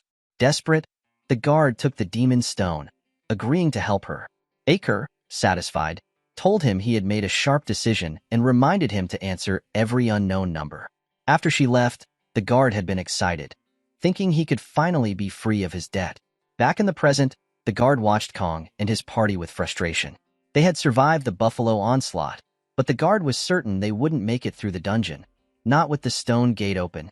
The scene shifted back to our boy and his party, standing before the open gate. They couldn't believe what they were seeing. Kong thought to himself that it was no wonder everything had seemed so easy. They had walked right into a trap. The guard's glare had felt off to him earlier, and now Kong was frustrated that he hadn't trusted his instincts. The stone gate of this dungeon only opened with the giant demon stone, a mid-game quest item. The fragments Kong had seen earlier were pieces of the mana stone, and he hadn't expected the stone gate to be left open. Kong considered that if everything went according to the game, there would be a reward, but surviving came first. Kong could sense the presence of the boss monster. As he stared at the gate, he noticed a single red line carved into the supposedly indestructible stone. He realized that he had already used up all 40 seconds of the painless blessing, but Murasame should be able to hold out a little longer. His plan was to go through the gate and get out before it shattered completely. Suddenly, the stone gate began to open wider. Kong and the others stood frozen, shocked and confused. From within the gate, a massive creature emerged. Batten stared in disbelief, questioning if the monster before them was really a buffalo. Kong couldn't believe it either. The boss monster had broken through the stone gate. It was an A-grade demon, Minotauros, also known as the Buffalo King. The reward for defeating this dungeon's boss was the Blessing of Transition, a powerful item that transferred and amplified the owner's blessing to a chosen target. But it was a single-use item. Kong knew that this fight would be on a completely different level. The Buffalo King stood tall, radiating murderous intent. As the Buffalo King roared, Kong knew one thing for sure. There was no turning back now. The scene shifts inside the stone gate, where two buffalo-like monsters scan their surroundings, with the main boss monster standing between them. Chloe is startled to discover that there are monsters inside the stone gate, while our boy struggles to believe that even those two buffalo monsters are something Kong cannot handle alone. Kong realizes that even if our boy manages to break through the gate and escape, the moment the boss buffalo monster awakens, it will be nearly impossible for everyone to get out unharmed. He understands that this situation is vastly different from the midterm exam. There was no prior information about the mermaid then, but our boy has faced the Minotaur in gameplay before. If our boy were in peak condition, Kong could have handled all 3 buffalo monsters on his own. However, at this moment, Kong has already exhausted all 40 seconds of Pame's immunity blessing and must act as efficiently and effectively as possible to succeed. Our boy then grips the Murasame tightly as Kong turns to Batten and asks if he can still use the pain-reducing blessing. Batten responds that he can. Kong follows up, inquiring how long Batten can maintain the blessing. Batten states that the maximum duration is about 2 minutes. Our boy replies that it's enough and instructs Batten to keep applying the blessing while Kong engages the boss buffalo monster. Kong knows that if he loses focus even for a second, he could be seriously injured, or worse, killed. Batten reassures Kong, saying that since it's him, he'll do his best. Kong then turns to Saki and Chloe, instructing them to handle the wounded buffalo monsters on the side. However, he warns them not to get involved with the boss monster, as it is far too dangerous. Saki appears genuinely impressed by Kang's composure and leadership. Kong tells everyone to get ready and follow the same strategy they used earlier when facing the horde of buffalo monsters. As the buffalo monsters charge forward, our boy activates the blessing of the sword god. However, Kang's entire body is suddenly overcome with excruciating pain. Fortunately, thanks to Batten's pain-reducing blessing, Kong is able to move and endure the agony. He steadies himself, mentally reinforcing that he can do this. Then, as the boss buffalo monster charges toward our boy, Kong wastes no time and rushes forward to meet it head-on. The monster swings its massive axe toward our boy, and Kong manages to dodge the strike just in time, causing the boss buffalo monster's attack to land on the wall, shattering it upon impact. Kong thinks to himself that the blessing of the sword god is agonizingly painful, but he endures it and retaliates, slashing at the boss buffalo monster with his sword. However, the monster swiftly blocks the attack with its axe. Wasting no time, the boss buffalo monster counters, but our boy evades the strike and attempts to create some distance. To Kang's surprise, the boss buffalo monster suddenly kicks him from behind. Our boy barely manages to block the kick with his knife, preventing a direct hit. At that moment, our boy realizes that all the senses he had been unable to feel under the pain immunity blessing have now awakened. Instead of feeling overwhelmed, Kong experiences an unexpected sense of freedom. The boss buffalo monster then swings its axe at Kong from the front, but Kong dodges by moving closer to the monster. However, the boss monster anticipates this maneuver and abruptly redirects its axe toward our boy. As the axe is about to strike, our boy reacts instantly, ducking just in time to avoid the blow. The boss buffalo monster's strike smashes into the dungeon walls. Seizing the opportunity in an instant, our boy swiftly moves behind the boss buffalo monster. However, relying on its sharp instincts, the monster quickly turns around and delivers a powerful strike at the spot where our boy had just been standing. The impact sends dust billowing through the air, covering the entire area. As the dust settles, the boss buffalo monster is stunned to see Kong sitting right on the blade of its axe. On the other hand, Saki watches in disbelief. She can't comprehend how Kong is moving like that, as those movements seem beyond human capability. At that moment, one of the buffalo monsters charges at Saki, but she gracefully dodges the attack with ease. As she evades, she analyzes the battle in her mind, considering the precise use of muscles, posture, striking angles, and positioning of energy. A combat sense that disrupts the enemy's center of gravity with minimal movement. Yet, in reality, the gap between theory and actual combat is immense. Even in this life-or-death situation, Kong remains unwavering. His presence on the battlefield reminds her of the legendary Sword Emperor, Siegfried. Seizing an opportunity, Saki draws her bow and releases a precise arrow, striking the buffalo monster with perfect accuracy and taking it down in a single shot. After defeating the buffalo monster, Saki recalls rumors she had heard that the Sword Emperor once unleashed his aura against the special trainees.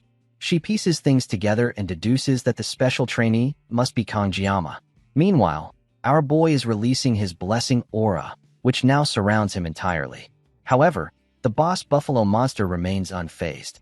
Instead of showing intimidation, it abandons its axe and lunges forward, aiming a powerful punch at our boy. In an instant, our boy counters with a precise strike, injuring the monster's right arm. The boss buffalo monster lets out a deafening roar of pain. At the same time, Batten continues using his blessing on our boy, while Chloe engages another buffalo monster. With swift precision, Chloe easily defeats her opponent. However, despite her victory, she admits that she still lacks experience in fighting monsters. She notes that the closer a monster's form is to that of a human, the more dangerous it becomes. While the level of danger varies by individual, a monster that exhibits human-like behaviors is particularly formidable and difficult to defeat. In Chloe's opinion, the boss buffalo monster is not just any beast. It appears to be a true demonic sword master. Just then, the boss buffalo monster lets out a thunderous roar. The boss buffalo monster grabs the axe with its left hand and channels magic into it, gathering its aura around the weapon. Saki is shocked. She can't believe that a monster is capable of using magic. But upon closer observation, she realizes something even more unsettling. The boss buffalo monster is burning its own life force to generate mana. The thought leaves her in disbelief. A mere monster should not be able to do this. Moreover, the rampant surge of mana emanating from the monster makes it nearly impossible to get close. Despite the overwhelming pressure of the moment, Batten remains steadfast. He thinks to himself that, no matter what, he believes in Kong. Just then, the boss buffalo monster, having completed its spell, charges forward and swings its axe with full force, aiming directly at our boy. Our boy moves forward and strikes head-on against the buffalo monster boss. Their swords clash, releasing a powerful aura that engulfs the area. Kong smirks, realizing that the boss monster's magic is too dense. He knows he cannot defeat it with his sword alone. However, if he dodges, Chloe, Saki, and Batten will be in danger. At that moment, the buffalo monster boss intensifies the aura around its axe and swings it toward our boy. Shocked, Kong struggles as the force pushes him back.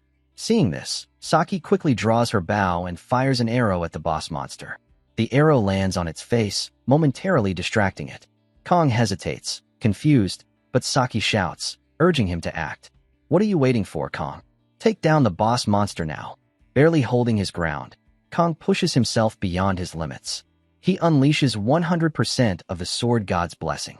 One of his pupils turns black, a clear sign that the blessing has fully awakened. His sword glows with a brilliant blue aura, radiating immense power. With renewed strength, Kong swings his sword. Little by little, it begins cutting through the boss monster's axe. The once impenetrable weapon starts to crack under the sheer force of Kang's strike. Chloe is shocked to see a brilliant blue light emanating from Kang's sword. As Kong intensifies his aura, he delivers a single, decisive strike, taking down the buffalo monster boss. Everyone watches in disbelief. Kong has defeated the demonic beast in an instant. Exhausted from the battle, our boy stands, breathing heavily. Looking upward, he remarks that he has finally managed to unleash the full potential of his sword god's blessing. Saki, clearly impressed, watches him closely. This time, Kong was able to maintain his sword god's blessing for exactly 12.7 seconds. Meanwhile, Batten, equally drained from the intense fight, collapses onto the ground. He sighs and states that Kong Jiyama defies common sense every time he sees him in action. As he watches our boy, Batten reflects on the blue light from earlier. It was bright enough to illuminate the entire cave. He struggles to believe that Kong, someone his age, is already capable of manifesting aura. Just then, Saki approaches Batten and tells him to breathe slowly and deeply. Startled, Batten asks why. Saki pauses for a moment before replying. She thinks she finally understands what Batten meant earlier. Batten asks, "What do you mean, Saki?" Saki replies, "That legendary incident." "Oh, that," Batten says, nodding. Saki continues, "I finally understand why you keep following Kong Jiyama around." Batten scoffs. "When was I ever following him around?" Saki shrugs. "Whatever. Besides, Academy rules won't allow Kong Jiyama to transfer to our class this year." Batten looks confused. "Did you hit your head? Or maybe you got possessed by a demon?" Hearing this, Saki simply smiles. "What about the other way around?" "There's no rule against that," she suggests. Batten pauses before replying. "Not that I'm aware of." "Good," Saki says with a grin. "Because somehow, I feel like tagging along with our boy too." Meanwhile, we shift to our boy, who reflects on the battle. Even with Batten's blessing, rest is unavoidable. But at least he survived. Fighting without the blessing of painlessness was progress. Just then, Chloe comes running toward Kong and embraces him tightly. Tears stream down her face as she asks, "Are you all right? Are you hurt anywhere?" Our boy, still recovering, says, "Wait a little. I'm still injured." Hearing this, Chloe quickly steps back, concern still evident in her eyes. Blushing, Chloe apologizes to Kong. At that moment, a system window appears in front of Kong, congratulating him on acquiring a new blessing. Seeing this, our boy thinks to himself that this blessing was originally meant for Leo. Its rank is Spirit rank, the rarest in this world. A blessing that only reveals its full potential when combined with another. The details of Kang's new blessing appear. Blessing of Transition. This ability allows Kong to transfer an own blessing to a living being or an object. However, direct physical contact with the target is required. Our boy realizes that this blessing of transition is essential for mastering the dual-natured Balmong. Determined, Kong decides to make the best use of this rare ability. Just then, the stone gate creaks open, and someone enters. Kong turns to Chloe and reminds her of the favor he asked earlier. Of course, Chloe replies without hesitation. The figure stepping inside is the security guard from before. However, before he can react, Chloe wastes no time. She swiftly strikes, injuring his leg. The guard stumbles, attempting to move, but Chloe glares at him and warns, "Stay still, or there will be consequences." Shocked, Batten asks, "What is happening?" Our boy calmly replies, "I asked Chloe to do me a favor earlier." The injured guard, wincing in pain, glares at Kong. "Are you insane? Why did you attack me? What did I even do?" Kong responds coldly, "That's exactly what I'm trying to figure out." He then turns to Saki and Batten. The rampaging buffalo monsters earlier and the sudden opening of the stone gate. It all leads back to this guard. Saki, her confidence unwavering, crosses her arms. It does seem suspicious. There weren't any surveillance cameras inside the dungeon, yet this guard just happened to show up at the perfect moment. Batten, still confused, furrows his brows. "But why would this guard target us?" Saki scoffs. "Idiot. That's what we're trying to find out." Her expression hardens as she steps toward the guard. "Who's behind this? There's no way you orchestrated all of this alone." The guard remains silent, refusing to answer. Saki narrows her eyes. "If you won't talk, I'll make sure you do." At that moment, our boy steps forward, his voice calm yet firm. "If you don't tell us about your boss, there will be consequences." Fear flickers across the guard's face. Trembling, he finally gives in. "All right, I'll talk." He takes a deep breath before revealing, "A Hawkin Academy instructor approached the guard a few days ago, offering to clear his debts." Hearing this, Batten clenches his fists in anger, but Saki quickly intervenes. "Calm down, Batten," she says before turning back to the guard. "What did this instructor look like?" The guard hesitates before replying. She was a tall woman with purple hair and eyes. Saki's expression sharpens. She turns to Kong. "If I had to guess, the instructor he's talking about is probably my class's assistant instructor. I never forget faces, and her eyes were particularly sharp." She stood out. Batten's eyes widen. "Wait, doesn't that mean she was behind the midterms incident too?" Saki, now surprised, furrows her brows. "Midterms incident? What happened back then?" Kong responds, his tone serious. "During the midterm exam, my team and I ran into a demonoid mermaid." Saki's eyes widen in shock. "Wait, Leon ended up in the hospital because he fought a demon?" Batten finally sees a chance to speak. "Exactly. And let's get one thing straight. Kong Jiama was the one who defeated the demonoid mermaid, not Leon." Kong, unfazed, simply nods. "I've gathered all the information I need." Kong reveals that he had been recording the guard all along. Saki, clearly impressed, our boy then states, "A dungeon that was never supposed to open, just happened to open. And the timing was perfect, to eliminate someone." The guard, shocked, stares at Kong. "What do you mean by that?" Ignoring him, our boy turns to Chloe. "You're the assassin here. It's your call." Chloe nods. "Understood." Wasting no time, she activates her blessing and swiftly takes down the guard with a single strike.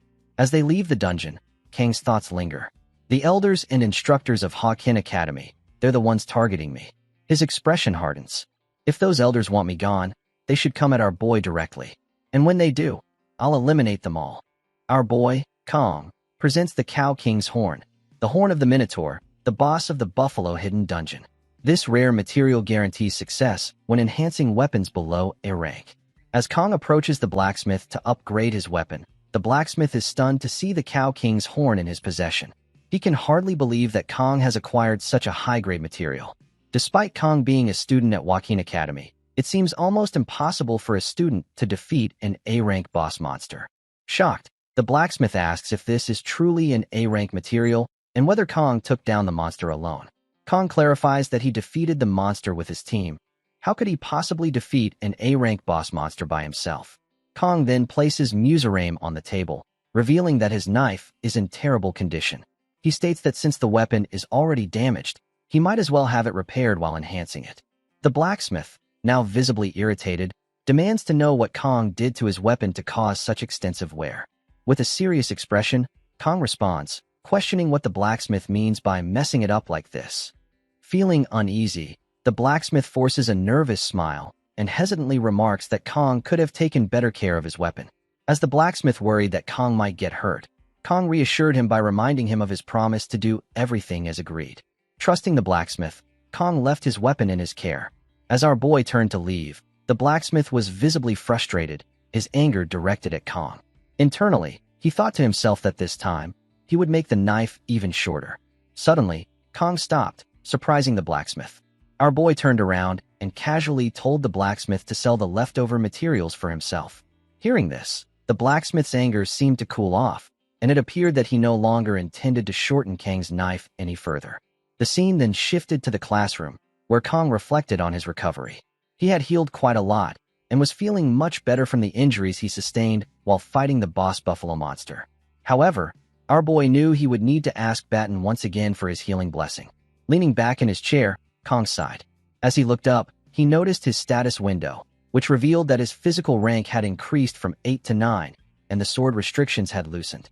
Additionally, our boy's mental rank had increased from 4 to 5, and several other skills had improved slightly as well. Observing these changes, Kong noted that the most noticeable factor was the synchronization rate, which had now reached 12.7%. Unlike other stats, this rate increased dramatically after significant events. If our boy cleared another dungeon, it would likely rise again, potentially unlocking another blessing. Kong further reflected that, despite the rapid increase in stats, there had been no major side effects since the day our boy's hair turned gray. Of course, Kong was still developing more gray hairs little by little. He jokingly considered the idea that strength equals baldness and wondered if, once his hair turned completely white, it would eventually fall out. Then, Kong acknowledged that since there were forces actively targeting our boy, he needed to be fully prepared. Having come this far, our boy couldn't afford to die a meaningless death. He also needed to study how to properly use the blessing of transfer, as the gap between those with blessings and those without was vast. Kong felt a little sorry for Leon, but since Leon was the protagonist, his skill window would inevitably overflow with blessings anyway. There was still a lot to do. First, our boy needed to focus on recovering his body. Then, Kong received a gift, which appeared to be from Chloe. For the first time, Kong had formed his own party and successfully cleared a dungeon. Having his life targeted had now become a daily occurrence for our boy, but it wasn't all bad. He had gained 2 classmates he could genuinely call friends, Batten and Chloe. Neither of them played a significant role in the main story, and Kong wasn't even sure if Chloe considered him a friend. Looking at the chocolate he received, our boy recalled that Chloe had been hospitalized with a fever after the dungeon raid. Kong decided that he should visit her when he had time. At that moment, the instructor entered the room alongside Siegfried, instructing all students to return to their seats. Kong wondered how long the Sword Emperor was going to keep them waiting. Just then, Kang's phone buzzed with a message from an unknown number, asking, "What are you doing?" Our boy assumed it was a wrong number. However, the next message instructed Kong to look to the front. As our boy lifted his gaze, he was shocked to see Saki standing there with Siegfried. Then, Instructor Lee addressed the class, announcing that, as of today, Saki Ryoso had been officially assigned to their class. The students were stunned by the news, but Instructor Lee quickly silenced them. He expressed his hope that everyone would get along with Saki, and then concluded by instructing the students to change and assemble at the training hall within 30 minutes. As Siegfried and Instructor Lee left the room, the students still couldn't believe that Saki Ryoso was now part of their class. What shocked them the most was that Saki had personally requested the reassignment. As Saki walked toward her seat, our boy couldn't help but wonder, is she really coming toward me? Among this year's cadets, known as the Generation of Miracles, Saki ranked 4th. She was a brilliant mind who had topped the written exam, with combat skills to match. A true embodiment of both brains and brawn, she had mastered the Kyushu style. On top of that, Saki was the daughter of Daki Kojima, one of the seven-star heroes, also known as the Absolute Bow. According to the setting, Saki Kojima holds the title of Absolute Bow and also serves as the Prime Minister of Japan. Essentially, Saki is like a princess of Japan. Even in this world, Japan remains a superpower, so it's no surprise that people are reacting as if they're meeting a celebrity. Our boy couldn't help but think that Saki shouldn't be here. This was going to be really annoying. As Saki walked through the classroom, she noticed Kong. Our boy silently hoped that she wouldn't come toward him. However, to his dismay, Saki approached our boy and, without hesitation, stated that if Kong wasn't going to eat the chocolate, then she would take it back. At that moment, it became clear the gift had been from Saki all along. Shocked and slightly intimidated, Kong couldn't utter a word and remained silent. But then, Saki casually asked if she could sit next to our boy. She then held out her phone, instructing Kong to save her number.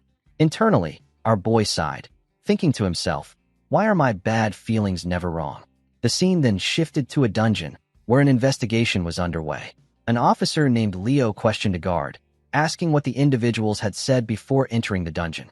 The guard responded that they had expressed concern for the cadets and had insisted on going in. Leo continued his questioning, asking if there was anything unusual about the individuals before they entered the dungeon. The guard paused for a moment and then replied that, now that he thought about it, they had looked a little pale. Hearing this, Leo nodded and stated that he understood. He then dismissed the guard, as he needed to inspect the scene. Before the guard left, Leo thanked him for his cooperation. The scene then shifted to the outside of the dungeon, where another officer approached Leo and asked, "Isn't death in a dungeon just a common accident?" Leo responded, "Yes, but no matter the dungeon accident, there is always a body left behind." But this time, Leo still couldn't shake the feeling. When he had entered the dungeon for the search, he had been utterly shocked. A mountain of defeated buffalo monsters lay before him. The cadets from Joaquin Academy had been there, but this level of destruction was far beyond what mere cadets should have been capable of. While the cadets had returned safely, the staff member who had gone in out of concern was never found, as if they had never existed in the first place. The other officer then asked, could they be inside the stone gate? Leo hesitated before replying, "I can't say for sure, but it's unlikely. The stone gate has never opened before." He then further stated, "And I can't exactly interrogate the cadets from Joaquin Academy who were here." The other officer nodded and stated, "That's right. Joaquin Academy is an elite school filled with nobles." He then wondered aloud whether the higher-ups would ever issue a warrant. As the officer left for a bathroom break, Leo remained behind, deep in thought. "This is driving me crazy," he mused to himself. At that moment, the other officer was suddenly pushed to the ground by an unknown assailant. Leo was shocked by the sudden attack. As he turned to look, his eyes widened. Standing before him was a demon in human form, wielding magic. In that instant, Leo realized the horrifying truth. This was no ordinary person, but a human who had made a pact with demons. A half-human, half-demon. Before Leo could react, the demon struck with lightning speed, taking him down in a single blow. These beings, half-human, half-demon hybrids, were known as villains. As Saki eats the chocolate, she becomes visibly happy, which draws the attention of the other students around her. Our boy notices them staring while Kong, seated nearby, looks confused, clearly wondering what Saki is doing here. Saki turns to our boy and asks why Kong didn't eat the chocolate, especially after she went through the trouble of sharing it. She expresses her disappointment at Kong ignoring her act of kindness. Kong replies that Chloe usually sits in the seat Saki is occupying right now. Saki brushes it off and casually replies, "Really?" before asking our boy if the class even has assigned seats. "Isn't it a first-come, first-served kind of thing? Am I wrong?" she asks. Our boy responds with a simple, "Well, yeah." Still savoring the taste, Saki remarks how amazing the chocolate was. Curious, our boy asks her why she transferred into this class. Just then, the instructor's voice echoes through the room, telling everyone to assemble in 5 minutes. The students groan at the announcement, clearly annoyed, but begin moving out to assemble. Our boy turns to Saki and explains that Kang's class has morning training every day. "Aren't you going?" he asks. Saki, now putting on a sleeping mask, replies, "Nope. I'm doing mental training today," and wishes Kang good luck before pulling the mask down and instantly falling asleep. Our boy watches, baffled by what he just witnessed. Moments later, Saki lifts the mask slightly from one eye and tells Kong that from now on, our boy should call her by her first name. Kong looks confused. Saki explains that in her country, close friends address each other by their first names, not surnames. Kong responds by pointing out that Batten still calls her by her surname. Saki waves it off, saying that has nothing to do with anything, and again wishes him good luck with training before dozing off once more. The scene shifts to class. Rachel stretches after a long lecture and comments to Abel, "It's really noisy today." She then brings up something she heard, asking Abel if she's heard that Saki got reassigned to another class. Rachel adds that Saki always used to laze around and do her own thing, and wonders aloud what sort of crazy idea might have gotten into Saki's head. Abel, seemingly uninterested, bluntly replies, "Yeah." Noticing this, Rachel, being her usual self, teases Abel and asks if she's disappointed. Abel looks at her and questions what she means by that. Rachel continues, reminding Abel that reassignments only happen when there's an open spot, and this year, Class Tiger had one vacancy. How did Saki even find out about that and get ahead of everyone? Rachel wonders. She recalls that Saki used to just nap in the archery hall all the time. Still skeptical, Abel asks what any of that has to do with her being disappointed. Rachel smirks and reveals that she heard from Batten last week that Saki and Kong Jiama teamed up and cleared the Buffalo Dungeon together. Abel's eyes widen in surprise. Rachel adds, almost dramatically, "Seriously, even if Saki liked Kong Jiama that much, there's supposed to be an order. Kong was already reserved by our dear Abel." Abel starts to blush. "What are you even talking about?" she asks, flustered.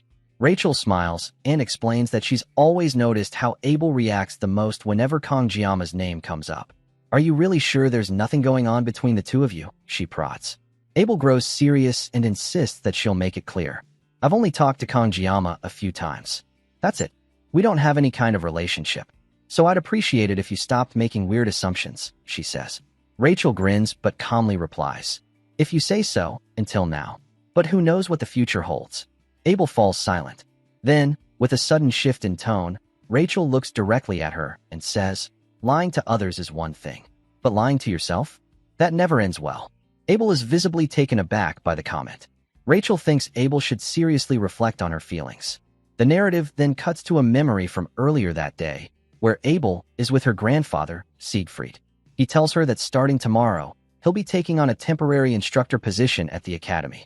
Shocked, Abel immediately tells him not to follow her to school, saying she's already attracting enough attention, and his presence would only cause more issues. Siegfried calmly informs her that he'll be in charge of the first-year special class. Abel, confused, asks what he means by that. Siegfried reminds her that she was the one who requested this, after what happened during the midterm exams. The memory returns to Abel, and she recalls her own words. Siegfried assures her that they won't run into each other too much, so she doesn't need to worry. Abel, however, thinks to herself that her grandfather is trying to downplay it, but she can clearly see the excitement on his face. The Sword Emperor, who always seemed so bored with everything, is now suddenly invested, all because of Kong Jiama.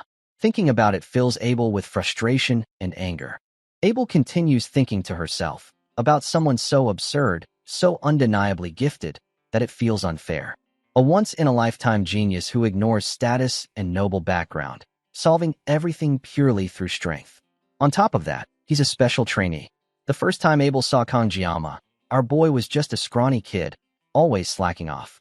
But now, Kong has become a well-built, sharp-featured young man radiating masculine charm, perhaps even more so than Leon Van Rienharth, the so-called hero candidate. Kong Jiama continues walking the path of a hero, and yet never flaunts it. Never boasting, never seeking praise. Our boy silently walks a thorny path, shoulders heavy with the weight of his choices. Abel wishes, just once, that our boy would act arrogant, so she could find a reason to hate him. But he doesn't, and that realization frustrates her even more. She's forced to admit that she probably looks jealous, because her grandfather, Siegfried, never acknowledged her the way he now acknowledges Kong. Abel clenches her fists. She finds the thought deeply embarrassing. In that moment, we return to the present. Rachel suddenly appears behind Abel, a teasing smirk on her face. Startled, Abel instinctively pushes her back, causing Rachel to stumble and fall. "Ow, what are you doing?" Rachel asks, rubbing her elbow. Blushing, Abel stammers, "No matter what you think, I don't feel anything toward Kangjiyama. I don't have the time or space for those feelings you're talking about. Rachel tilts her head, amused. If you say it that strongly, I feel relieved, she replies with a sly smile. That means I don't have to compete with you for Kangjiyama. That's a relief, really. I can handle Saki and that Chloe. But you? I could never compete with you. Abel's cheeks turn red as she fidgets. Oh, really? Rachel raises an eyebrow. So, is that a confession then? Frustrated, Abel snaps, "Stop talking nonsense." The scene then shifts to our boys' classroom. The instructor is mid-lecture, addressing the students. The rank of a blessing is determined by the entity that resides within it, he explains. If a guardian spirit is housed within, it's classified as a guardian class blessing. If a spirit resides in it, then it's a spirit class. One curious student raises a hand. If my ancestor is residing in it, would that make it an ancestor class blessing? I've been dreaming about my late grandfather a lot lately. The instructor chuckles. Your grandfather might be helping you lift weights at the gym, but no, ancestors don't inhabit blessings.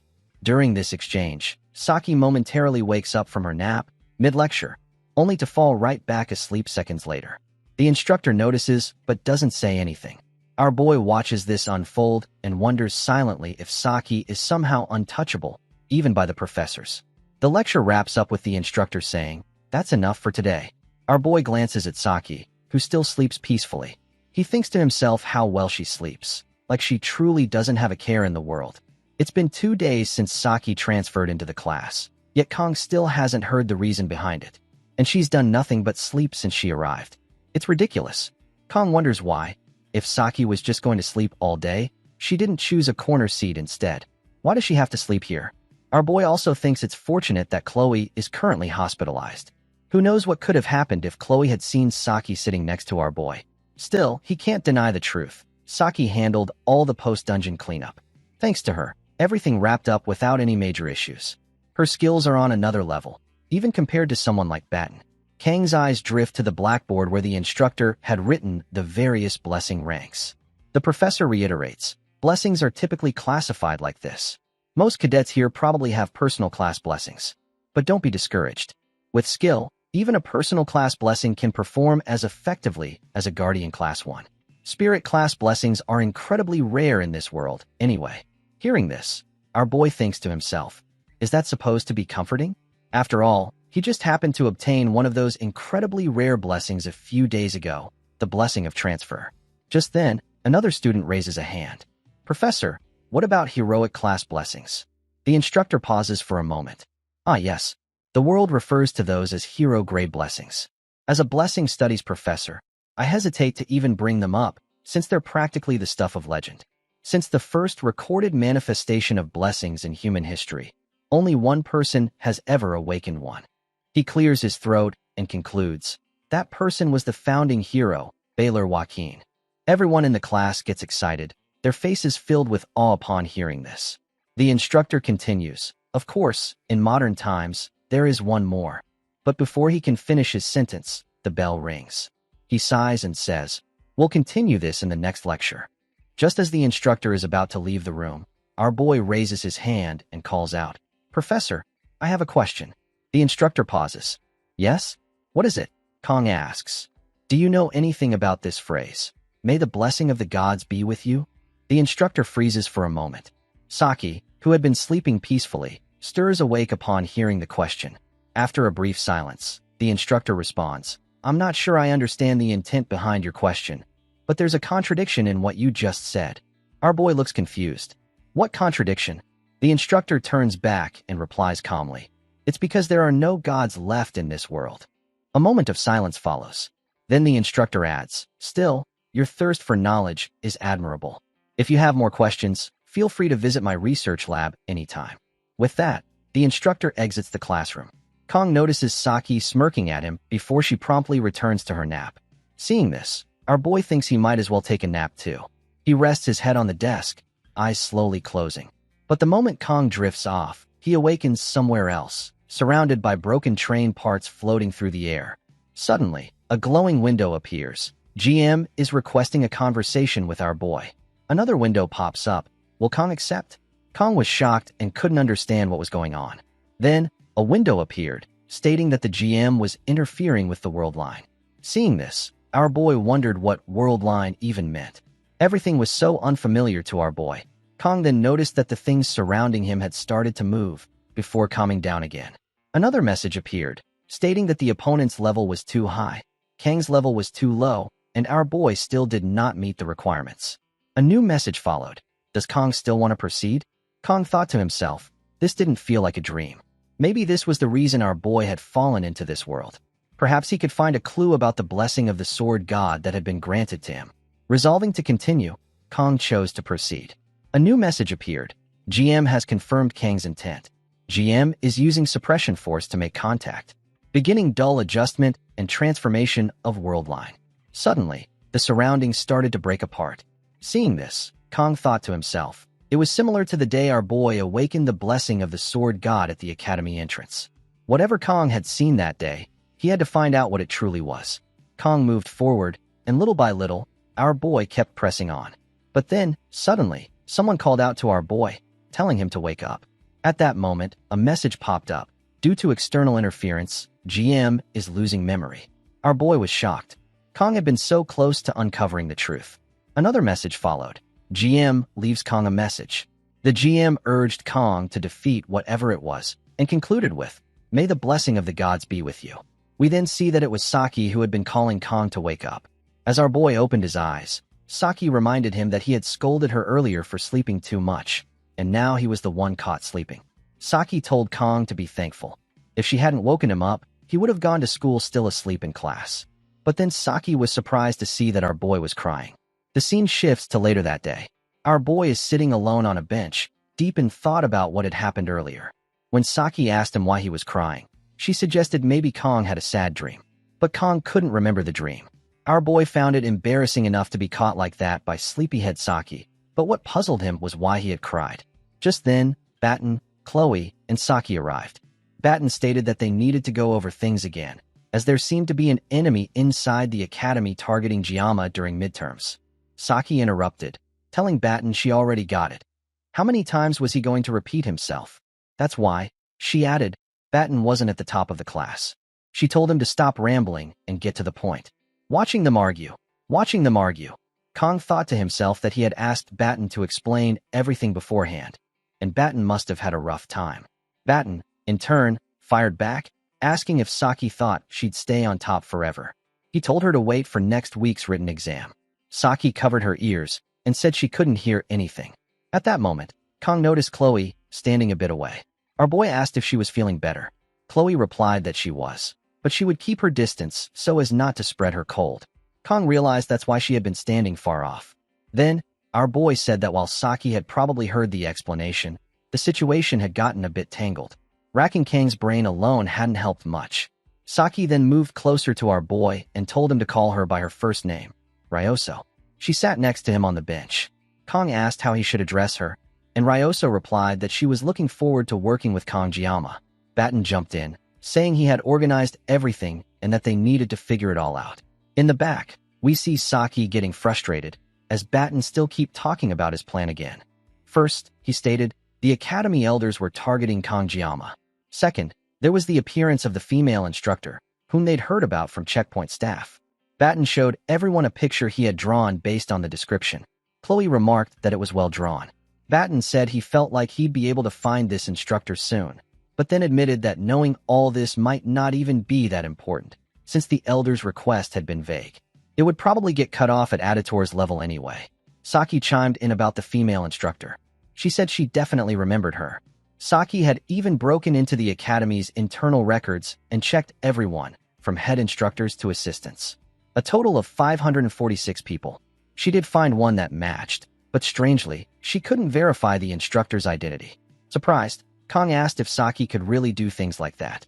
Saki replied that in a world overflowing with fourth industrial tech, having a couple of skills like that was nothing. Even so, the place had the world's best security system, so she had to aim for the early dawn hours, when it was weakest. She added that Kong didn't seriously think she was just a sleepyhead who dozed off for no reason.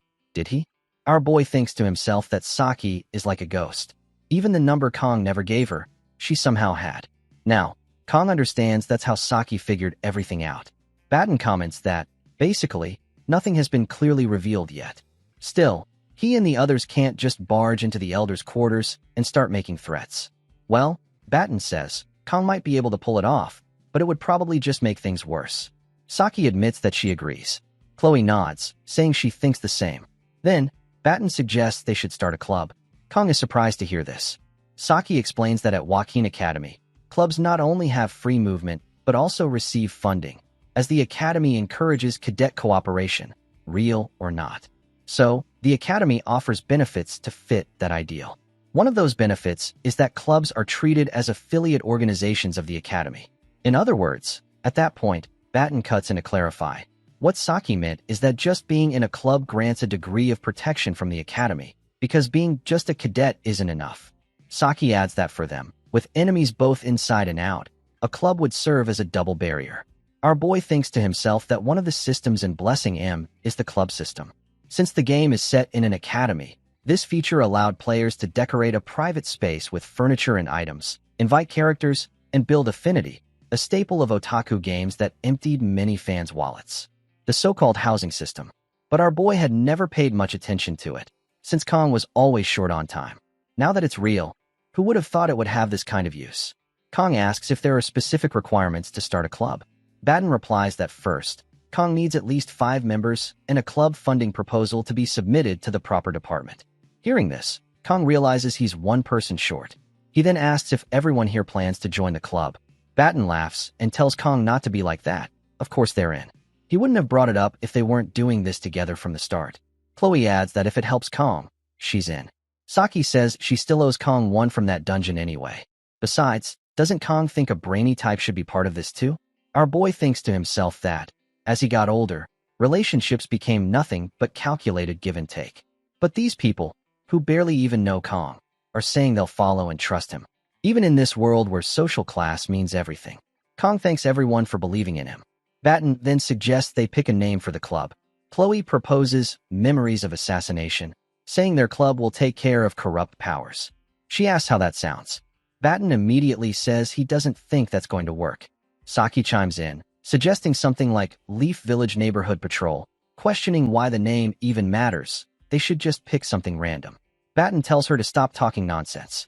They all begin brainstorming names for their new club. Kong suggests something like the Travel Club, as they could clear dungeons and explore beyond the academy. Then he asks if that's a bad idea. Batten says he's in favor. Chloe and Saki agree as well. Saki mentions that they now need to find a faculty advisor. With the written test coming next week, they should prepare early. Batten agrees. Without an advisor, they can't establish the club. Kong still wonders if Travel Club is really a good name.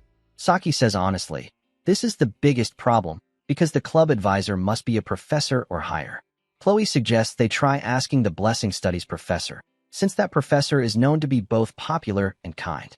Batten replies that Professor Damien is too busy, so he doesn't think it'll work. Honestly, though, there's no one else quite like Professor Damien. Saki states that out of over 500 academy staff, only about 30 are professors, and only around 10 teach first years. They say they encourage club activities, but the system is full of contradictions. Then Saki turns to Kong and asks if our boy has anyone in mind. Kong replies that the advisor just needs to be professor level or above, right? Saki nods, saying yes, but reminds him that there's almost no one above professors within the academy. Our boy picks up his phone and says, but there is someone.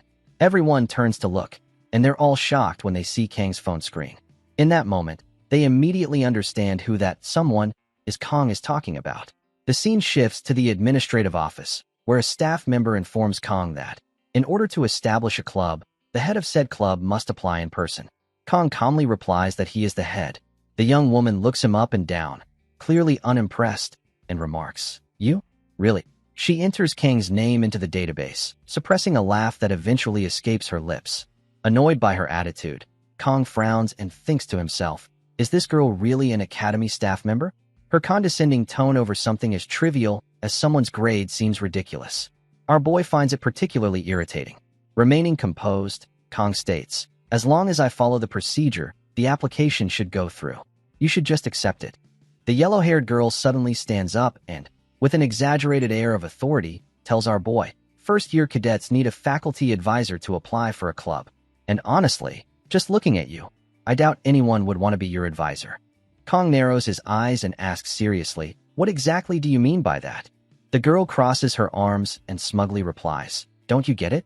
Do you really think any professor here would want to advise a club founded by a special admission student like you? With your background, you should know your place. Hearing this, our boy clenches his fists in silence. As expected, he thinks, even the faint sense of justice in this academy is disappearing. A part of him is tempted to use the most effective communication method he knows. But after nearly 20 years of working in the restaurant business, our boy has dealt with plenty of rude and difficult people. He knows all too well that sometimes silence is the best response. And yet, this time, Kong can't help but want to teach this yellow-haired girl a lesson she'll never forget. Without another word, our boy pulls out his phone and makes a call. The girl's face changes slightly, surprised by his sudden move.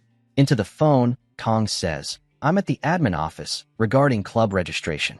The person on the other end replies, saying she's nearby and will come to the office shortly.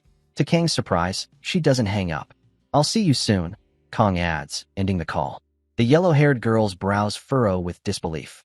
Who do you think you are, making a call like that here? She snaps. Our boy looks at her and says calmly, let's just proceed by the rules. As I mentioned, the person on the phone is on her way. Now confused and visibly nervous, the yellow-haired girl asks, who's backing you up that makes you act so arrogant? Another staff member nearby looks increasingly uncomfortable. Frustrated, the yellow-haired girl huffs and declares, I'm the cousin of the principal's close friend. If I say the word, a special student like you will be finished. Kong doesn't respond. Instead, he simply smiles. That infuriates her even more. He steps closer to her and, with a piercing gaze, says, you're being too loud. Shocked and now openly angry, the girl shouts, stop talking nonsense. But Kang's expression sharpens further. All your hypocrisy is exposed. This is exactly what I wanted to see. At that moment, the door to the office bursts open with a loud bang, flying off its hinges. Everyone in the room freezes, eyes wide. Standing there is none other than Media, her aura flaring with authority. Kong turns to the yellow-haired girl and says, show some respect. The principal is my club advisor. The girl's face drains of color. She is so stunned, she can't even speak. Media walks in with a smile, saying warmly, it's been so long. I'm so happy to see our boy in person. Kong bows slightly. Apologies for the trouble. I know you must be incredibly busy. Not at all, Media replies. If it's a request from you, I'll drop everything and come running. The yellow-haired girl's eyes widen in realization. Kong Jiama. He's this year's top incoming student. Media turns to Kong and says, hand that document over to me, your advisor, and get going.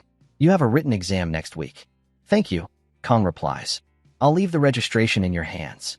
As Kong walks out, a staff member quickly brings a chair for Media to sit. After taking a seat, she glares at the yellow-haired girl. Trying to salvage the situation, the girl stammers. There's been a misunderstanding. I didn't mean what I said to Kong Jiama. Stop talking, Media interrupts coldly. I don't need a blessing to see clearly. You judged him solely based on his background. Him, a cadet marked as a successor by both myself and Siegfried. Media flicks her hand, casting a wind spell to send the registration form flying toward the girl. You have 5 minutes to complete the registration, Media says firmly. Start writing. The scene then shifts to our boy. Kong reads a message from Media. The club registration is complete. He smirks. That staff member probably got fired. Kong replies, thanking Media and promising to visit her soon. She messages back, come by the headmaster's office after today's class. We then see our boy arriving at the blacksmith shop. As Kong enters the shop, the blacksmith turns around and says, if you're here for the gear, you'll need to wait a few minutes. Hearing this, Kong thinks to himself that the blacksmith actually sounds like a proper shopkeeper for once. Our boy doesn't really know what the blacksmith thinks of him, but as a former player of the game, the blacksmith is a love-hate figure. Sure, after what happened recently, the hate side might be a little stronger, but our boy can't help feeling a bit of pity for the man too. It's also uncomfortably hot in the room, and our boy finds himself sweating. Kong thinks back on Blacksmith Violent, one of the main NPCs in the game who handled nearly everything related to weapons. Due to the nature of K-Mobile games, Violent was essentially a punching bag by design, draining players' resources in an instant. As a light spender, our boy didn't feel it as much, but the heavy spenders used to pray. Just once, Violent, please. It became a saying. Even so, Most people ended up calling him a scam. Our boy himself once cursed when Bylent downgraded his Murasame from B rank to A rank. That memory still stings. Suddenly, Bylent breaks the silence and asks what Kong is thinking about so deeply. Snapping out of his thoughts, our boy replies, "It's nothing. You just look like someone I used to know." Smiling, Bylent responds, "Then that person must have been as handsome as I am." He then hands Kong the weapon and proudly states, "I can say with confidence, this job is beyond perfect. It even looks like a special option has been added. You should check it out." Kong inspects the weapon and notices the level of Murasame has indeed increased from before. The scene shifts to outside the shop, where our boy checks his status window. He sees that the activation time has increased from 40 to 50 seconds. Kong had already thought that 40 seconds felt too short for the upcoming dungeons. It's just 10 more seconds, but even that small upgrade is huge. If our boy plans to combine this improvement with the blessing of transfer when upgrading his gear later, this is definitely a good development. Kong used to complain that the blessing was useless, but now the blessing of painlessness, the true blessing of Kong Jiama, feels surprisingly versatile for a commander class blessing. As instructed by Bylent, Kong checks the weapon's rank. He sees that it has now been upgraded to D rank and has the potential to grow to A rank. Observing this, Kong mutters that for all the materials and effort he put in, the result isn't exactly dramatic. He had used materials from an A-rank beast, the Cow King, so our boy had at least expected a C-rank result. Still, thinking ahead to the future when he'll be infusing Murasame with aura, it's good news that its hardness has increased by 2 levels. It won't crumble on impact anymore. Then another window appears in front of our boy. It states that a new feature has been added. As Kong hovers over it, he feels a twinge of unease. "I've got a bad feeling about this," he mutters, clicking the window. A notification pops up. Due to the successful enhancement and the weapon's growth, up to 3 special abilities can now be granted. These abilities can only be activated using mana stones and will trigger randomly. King's eyes widen in surprise. He hadn't expected that. He begins to wonder about the mana stones, and then recalls that he handed over most of his remaining materials to Blacksmith Bylent. The scene then shifts to a dimly lit room. One of the Academy's elders is lying on the floor, staring at a picture of his late father. The elder's father, Lyman von Bienhark, was one of the legendary 7-star heroes, known as the Mad Tiger. However, Lyman died 40 years ago during the 6th Legion's subjugation of Bamon. The public hailed him as a noble hero. But immediately following Lyman's death, the Bienhark family came under relentless attack from factions eager to dismantle it. To survive, the elder was forced to carry hatred in his heart. Assassination plots from his own relatives became routine. Eventually, he turned them against one another and had them wiped out. Through this brutal process, the elder managed to restore the family's shaken power. In the absence of his father, he had protected the name and legacy of Bienhark. At the age of 30, he became one of the elders of Joaquin Academy. He accepted it as his destiny, to guide foolish humanity and uphold the absolute supremacy of the chosen. In order to control the ignorant masses, a common enemy was needed. Fortunately for the elders, humanity already had a great and terrifying enemy in the demons. This justified the elders' rule and allowed them to tighten their grip on power. But variables always appear without warning.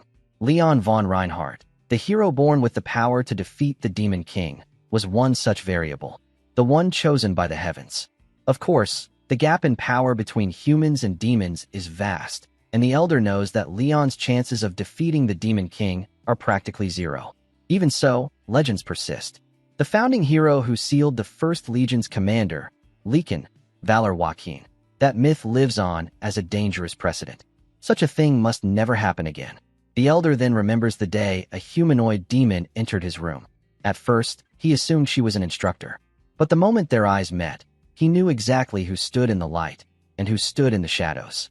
She had made a pact with a Legion commander-class demon. She had forsaken her humanity for magic.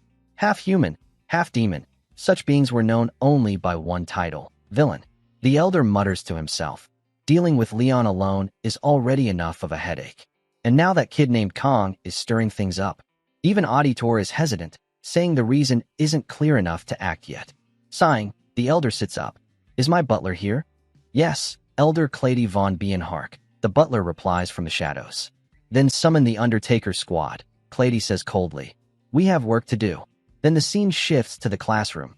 where Kong is jotting something down in his notebook. In his mind, our boy is preoccupied with thoughts about mana stones. Ever since he got one, everything had changed drastically. The fact that Kong has 3 open slots to embed mana stones feels like hitting the jackpot. If this were a game, our boy thinks, these stones would be rare materials dropped after defeating dungeon bosses, usually obtained from magical beasts ranked A or higher. It sounds cool, but those beasts are no different from demons in terms of danger. Our boy glances at Saki, who appears to be in a deep sleep. Kong assumes she pulled another all-nighter. It's already been a week since our boy cleared the Water Buffalo dungeon with his clubmates, and now he knows that mana stones are the key to unlocking the stone gate, where the Cow King appears.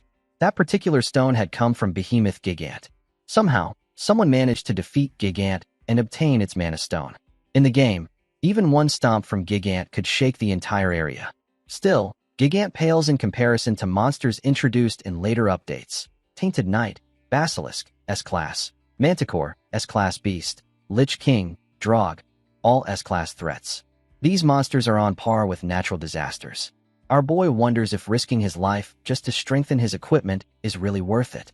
After all, that was supposed to be Leon's role, farming mana stones and hunting monsters. At that moment, Chloe walks in and asks, "Is this seat taken?" Our boy greets her with a good morning. She notices Saki and can't help but stare for a moment. Our boy comments that Chloe seems to have fully recovered, and she confirms with a smile, adding that it was actually Kong who was seriously hurt back then. She even remembers Kang's weapon glowing blue during that fight.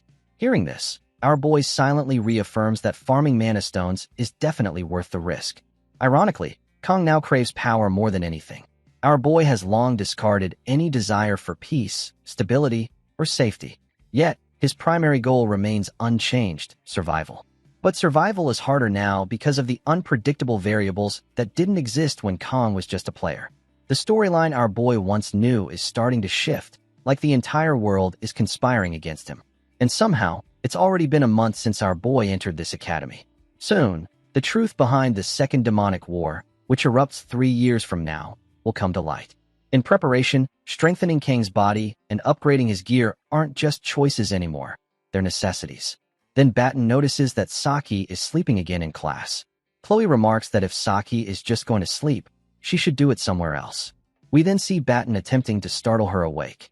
But Saki, still asleep, lands a punch squarely on Batten's face. Back to Kong. Our boy thinks to himself that if things keep going like this, he doesn't know what the outcome of the war will be.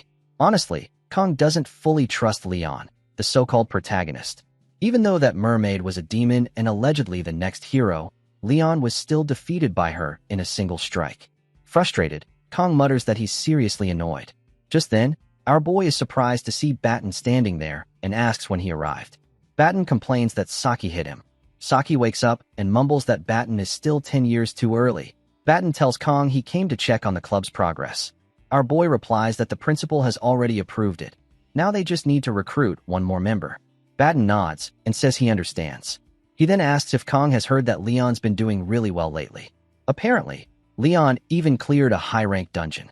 Hearing that, our boy thinks that Leon is finally starting to act like a real protagonist.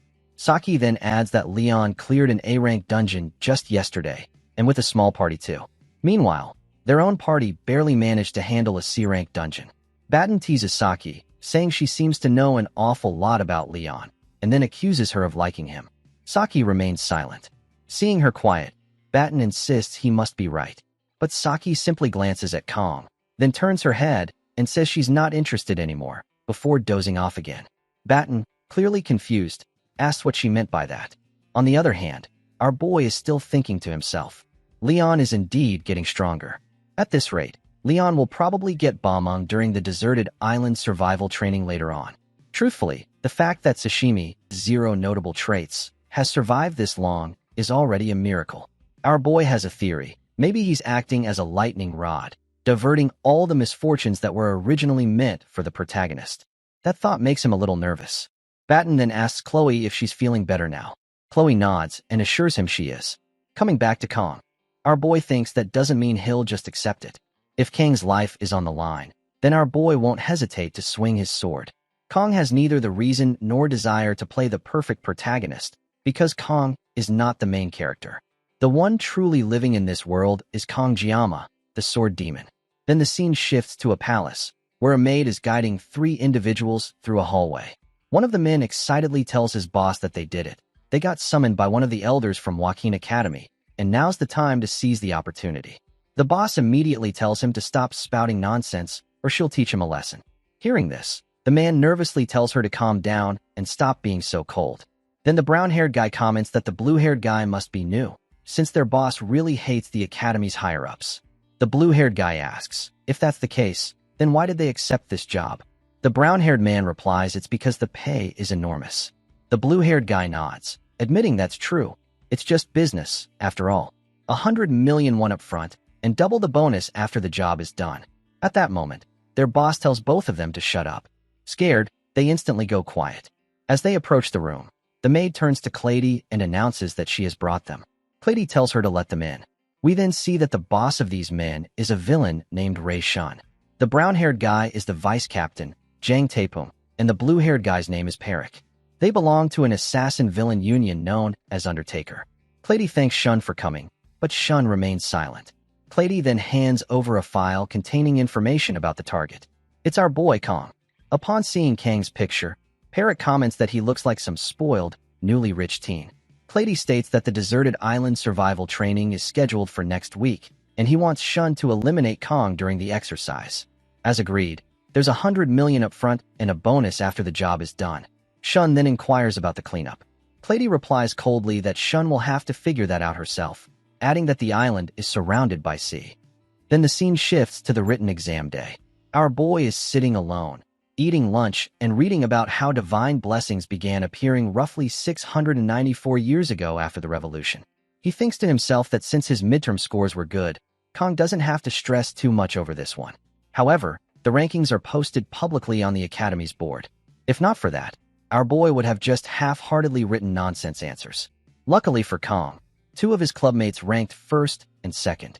Kong mutters to himself that he has to keep his dignity and can't afford to lose to them. And if our boy doesn't know any answers during the exams, he will go with option 3.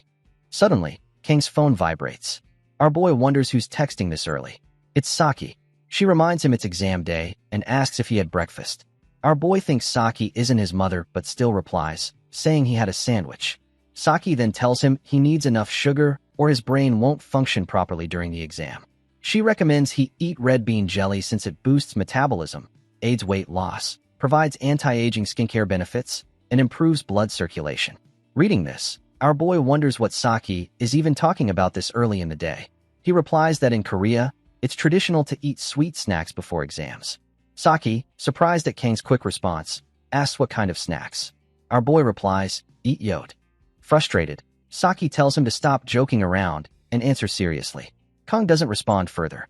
He places his phone on the table and declares, time to ace this exam, refusing to lose to that jelly-obsessed idiot. Then the scene shifts to later that day after the exam.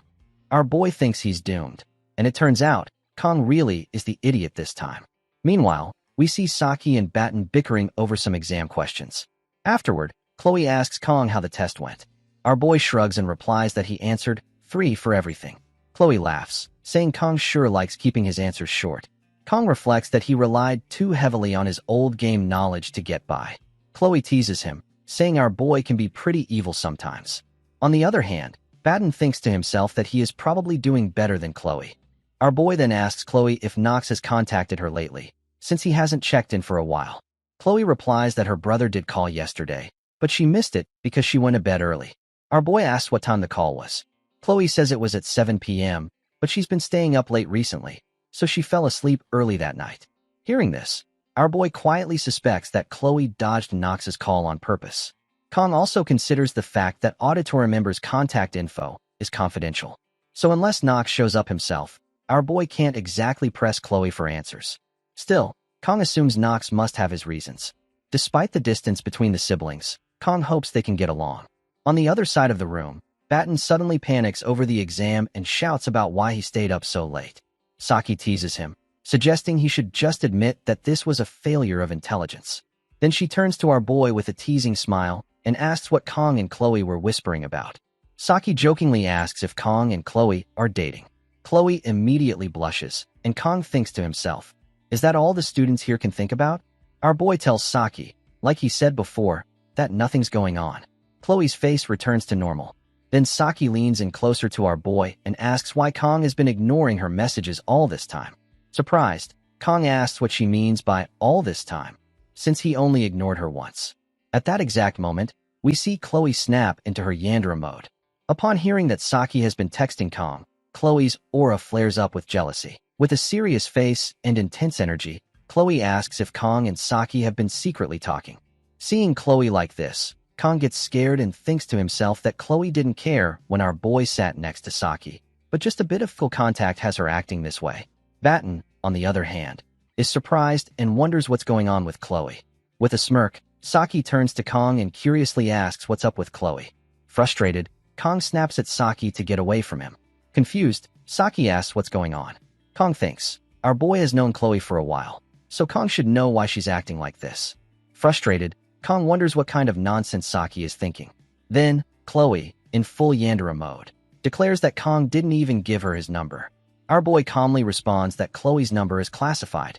Ignoring that, Chloe leans in with a menacing smile and reminds Kong that he promised to be her prince. Our boy is taken aback by Chloe's behavior, while Saki, still not grasping the situation, keeps repeating, "What's wrong with Chloe?" Kong turns to Saki and asks if she even knows what a Yandere is. Saki replies honestly, she doesn't. At that moment, Batten steps in, trying to stop Saki. He tells her that she really doesn't get what's happening right now. Annoyed, Saki yells at Batten for pushing her and says she'll teach him a lesson. Batten, frustrated, thinks that Saki just doesn't understand the danger she's in. Suddenly, Chloe pulls out a knife. Seeing this, Kong thinks, this is way different than last time. What should I do? Our boy regrets slacking off on watching Yandere study videos lately. He's forgotten everything. Chloe steps forward and declares, from now on, I'll make sure Kong only looks at me. Kong tries to reason with her. Let's just talk this out. But before he can say more, Chloe lunges at him with the knife. Our boy barely dodges. Batten and Saki both gasp in shock. Wasting no time, Chloe continues to strike again and again, but Kong manages to dodge every attack. Enraged, Chloe shouts that Kong is always surrounded by everyone except her, hanging out with other girls. Then she turns and charges at Saki. Just in time, our boy pushes Chloe, throwing her off balance and preventing the strike. Saki, now impressed, watches Kong handle the situation. Chloe, still furious, screams that she's always done her best for Kongjiyama. As she prepares to land her final strike, Kong pins Chloe to the ground and firmly tells her, let's talk this out. Saki frowns as she sees them close together. Still resisting, Chloe yells at Kong to let her go. But our boy calmly says, Chloe, you need to calm down and listen to me first. Furious, she yells back, you don't even contact me. What's there to talk about? Our boy replies, I wanted to talk to you face to face. Communicating through a device, it feels cold between us. Chloe is visibly surprised. Between us. Kong nods. Yes, between us. Our boy thinks to himself, time to bring this to a close. He leans in and hugs Chloe gently. Thank you for always thinking about me. Chloe blushes. Batten and Saki both stare in shock. Our boy continues, even during the Buffalo Dungeon, I've always relied on you. So please, don't get upset. Hearing this, Chloe's rage begins to melt away. She returns to her usual cheerful self and smiles warmly. Kong exhales in relief, thinking, I actually managed to get through that. Worried, Batten steps closer and asks if Kong is okay. Our boy nods. I'm fine. Smiling brightly, Chloe turns to Kong and asks, so, what should we talk about now? Our boy suggests, let's clean up the table first. Batten agrees, but they notice Saki silently walking away. As Saki leaves, Kong watches her and wonders, what's up with her now? Later that day, the scene shifts. Batten and Saki are walking together. Batten reflects to himself that whenever something involved Kongjiyama, Chloe seemed capable of unleashing terrifying killing intent instantly. If he had to guess, it was twisted love. But more than Chloe, what truly shocked Batten was seeing Kong holding the sashimi blade behind his gentle smile. Batten realized that Kong preferred persuasion and negotiation, but he wasn't afraid to mix in force when necessary. Our boy knew how to wield fear when the time called for it. Kong might seem like a villain at a glance, but to Batten, this was the quality of a ruler. Batten had no doubt. Kongjiyama would become something great. Turning to Saki, he asked, You've been sulking the whole time. What's up with you? Still looking at her phone, Saki replied. When did I sulk? Forget it, Batten sighed. What are you doing on your phone? Saki looked at him and said, my subscribers aren't following the video instructions, so I'm purging my uploads. Batten glanced at her screen and read the title, Perfect Yandere Response Strategy. Learn this, and life gets easier. Saki showed him the video and muttered, it's not professional or anything. But Saki was bored. Batten, glancing at her screen, was shocked to see the view count, 210,000 views. Isn't that a bit too popular to delete? He asked. Saki shrugged. Whatever. I don't need it anymore. Batten raised an eyebrow. Well, sure, it's your call. The scene then shifts to the Joaquin Academy library. Kong sits at a desk, flipping through books, deep in thought. Starting next Wednesday, a 2-night, 3-day deserted island training session is scheduled on Avalon Island. The name might sound like a brutal survival test, but in reality, cadets are allowed to form teams of 1 to 4 people, and the training is openly announced. It's treated more like a camping or school trip than an actual survival challenge. Still, our boy knows that surviving on an island isn't a joke. Identifying poisonous plants, top instructor tips, emergency tactics, this isn't something he can take lightly. After gathering a stack of books on survival, Kong nods, thinking this should be enough. Even though the event doesn't affect grades, the Academy takes it seriously. It's designed to evaluate each cadet's practical survival ability across 3 days. Now that Kong thinks about it, he remembers this event clearly from his time as a former player. It's one of the major story arcs, where the protagonist acquires the hilt of his signature weapon, Bamong, a sacred blade. It's also where the emotional bond between Abel and Leon begins to deepen. Kong recalls how immersed he was in this part of the game. But now, not so much. He's not jealous anymore. Ever since enrolling in Joaquin Academy, Kong has grown more cynical about romance. An elder from the Academy is after our boy. A mysterious instructor is tailing him, and he still needs to recruit club members. No matter how pretty someone is, now simply isn't the time for romantic feelings. It doesn't matter who it is. Youth can wait for the next life. What truly excites our boy isn't love, it's swords. A holy sword and a demonic sword. Bamong is something that stirs the swordsman within him. Our boy can't help but desire that blade. As a former player, Kong knows exactly where the pieces of Bamong are and how powerful the weapon becomes once reassembled. But therein lies the problem. Tracking down Bamong's broken pieces is a core storyline. Even if Kong knows all the locations, he still can't obtain it. The sword only chooses a master who has awakened the blessing of miracle. Bamong is quite literally a weapon made exclusively for the protagonist. And here he is, our boy, with a sashimi knife. So instead of pining for a sword he can't have, Kong decides to focus on preparing for the 3-day trip. Avalon Island is a deserted island with no known monster activity. Hopefully, there won't be any surprise ambushes like the one on Scopuli Island. That's why, under special order of the headmaster, a temporary instructor has been assigned to the supervision team, none other than the Sword Emperor, Siegfried. Our boy blinks. The strongest hero of mankind is leading a freshman camping trip? This diverges from the original storyline significantly. Still, if it helps him achieve his goals safely, then Kong won't complain. He heads off to look for another book. In an age where the internet overflows with information, our boy didn't come to the library just to learn basic survival tips. Kong also has something else he needs to find on Avalon Island. Ancient knowledge. Details that are more likely hidden in these dusty old books. Kong sits down again and flips through another volume. According to the text, Avalon is an island located far out in the Western Sea. A mysterious land where the terrain constantly shifts. At the heart of the island lies an ancient lake known as the Queen's Lake, a site some cultures call the land of beginning or even paradise. Now, the island is uninhabited. Kong furrows his brows. Everything he's reading, he already knows. Frustrated, our boy wonders, am I going to have to dig through this entire library just to find what I need? Just then, a familiar voice calls out from behind. Long time no see, says Leon, stepping forward. Kong was surprised to see Leon reading a book titled Introduction to Magic. Our boy thought to himself that even Leon was trying to learn from what had happened during the midterms. As the protagonist, Leon shouldn't be in the library studying magic at this point. Staring at him, Kong wondered if he could really believe that. Then, Leon asked Kong what book our boy was reading. Kong replied that he was just going over material on Avalon Island, where next week's training would take place, and that he was researching various aspects of it. As they looked at each other, Leon commented that Kong was extremely diligent. Kong remained silent. Our boy thought to himself that he couldn't deny it. Kong had indeed been very busy with training, exploring dungeons, and studying monsters.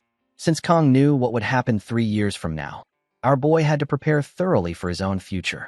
Kong then told Leon that our boy had to take care of his own future. Hearing this, Leon replied that Kong was different from him, and he was different from Kong. Confused by the remark, Kong wondered where it had come from. He thought to himself that Leon hadn't deviated much from the path he followed in the game, but something about him felt distinctly different. There was a sadness shadowing Leon's face, along with a strangely conflicted attitude. Leon then told Kong to keep it up, noting that the library was about to close, and Kong should return safely. Kong thanked Leon and replied, "You too." As Leon left, our boy thought to himself, is this the burden of a hero carrying the fate of humanity? It seemed as if light and darkness both weighed down on Leon's shoulders like lead. But Kong quickly turned back to his book, determined to find what he was looking for before the library closed. The scene shifted to the training grounds on the deserted island, where all the students had gathered for survival training. Rachel and Abel spotted Saki, and Rachel commented that it had been hard to catch Saki lately. They hadn't seen each other in a while. Saki, who was with Chloe, greeted them with a simple hi. Standing face to face, Abel asked if Saki was all set for the training. Saki replied that she would just do what she always did and asked Abel the same. Watching them talk, Rachel couldn't help but smile. She then teasingly remarked that Saki had managed to sneak into the advanced class behind her back, and that school life must be quite fun for her. Saki explained that everything had been done through proper procedures and that she didn't feel the need to inform them. Looking at Abel, Rachel murmured whether she really had to sit and watch Kongjiyama be stolen away. Abel told Rachel to stop talking nonsense, but Rachel insisted she was telling the truth. Saki had gone to the Buffalo Dungeon with Kong, did club activities with him, and now she'd be around him for the 3-day training trip as well.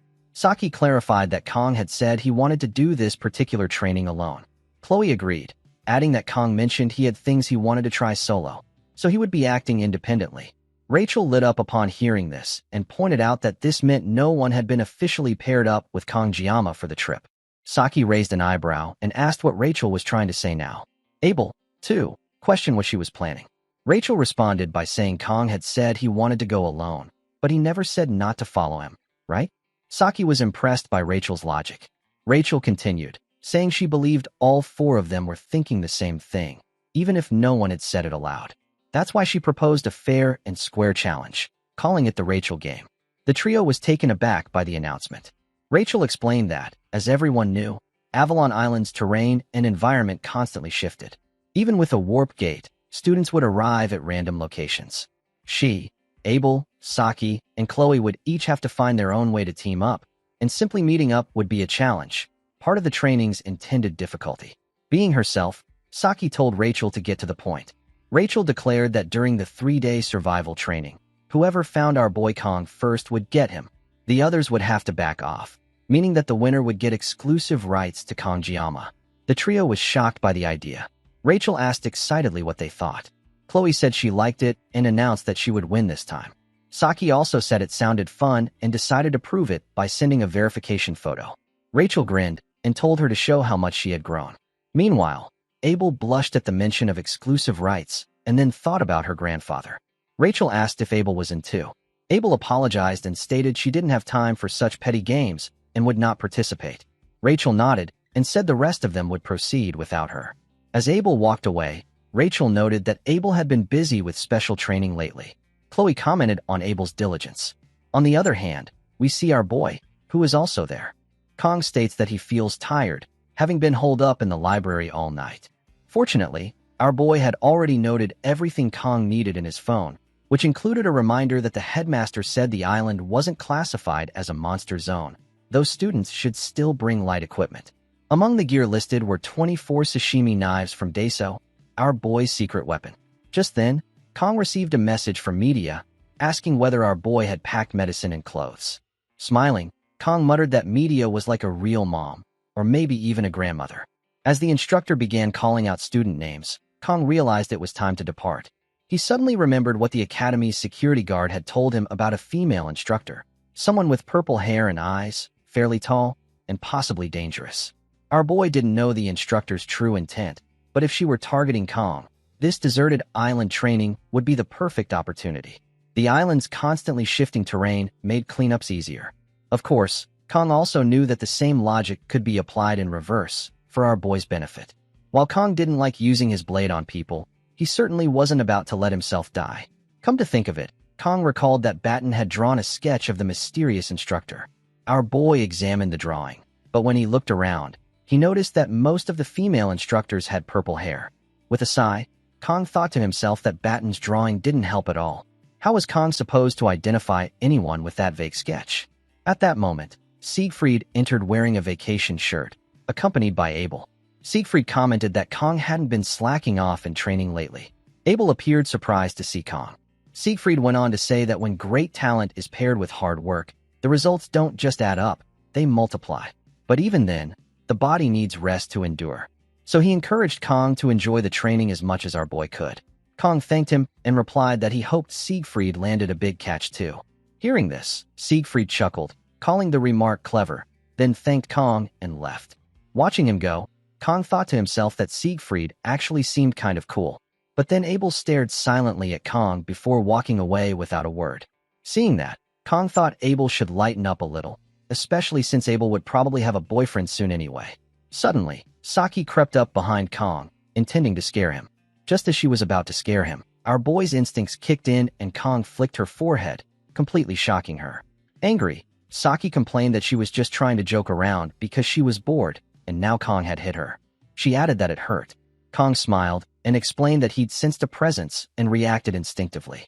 He apologized, but Saki, still irritated, told him her forehead wasn't a punching bag. She had come just to wish Kong good luck on his training. Saddened, she told Kong to forget about it and walked away. Watching her leave, our boy thought to himself that he really couldn't figure Saki out. Lately, she hardly slept and was always hovering around him. If Kong didn't react somehow, she only got more relentless and erratic. Kong didn't even know what part of our boy Saki found so interesting, but she was officially a heroine now. Still, Kong didn't want to build any unnecessary closeness. An announcement interrupted his thoughts. The dimensional gate to Avalon Island was activating. The announcer advised everyone to be cautious and have a pleasant time. Our boy thought to himself that this time, Kong just wanted to find what he came for and get through the training quietly, without any unnecessary trouble. Then, in a flash, Kong was teleported to a random location on Avalon Island. Stunned by the scenery, our boy thought to himself that it had been a year since Kong fell into this world, and only now did it truly feel like he had entered a fantasy world. He looked around and found himself standing at one of Avalon's sacred sites. This apple tree of beginning. It's Yggdrasil, Kong muttered in awe. Right then, a loudspeaker echoed across the landscape. The deserted island survival training begins now. Our boy decided to save sightseeing for later. Right now, he wanted to see if Kong could find a new blessing. Kong examines the map of Avalon Island that he copied from the library, and on it, our boy has marked the location of the Blessing of Regeneration, a rare power that can be obtained somewhere on the island. As Kong compares the map with his memories from the game, he recalls that the blessing was near a peculiar rock formation, and its location is close to the central lake of the island, right where the world tree stands. That means Kong needs to head toward the lake, navigating through rocky terrain and dense forest. Fortunately, Kong still has 3 days left. The Academy didn't send students here just for fun. This isn't a picnic. They were given a mission to find orbs scattered across the island, a treasure hunt of sorts. The more orbs a student collects, the higher their score. Some orbs can even be used as enhancement materials. So, Kong figures he might as well collect them along the way. According to the instructions in the book he read, Kong decides to first gather some survival gear. Then our boy pulls out his secret weapon, a machete, a clearing tool he bought from a supermarket's hiking section. Kong notes that the machete was a bit of a splurge, bought specifically for this training mission, and tells himself that he should get used to it. After all, Kong wants to save the 50-second blessing of painlessness for a more desperate situation. He swings the machete a few times to test it out. The grip feels solid, but something still feels slightly awkward. Kong decides that if things go south, he'll just rely on the sashimi knife instead. Just then, a rabbit jumps out from the bushes. Seeing it, Kong thinks it's a good opportunity to get used to the new weapon and maybe secure some food at the same time. But as he looks more closely, Kong is stunned. The rabbit is massive. Still, our boy mutters to himself that he once took down the Cow King. so this rabbit is nothing in comparison. Kong charges forward, attempting to activate his blessing of God, but to his shock, the blessing fails to activate. Meanwhile, the scene shifts to Abel, who is also encountering a rabbit. Unlike Kong, Abel finds the creature incredibly cute and hesitates to attack it. She wonders where its mother is and why the rabbit is alone. As Abel leans down to pet it, the rabbit's demeanor suddenly changes, and it bites her finger before darting off. Furious, Abel dashes after it, yelling, "Get back here!" Though she initially intended to let the rabbit go because of its adorable appearance, Abel now refuses to back down. She sees it as a perfect opportunity to test her training results. "A rabbit like this is nothing," she declares, but to her surprise, the rabbit suddenly accelerates, a smirk appearing on its face. Abel realizes she had underestimated it. The rabbit had been hiding its true abilities, much like Kong-Jiama. Still, Abel is confident. "No matter how fast you are, before the blade of Nibelung, I will not lose," she says, reminding herself that she is the granddaughter of the Sword Emperor. She strikes at the rabbit, believing this time she's caught it. But once again, the rabbit dodges effortlessly. Suddenly, the ground beneath Abel vanishes, and she falls into the water below. As she sinks into the depths, she catches one last glimpse of the rabbit and finds her thoughts drifting to Kong-Jiama. Back on the other side of the forest, our boy is locked in a fierce struggle against the giant rabbit. Exhausted, Kong mutters that despite all his training, without his blessing he's practically useless. He reflects that compared to his past life, he thought his current physique was decent, but clearly, he was wrong. Completely drained, Kong slumps to the ground, deciding it's better to conserve energy than chase a rabbit he can't catch. He gives up and tells the rabbit to just leave. To his surprise, the rabbit smirks and mocks him, saying Kong is too weak. That insult hits a nerve. Enraged, Kong hurls the machete aside, swiftly draws the sashimi knife, and activates his blessing of the sword god. Meanwhile, in another part of the forest, Rachel is sprinting through the woods, using her blessing for agility. She lands after a leap and looks around, realizing that she's been going in circles. "This is bad," she mutters, still calling it the Rachel game, though it's clear she's lost. Unsure of what to do next, she laughs nervously. Then, she spots a bird flying overhead. Its black feathers remind her of Kong-Jiama's hair. Inspired, Rachel decides to follow the direction the crow is flying, convinced it's a sign. "If I run that way, I'll definitely meet Kong-Jiama," she tells herself. She realizes thinking too much is a waste of time, and that action is better. With renewed determination, Rachel dashes off in the direction the bird was flying, her thoughts focused on reuniting with Kong. Rachel shouts with determination, declaring that she is going to see Kong-Jiama now. The scene then shifts to Saki, who suddenly pauses, thinking she just heard Rachel's voice echoing in the distance. Saki decides to check her belongings: jelly snacks, a blanket, a cardigan, and her weapons. Everything is packed and ready. But Kong-Jiama isn't here. Saki reminds herself that she agreed to participate in this so-called Rachel game, and she absolutely refuses to lose. She finds herself somewhere along Avalon Island's shore and knows she must now set her destination based on the island's unique terrain. The only constant landmark on the island is the world boundary, and knowing Kong-Jiama's personality, Saki assumes he would choose a secluded location, most likely deep within the central forest. It's going to be a hassle, but Saki has no choice. She decides that she has to go. Deep down, she kind of wants to see Kong too, and more than that, she doesn't want to lose him. When Saki finally sees our boy, she plans to pay him back for that forehead flick, and she declares aloud that Kong should just wait for her. The scene shifts to nighttime deep in the forest, where Chloe is seen striking down wolf monsters with a single blow. Smiling confidently, Chloe whispers to herself that Kong should wait for her. At least on this island, she intends to find Kong before anyone else does, so that he will only look at her. As Chloe rushes forward, she suddenly senses a nearby presence. Her eyes light up as she realizes it's a human presence. Her heart races as she assumes it must be Kong-Jiama. Meanwhile, the focus returns to our boy, who has just managed to capture his food and is now cooking it by a small fire. Suddenly, Kong senses a presence approaching. Alarmed, he notes that it doesn't feel like a beast. It's clearly someone, and possibly someone targeting our boy. Kong instantly shifts into alert mode. He knows he can't afford to let his guard down. The presence continues moving closer, unrelenting. Kong grips his weapon tightly. He's been saving his blessing for the right moment, and now he's ready to use it. As the presence steps within range, Kong activates his blessing and swings his sword with sharp precision. Then, the scene cuts to Chloe, who leaps out from behind the bushes, shouting Kong.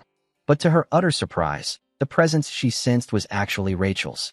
Both girls freeze in place, equally stunned. Then, at the exact same moment, they shout angrily, "Why is it you again?" Back with our boy, Kong had just been about to strike the approaching figure, only to realize at the last second that it's Saki. Shocked, Kong watches as Saki stumbles and falls to the ground, startled. As she realizes she has found Kong, her cheeks turn bright red. Blushing deeply, Saki begins taking pictures while Kong cooks the food, proudly declaring her victory the moment she landed on the island. As Abel catches sight of the warm-looking fur draped beside Kong and the delicious aroma rising from the food he had just finished cooking, her stomach gives a quiet grumble. She hadn't eaten much all day, but even now, Abel forces herself to suppress the hunger. Yet, a sigh escapes her lips. Even here, in this unfamiliar place, Abel feels like she's losing to our boy once again. The realization brings a flush of embarrassment to her face, and the cold doesn't help. Seeing her shiver slightly, Kong wordlessly offers her the fur coat. "Cover yourself with this," he says softly. "It'll help you feel a bit warmer." Abel hesitates for a moment, then takes it, her cheeks growing redder. She thinks to herself that she must be losing her mind. Why didn't she just turn back when she had the chance?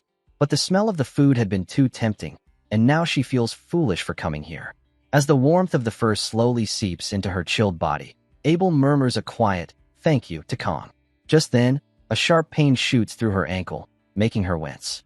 She wonders if she might have twisted it earlier while walking around. Before she can inspect it herself, Kong notices her discomfort and kneels beside her, examining her ankle closely. Blushing and flustered, Abel pulls back slightly. What are you doing?" she stammers. Our boy calmly replies, "If we leave it like this, it might get infected while you're out here." With gentle hands, he removes his tie and uses it to wrap her injury.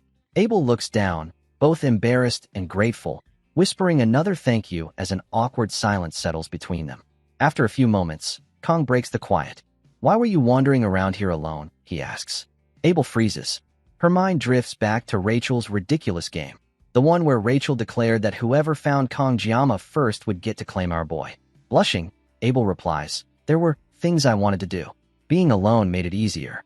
Kong glances at her and nods slowly. "You're a lot like me," he says. Abel smiles faintly, remembering when she told Rachel that she was sitting this game out. Despite that, she suddenly pulls out her phone and snaps a picture of her and Kong together. Without overthinking, she sends it to the group chat with Rachel and the others. Moments later, her phone buzzes furiously. Both Saki and Rachel fire back with furious texts. "Didn't you say you weren't playing the game?"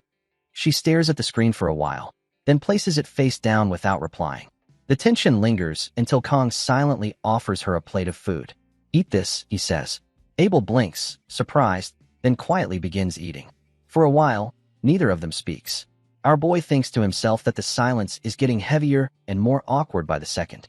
Eventually, Abel looks at him and asks, "How are you so strong?"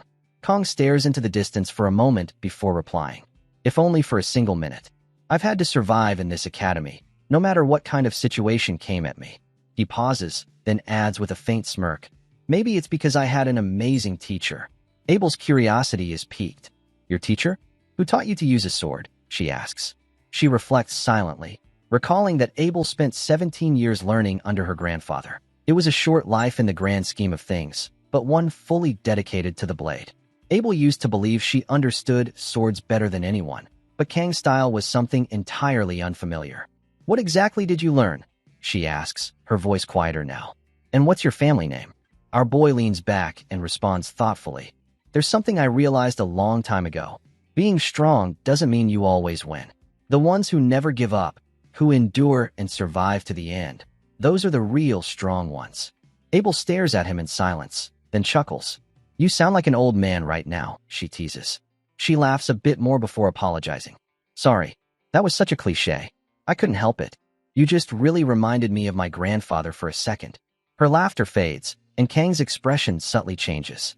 There's a flicker of hurt in his eyes, but he says nothing. Then Abel adds, "This kind of reminds me of when we talked on the bench. It's been so long since then." Kong doesn't reply immediately, but instead offers her more food. "Eat first," he he says gently.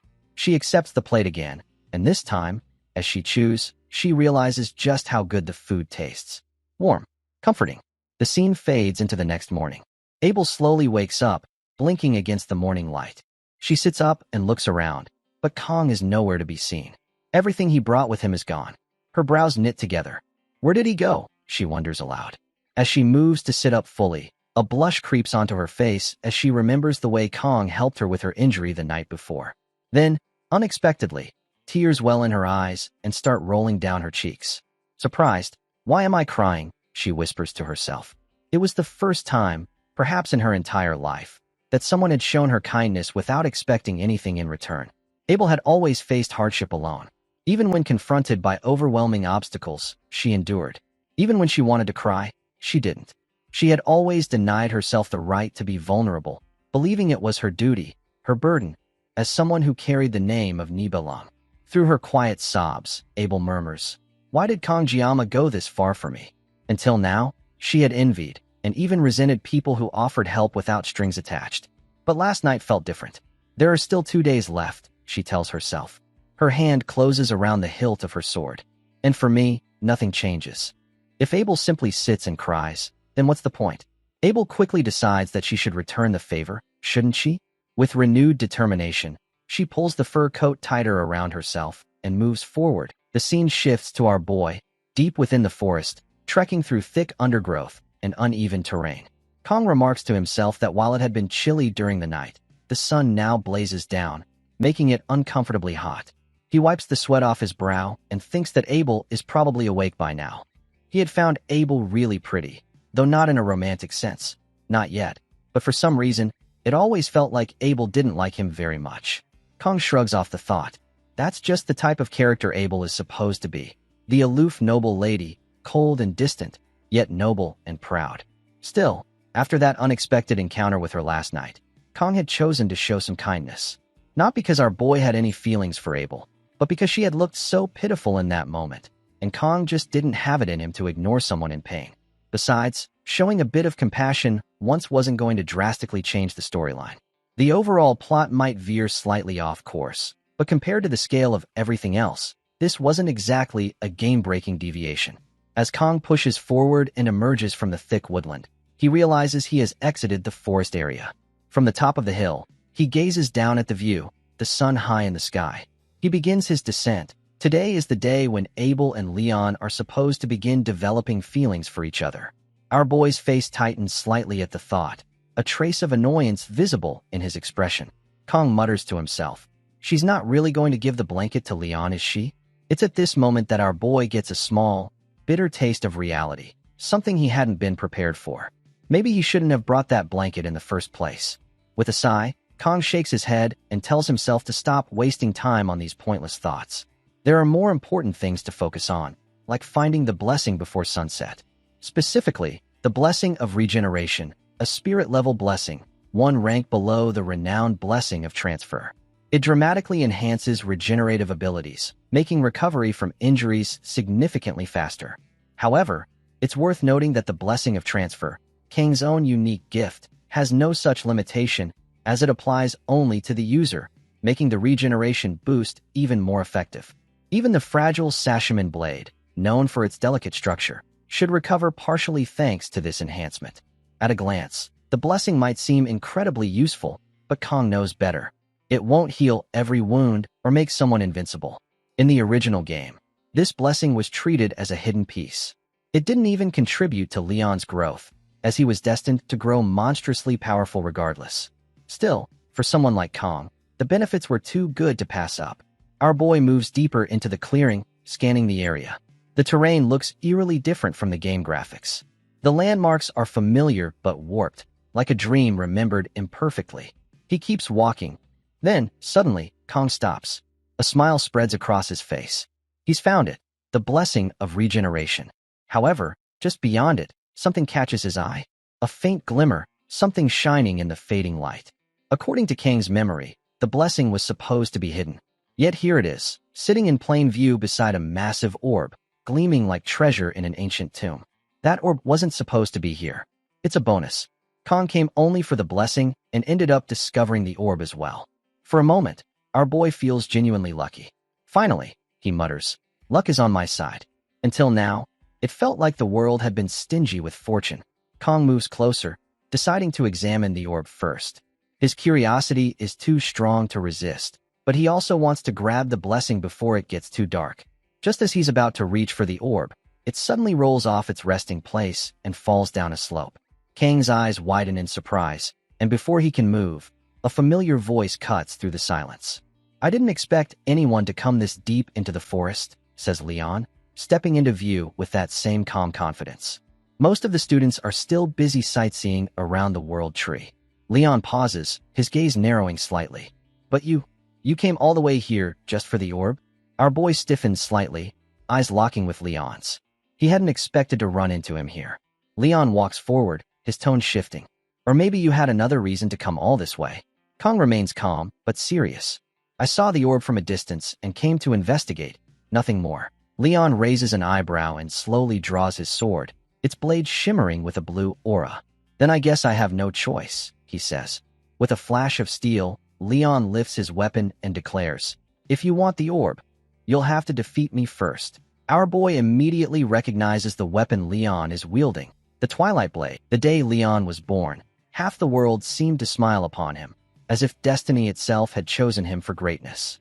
Later, Leon stumbled upon the hero's emblem, a symbol of his inevitable rise. Yet, amidst this unfolding tale, Kong Jiama found himself bewildered. By now, Leon should be with Abel. Today was supposed to mark a significant turning point in the story. So why was Leon here, swinging his sword, rather than fulfilling that destined moment? Our boy pondered this inconsistency, his mind racing. Could it be that Kong had unknowingly disrupted an important event between Leon and Abel? But no, nothing unusual had occurred overnight when the two had been together. Even if Leon had discovered something unsettling, fighting over it would have been utterly pointless. Still, something felt off. As Leon gracefully swung his new sword, the glint of its blade caught our boy's eye. His heart skipped a beat. He recognized it instantly, Bamong. Yet, something was different. The sword, infamous in the lore, appeared incomplete. Bamong, the most cursed and wicked demonic sword within the setting, lay before him. At its heart gleamed a blue gem, the ether jewel. This gem was no ordinary adornment. It was a catalyst capable of imbuing holy power into the demonic blade, suppressing its chaotic magic. However, since Bamong itself was born of magic, the jewel could only temper its nature so much. The true character of the wielder would always seep through. In the original game, Bamong was a blade of duality. Depending on the player's choices, it could manifest as either a sword of salvation or one of ruin. A chilling thought crossed our boy's mind. Could Leon be teetering towards the darker path? Before he could delve deeper, Leon interrupted, his tone casual. Think of this as a friendly sparring match, he said, stepping forward. I've never been good at lying. The honesty in Leon's words unsettled our boy. He realized Leon intended to use Bamong to sharpen his own skills, even if it meant using Kong as a stepping stone. Though he could somewhat understand Leon's actions, this was all speculation. One fact remained certain: the so-called orb was merely a convenient excuse. With a serious expression, Leon declared, I don't have much time. Let's get started. Without waiting for a reply, he charged at Kong with blistering speed. The scene then shifted.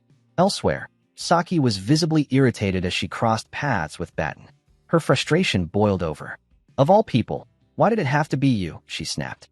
Batten, clearly confused, retorted, do you think I wanted to run into you? Saki's glare intensified. Those who sent you clearly have no sense of direction. Stop shouting and just follow me quietly, she huffed. But Batten, never one to back down, raised an eyebrow. Are you looking for someone? Could it be Kongjiyama? Saki's immediate yes triggered a mischievous grin from Batten. Don't tell me, Saki, you've caught feelings for him. Why would you think that? Saki shot back, flustered. Batten chuckled. Just a month ago, all you did was lounge around the archery range. But ever since you started hanging around Kongjiyama, you've been strangely proactive. You used to hate hacking, said it was annoying. Yet now, you're taking on tasks nobody even asked you to do. That's not like you. Saki abruptly halted. Batten, caught off guard, bumped into her. Irritated, he grumbled, you can't just stop like that. With a faint blush coloring her cheeks, Saki murmured, was it really that obvious? Batten's playful demeanor shifted. Have you been possessed or something? Or maybe someone used a spell on you, he teased. Enraged, Saki delivered a sharp punch to Batten's face. But their quarrel was interrupted by a sudden, deep rumble. What was that? Saki asked, alarmed. An earthquake, maybe? Batten guessed. No, Saki responded, her eyes narrowing. This feels different. This is Kong Jiama. The narrative returned to Leon and Kong. In a single, fluid motion, Leon shattered our boy's machete. Kang's eyes widened, stunned by Leon's overwhelming strength. Why aren't you fighting back? Leon questioned, stepping closer. Even if you knew I'd miss, isn't it disrespectful to stand there doing nothing? Meanwhile, our boy's thoughts raced. Honestly, Kong hadn't even reacted. He hadn't expected Leon to actually swing bomb him. But now, with reality catching up, he couldn't just recklessly engage in a battle he didn't comprehend. Our boy hesitated. If Kong activated his blessing, he might overwhelm Leon. Yet, if he faltered, Leon, wielding the protagonist's blessing, the miracle blessing, would undoubtedly defeat him. This delicate balance made every move treacherous. Leon, seeing Kang's internal struggle, offered no reprieve. Pick up your sword, he said firmly. This duel was always going to happen. With that, Leon lunged again, striking with precision and force. On the sidelines, our boy found the situation absurd. To face a monster like Leon without the aid of a blessing was nothing short of reckless. Realizing the inevitable, Kong activated his blessing. As their weapons clashed, a tremendous explosion of aura erupted around them. Energy rippled through the air as the two combatants locked blades, neither yielding an inch. Both Kong and Leon, now fully engaged, mirrored each other's ferocity. But as they continued to exchange blows, our boy instinctively backed away from Leon's relentless assault. Yet Leon, ever the aggressor, wasted no time. Seizing the opening, he charged at Kong once more, swinging Bomong with lethal intent. Our boy, however, managed to evade the strike by a hair's breadth. The battle had only just begun. To Kang's surprise, Leon swung his sword once more, this time from the right with lightning speed. Kong barely managed to evade the strike, shifting his weight just in time. But Leon, relentless as ever, gave Kong no room to breathe. Without wasting a single second, he launched a frontal assault. He launched a frontal strike. Yet again, our boy instinctively pushed himself away, narrowly dodging the deadly strike of Bomong's blade. Realizing he needed to change tactics, Kong swiftly reached into his bag and retrieved his trusted sashimi swords. Without hesitation, he hurled them toward Leon, aiming to create an opening. However, Leon's combat prowess was on full display. With a single, fluid swing of Bomong, he effortlessly deflected and shattered every one of Kang's thrown blades, rendering the attempt futile. The sheer force behind Leon's counter left Kong momentarily stunned. Before he could react, Leon surged forward, closing the distance between them in the blink of an eye. Kang's eyes widened in disbelief as Leon appeared right before him, sword poised to strike. At the very last second, Kong dropped to the ground, narrowly ducking beneath the incoming strike. Leon's blade, though missing its intended target, collided with the stone pillars behind Kong, obliterating them into a cascade of rubble. Seizing the moment, Kong used the crumbling pillars to his advantage. With agile movements, he leapt from one broken column to another, creating distance between himself and the relentless protagonist. Our boy thought to himself, Leon's growth since the midterms is on an entirely different level. There has to be a limit to protagonist buffs, right? Yet here we are, Leon keeps leveling up while the rest of us struggle to keep pace. But before Kong could even catch his breath, Leon was upon him once more. Like a shadow that refused to be outrun, Leon matched Kang's every step, his blade flashing as he struck again. Kong, relying on pure instinct and reflex, managed to dodge yet another devastating attack. The ground beneath him cracked and crumbled from the sheer impact of Leon's strike. For a brief moment, Kong noticed a shift. The vibrant aura enveloping Leon's sword began to flicker, its brilliance dimming ever so slightly. It was a sign Leon was finally tiring. Recognizing this opportunity, our boy steeled himself. With his sashimi sword now firmly in hand, and his blessing of the sword god activated, Kong advanced toward Leon. As Kong closed the distance, his voice cut through the tension. Why, Leon? Why are you going this far? He asked. Leon's gaze drifted upward, his expression distant as if recalling a memory. He remembered the words of a higher being, a voice that had once told him, "If it's you, Leon, you can bring happiness to everyone in this world." That promise, that burden, weighed heavily on him. Suddenly, the aura surrounding Leon reignited, but this time it radiated a golden yellow hue. With a faint, almost bittersweet smile, Leon turned to Kong. "You'll understand soon enough, Kong. With this strike, you'll see who is who." In an instant, Leon unleashed his power. The entire area was engulfed in his golden aura, the light suffocating and overwhelming. He charged forward, his sword gleaming with righteous fury, aiming to land a decisive blow on Kong. But our boy was ready. Channeling the full might of his blessing of the sword god, Kong met Leon head-on. With a single, perfectly timed strike, Kang's sashimi sword clashed against Bamong, shattering the oppressive aura and sending a shockwave rippling through the battlefield. Leon's attack faltered, and the golden glow emanating from Bamong faded away. Staggering back, Leon found himself defeated. In the quiet aftermath, Leon's thoughts turned inward. "The voice believed in me," he mused, "believed I was the one who could bear this destiny." Yet as his gaze fell upon Kong Jiama, standing tall, unwavering despite everything, an unsettling realization dawned upon him. It should have been Kong Jiama. He was the one who deserved to be chosen, not me. After defeating Leon, Kong turned around, only to be surprised by the sight, or rather, the absence, of Leon. The space where Leon had stood just moments ago was now empty. Kong frowned, his thoughts swirling. That was an unexpected duel, he mused, reflecting on how Leon had approached him. He suspected Leon had used the duel as a means to challenge himself, to grow as a hero and sharpen his strength. But Kong wasn't one to simply play along with someone else's intentions. "I'm not about to lose to anyone," Kong thought, determination flaring. Leon hadn't even attacked in a way that made it easy for Kong to finish things quickly. One wrong move, and Kong could have sustained a serious injury. He had tried his best to avoid harming Leon, which resulted in him constantly dodging and evading. Even so, Kong admitted to himself, Leon's growth is impressive, truly fitting for the protagonist. Kong also noticed that he might have inflicted some minor damage on Bamong. But as long as a skilled blacksmith could repair the sword and collect more components, achieving its complete form wouldn't be a problem. At least he hadn't seriously hurt Leon himself. In the end, Kong had emerged victorious, and for now, that was enough. He reached down and grabbed the orb that lay before him. Suddenly, a shimmering window appeared in front of his eyes, congratulating him on acquiring a new blessing, the blessing of regeneration. The description revealed that it rapidly multiplied damaged cells to heal Kang's body, though it couldn't fully mend serious injuries. Kong tilted his head thoughtfully. Is this a passive blessing? He wondered. To test it, he focused on the wound on his arm. To his amazement, the wound healed instantly. Relief washed over him, and a small smile touched his lips. The blessing's effects are quite effective. I'm glad I got what I came for. That was tough. The scene shifted to later that night. Kong sat alone, his mind returning to the duel with Leon. Was it really because of Abel? He pondered. When Leon had said that the duel was bound to happen sooner or later, the intensity of the moment had left Kong unable to question it. What did Leon mean by that? His thoughts darkened as he considered Leon's place in this world. But before that, the real mystery was Kong himself. After all, it was Kong who had been thrown into this world in the first place. He resolved to keep moving forward, to do what he needed to do.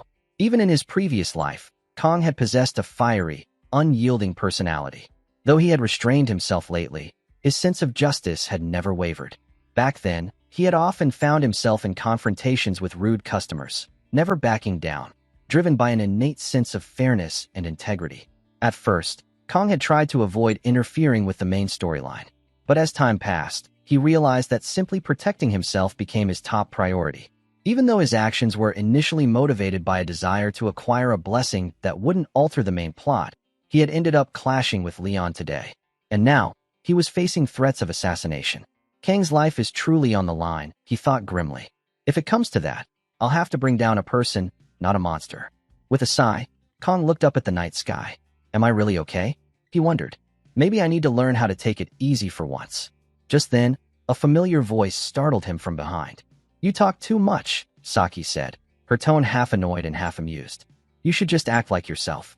Startled, Kong turned around, his heart skipping a beat. For a moment, he thought he was hallucinating from exhaustion. Am I imagining things? He wondered. If Saki were really here, she'd probably be nagging me just like that. His mind wandered, wondering what the others were up to. Meanwhile, elsewhere, Saki and Batten were seated far apart, clearly avoiding each other. Saki had even drawn an imaginary line between them, warning Batten that if he dared to cross it, she would teach him a lesson. At the same time, Rachel showed Chloe a picture that Abel had sent in the group chat. Chloe, upon seeing it, was left speechless. Her stunned expression made Rachel laugh uncontrollably. Back in his solitary spot, Kong thought of his friends, and despite everything, he couldn't help but smile faintly. The scene shifted once more to a few moments later. Kong, exhausted, had fallen asleep. However, danger loomed nearby. In the shadows, a group of assassins had found him, their weapons poised for a surprise strike. As Kong lay there, oblivious to the danger, the assassins hurled their blades toward him. At that critical moment, Kang's instincts kicked in, and he woke up just in time to narrowly dodge the attack. However, one blade grazed his arm, leaving a shallow scratch. Witnessing this, Perik, one of the assassins, turned to his captain and whispered in disbelief, "Is that guy really just a student? His skills are incredible." Perik's eyes narrowed thoughtfully. "We should consider scouting him ourselves," he added. But the captain silenced him with a sharp glance. "Quiet, quiet," she ordered, her tone low and commanding. On the other hand, Kong recognized the woman standing before him. It was Lei Shun. Lei was the infamous leader of the assassin group known as Undertaker, and later, she would become the first half-demon that Leon ever faced. Originally, Lei was the daughter of a noble family, but after her family's betrayal and subsequent downfall, she was cast out and left to fend for herself. Stripped of her status, Lei turned to the dark world of contract killing.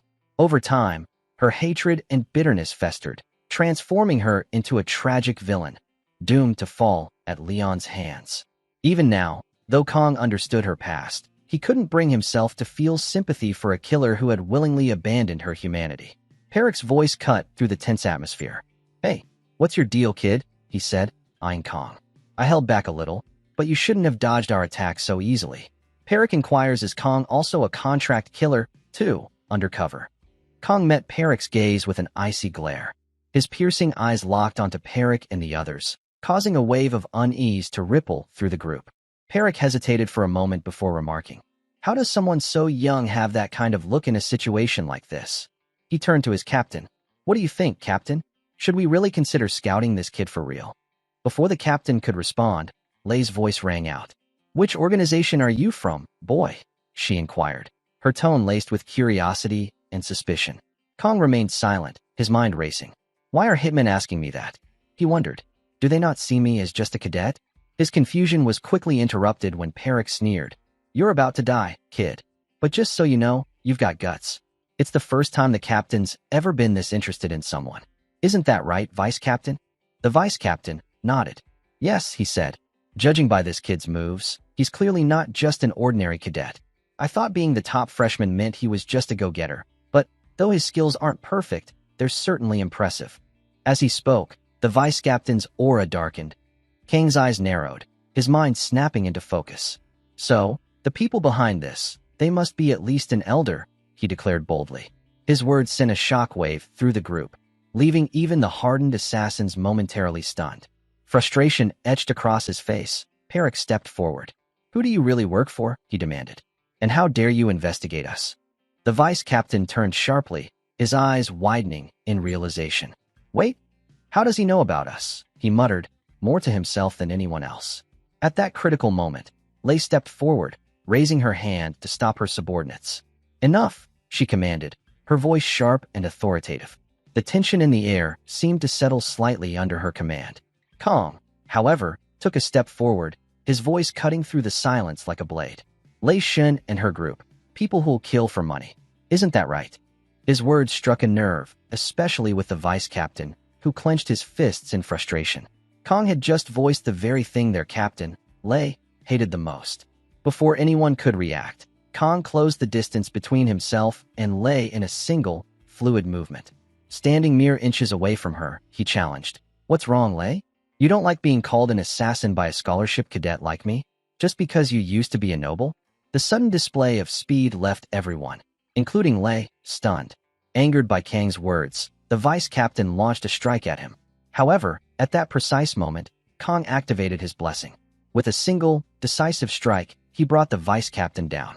The other members of Undertaker, including Peric, were left speechless, shock etched on their faces.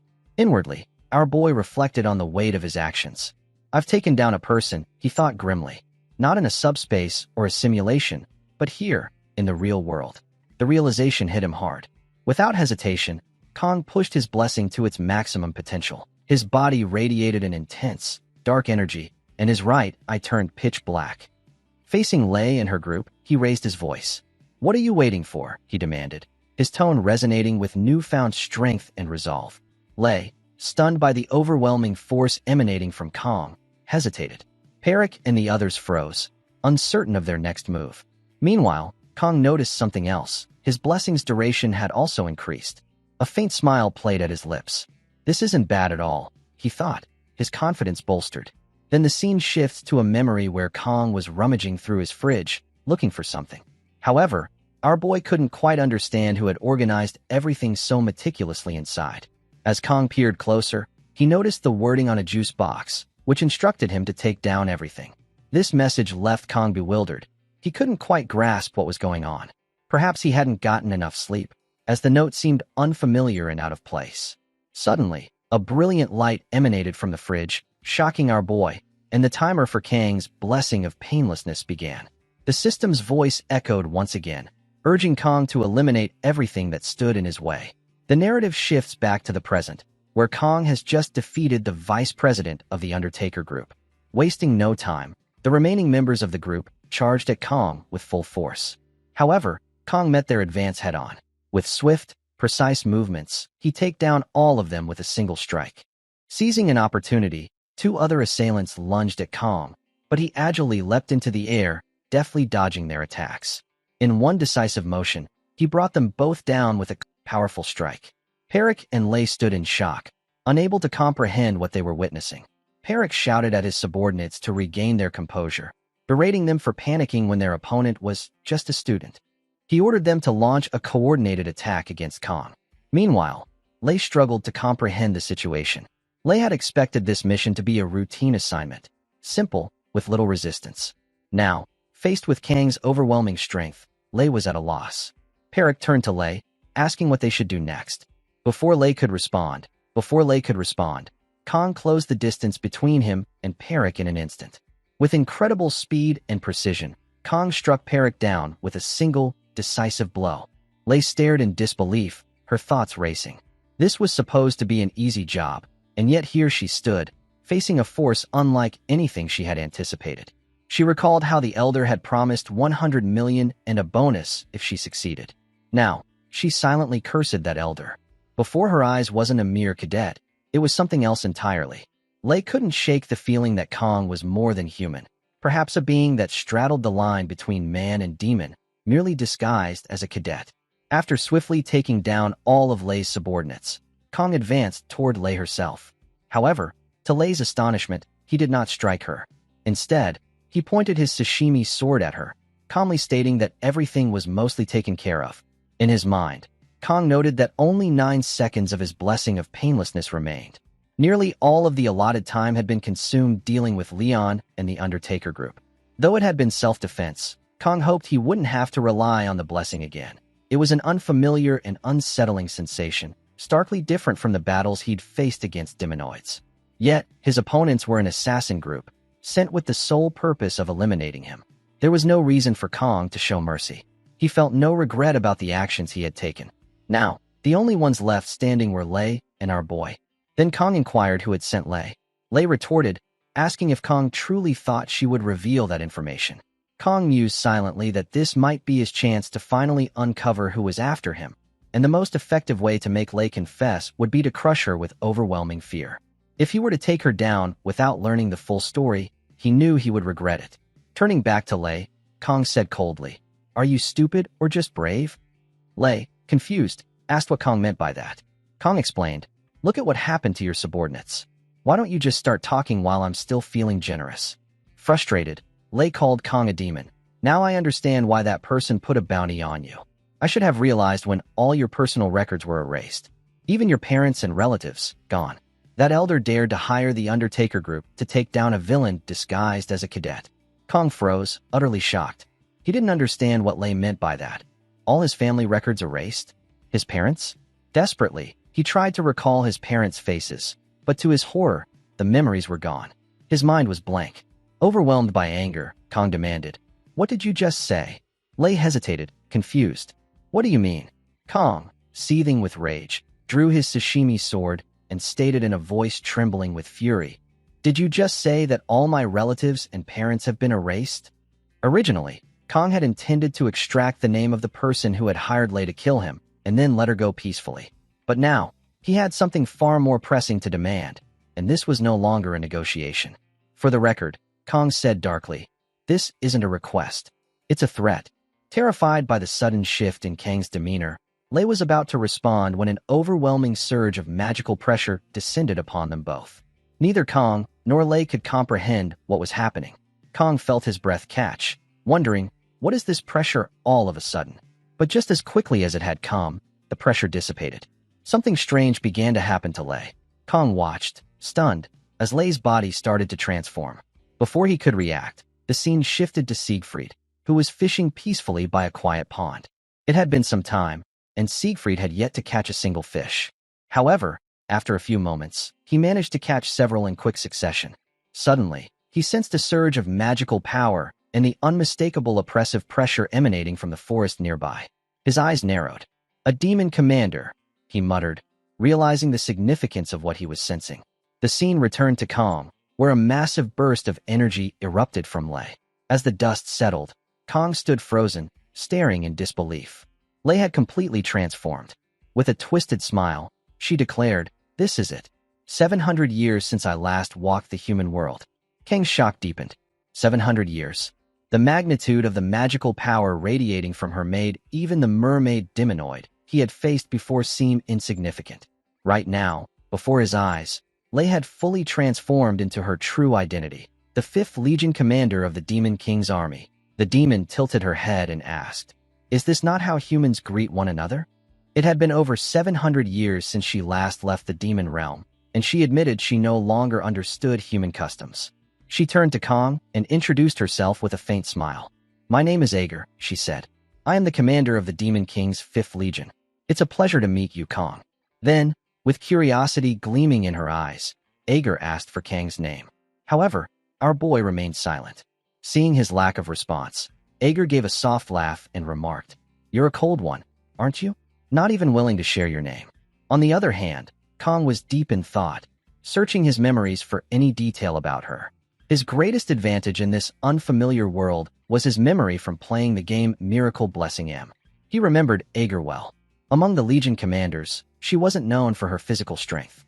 In fact, her combat prowess was considered unremarkable. However, what made her truly dangerous was her mastery of mental-type magic. Kong recalled reading about her traits back when he still played the game, before he eventually quit. But one thing puzzled him.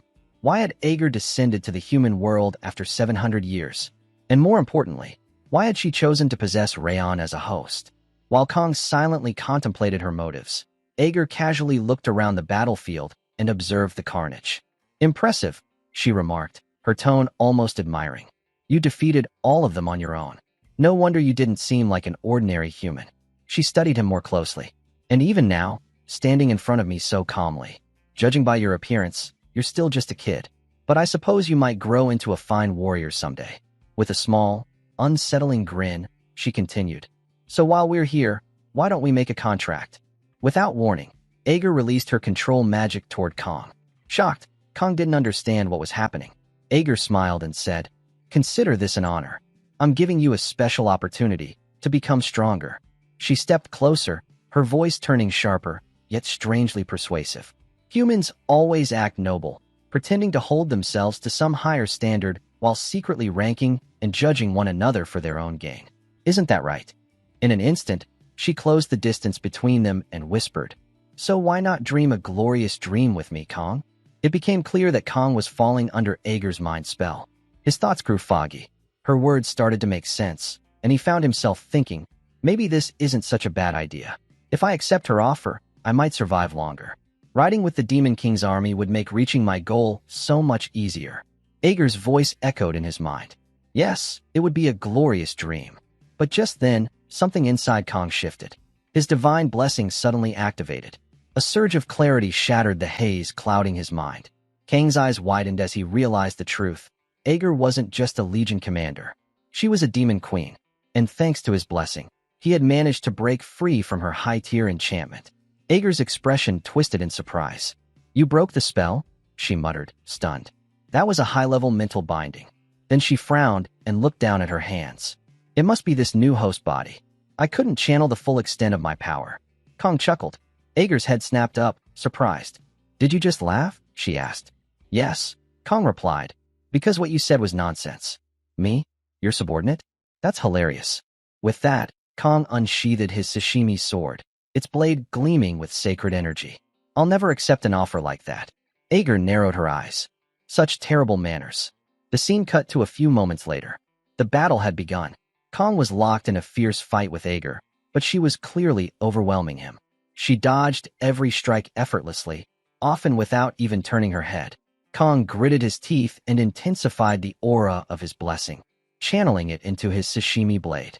The sword shimmered with radiant light. Finally, Ager's sees aura covering Kang's blade. Kong moved in with explosive speed, aiming a powerful strike directly at her. Ager swiftly leaped back, narrowly dodging Kang's strike. A faint smirk played on her face as she thought to herself, "I was only half joking before, but now, this is getting interesting." As the two faced each other, Ager's demeanor shifted. Her expression turned serious as she raised her hand, chanting the words of her inferno spell. A blazing torrent of fire surged toward Kong, and she called out mockingly, "Give it your best shot." Unfazed, Kong broke through the wall of flames with sheer will and surged forward, charging straight at her with full force. Ager's eyes widened, genuinely impressed by his resolve. She began to retreat, dodging his relentless pursuit. As she moved, she observed keenly, he's pushed himself beyond human limits. It hadn't been long since Ager had descended into the human realm, but her body was still adjusting to its new vessel. Even so, she was taken aback when Kong caught up to her once again. Without hesitation, Kong swung his blade at her with all his might, but to his astonishment, Ager caught the attack with one hand. With a teasing smile, Ager said, "Why so impatient, Kong? I, for one, have all the time in the world." But Kang's thoughts were focused and resolute. "I can't afford to waste a single second," he told himself. Unleashing the full power of his blessing, a radiant aura surrounds him. He landed several sharp blows against Ager, his strikes growing faster and heavier. Kong knew he had only 4 seconds left under the full power of his blessing. Just 4 precious seconds. Pouring everything into a flurry of attacks, he pressed forward, forcing Ager to block and retreat. She observed silently, her thoughts racing. He's getting faster, stronger. When the final seconds ticked away, Kong stood breathless, his body trembling from exhaustion. The blessing had completely worn off. Meanwhile, Ager calmly lifted her injured hand, and with a single incantation, healed it instantly. "It would be a waste to let someone like you slip away," Ager said aloud. Her eyes gleamed with intrigue. "That burning spirit of yours, sacrificing your body just to keep up with me. And at your age, you're showing more promise than the child once foretold to be the Demon King's vessel." Smiling with newfound interest, she added, "Well now, I've adjusted to this body and this world. Let's see if you're truly the one who can fulfill my wish." Her tone darkened slightly. "But first, you'll need to pass one final test." Raising her hand, Ager summoned another blazing spell, her voice sharp and commanding. "Endure this much, at least." She launched the flaming attack directly at Kong. Just as the spell was about to strike him, a blur of silver appeared. Siegfried arrived, sword drawn, and intercepted the spell midair. "Kong, are you all right?" Siegfried shouted over the roar of magic. Ager's expression darkened as she saw the interruption. "Siegfried," she said coolly, "this is between me and Kong. I suggest you stay out of it." But Siegfried didn't budge. His stance remained firm, shielding Kong with unwavering resolve. Ager narrowed her eyes. "Very well. Let's see if your interference makes a difference." She released the full might of her spell, sending it head-on towards Siegfried. The scene abruptly shifted. Everything around Kong turned white. He floated in an endless void, weightless and dazed. As he slowly opened his eyes, he muttered, "Am I dead?"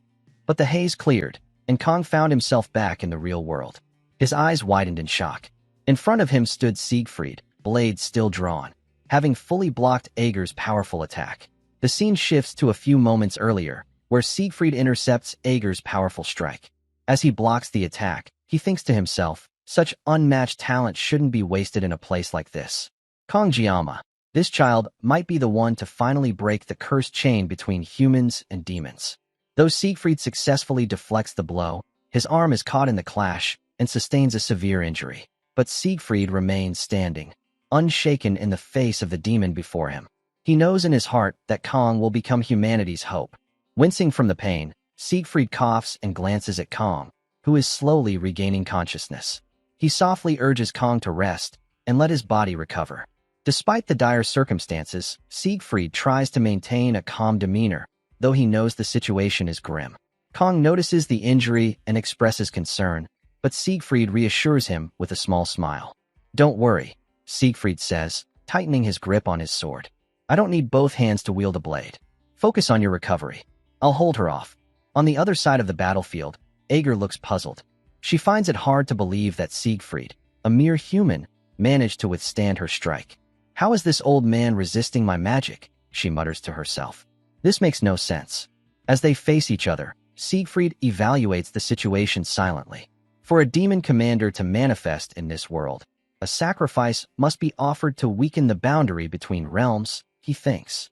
They need a human host as a catalyst, which means they can't draw out their full power. Even so, they're still a walking catastrophe. Aeger scowls, visibly frustrated. "This is getting annoying. I guess my new body and my demon self aren't syncing properly," she remarks, now understanding why it took her so long to defeat Kong. The fact that she's struggling against someone like Siegfried only adds to her irritation. She steps forward, her tone venomous. "I don't know what trick you pulled, old man, but you won't get away this time."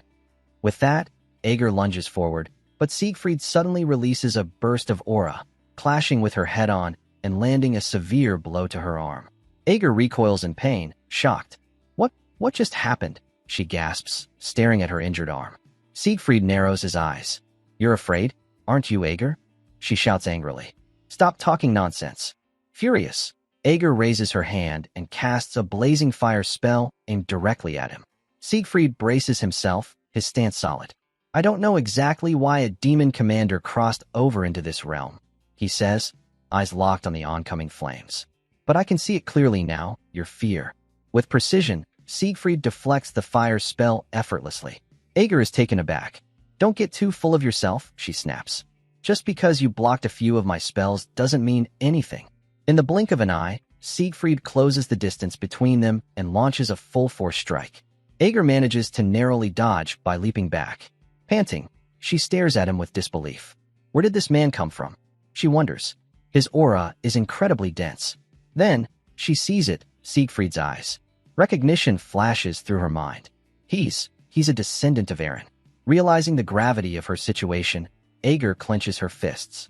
Luck truly isn't on my side today, she thinks. Still, he's just a human, and a worn-out one at that. Preparing for another attack, Aeger scoffs. Humans are so pitiful. Let's see if a battered descendant of Eren can dodge this. She raises her arms, and suddenly, countless fireballs begin to form in the sky above. Siegfried and Kong both look up in shock. What's the matter? Aeger taunts, smirking. Too much for you. Without wasting a second, Siegfried dashes forward, dodging the incoming fireballs with remarkable agility. Kong watches, his heart pounding, but he knows he's barely conscious. I want to help, but even staying awake is the best I can do right now. If I lose control of my blessing again, I may never get it back.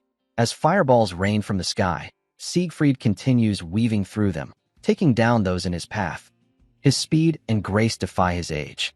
Watching his relentless advance, Aeger mutters bitterly, not bad for an old man. Now, Siegfried stands right in front of her, unwavering. Siegfried charged forward at Aeger, his eyes blazing with determination. Demons are undeniably stronger than humans, he declared, his voice firm despite the pain in his body. There's no question about that. In his youth, Siegfried had once resented the cruel truth of this world, resented the unscalable wall that no amount of effort seemed capable of overcoming. But only now, in the twilight of his life, had he come to understand something deeper. Watching Siegfried's relentless advance, Aeger couldn't help but find his tenacity impressive. Even she, a demon commander, understood the value of experience. It couldn't be ignored, and Siegfried, though injured and aged, was steadily closing the distance between them. She studied his movements carefully, looking for any opening. That's when she noticed his severely injured arm, the weakness she needed. With a sly grin, she readied her magic. "Come on, finish that grand little speech of yours," Ager taunted, unleashing a wave of magic toward him.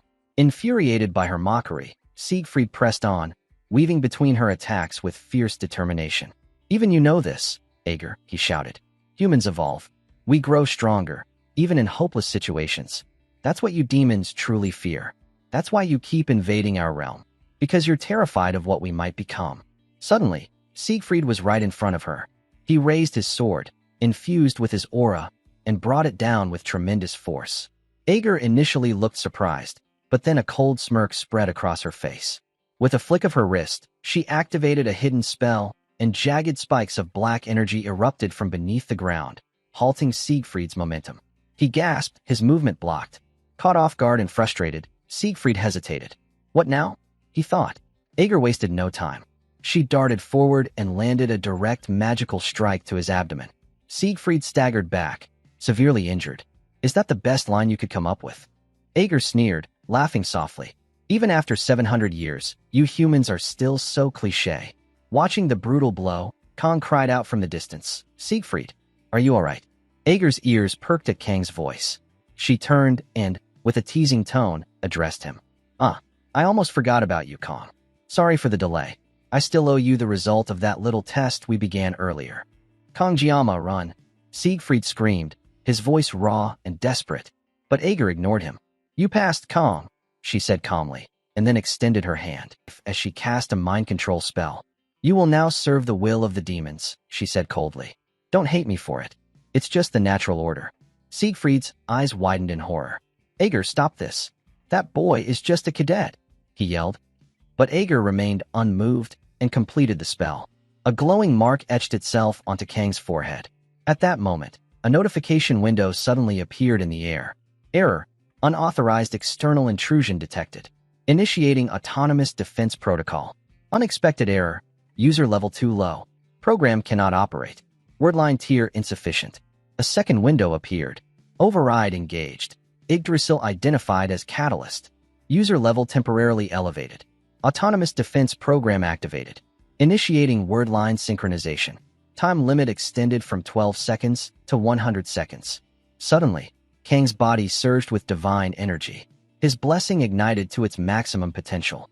Siegfried, still gasping for air, began to stagger toward Ager, trying to stop her before it was too late. But Ager noticed something strange. Siegfried was visibly slowing down, yet he was still pushing forward. How is he even moving? Ager muttered, baffled. Siegfried raised his sword for one last attack, but Ager easily dodged it. His body finally gave in, collapsing to the ground. But even then, Siegfried forced himself up once more, gathering every last ounce of aura into his blade. "I'll do everything I can to bring you down.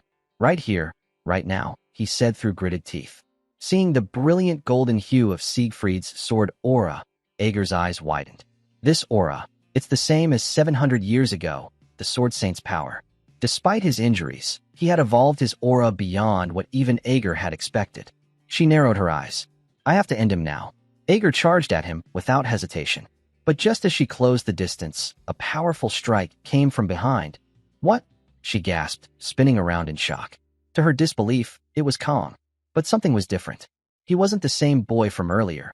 He radiated an overwhelming presence. A dreadful sense of déjà vu washed over Ager. This presence, it's the same as 700 years ago. Another notification window appeared. All user blessings forcibly elevated and manifested. Pain immunity, divine, activated. Regeneration, divine, activated. Blessing of transition, divine. Synchronizing blessings and stabilizing wordline strain.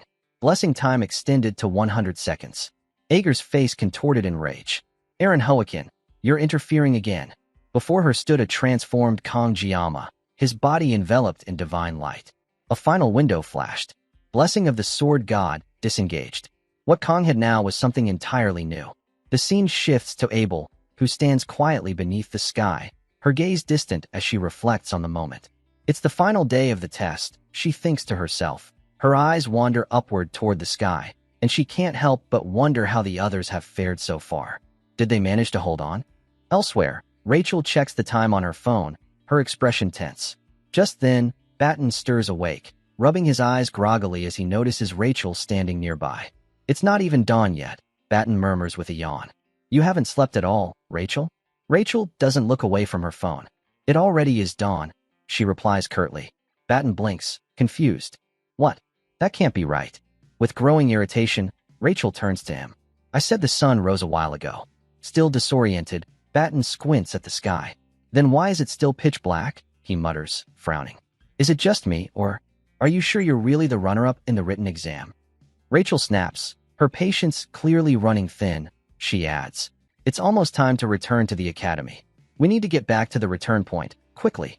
Around them, the atmosphere is thick with unease.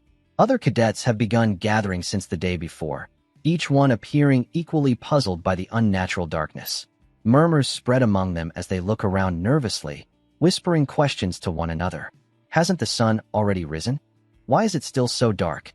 What's going on? Rachel glances at the horizon once more, and then back at Batten, her voice lower this time, tinged with unease.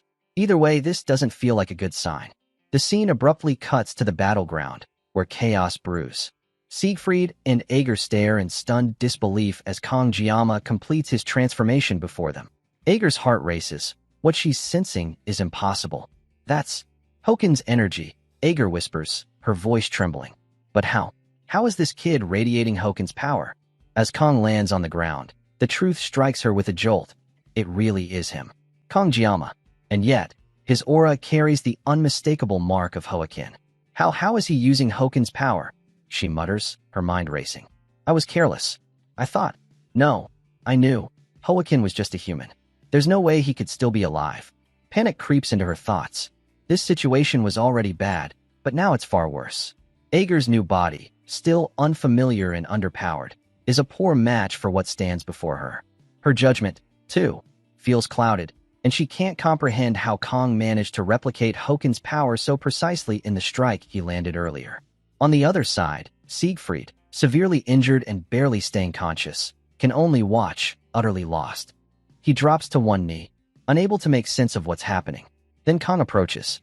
Without a word, he raises a hand, and a soft glow surrounds Siegfried. A surge of energy rushes through him. In a matter of seconds, his wounds vanish, completely healed. Siegfried stares at himself in disbelief. My injuries, they're gone, just like that? What kind of power is this? Kong doesn't answer. Instead, he closes his eyes for a brief moment. When he opens them again, crackling lightning begins to swirl around him like a cloak. The air hums with raw energy. And then, without warning, he disappears. Before Ager can even react, Kong reappears directly behind her. She gasps. I didn't even see him move. She thinks, terrified. Something's wrong. Very wrong. She can't read his movements, can't follow his strikes. Is it just her weakened body? No, this is something else entirely. This is beyond perception, she whispers to herself. Kong Jiama, he's not human anymore. Faced with no other option, Ager makes a decision. She clenches her fists, gathering her remaining strength. Fine then, she mutters. You leave me no choice. She speaks aloud, her tone regretful yet resolute. About what I said earlier. I take it back. You're more than worthy to be the demon lord's vessel. She raises both hands, channeling a terrifying surge of dark magic. But if I don't defeat you right here and now, you'll become the greatest threat to demonkind's future. The air ignites with hellish heat as she activates her most powerful spell, Black's Flame. A torrent of demonic fire explodes toward Kong. Even Siegfried, standing at a distance, can feel the immense heat. Ager's eyes narrow with grim determination. See you later, Kong Jiama. The spell roars toward its target, but Kong doesn't move. Siegfried gasps. Why isn't he dodging? Kong simply stands there, lightning flickering across his form, and then the flames reach him. At that critical moment, Kong Jiama activated a series of divine blessings. First came the blessing of flexibility, followed by the blessing of regeneration and the blessing of transference.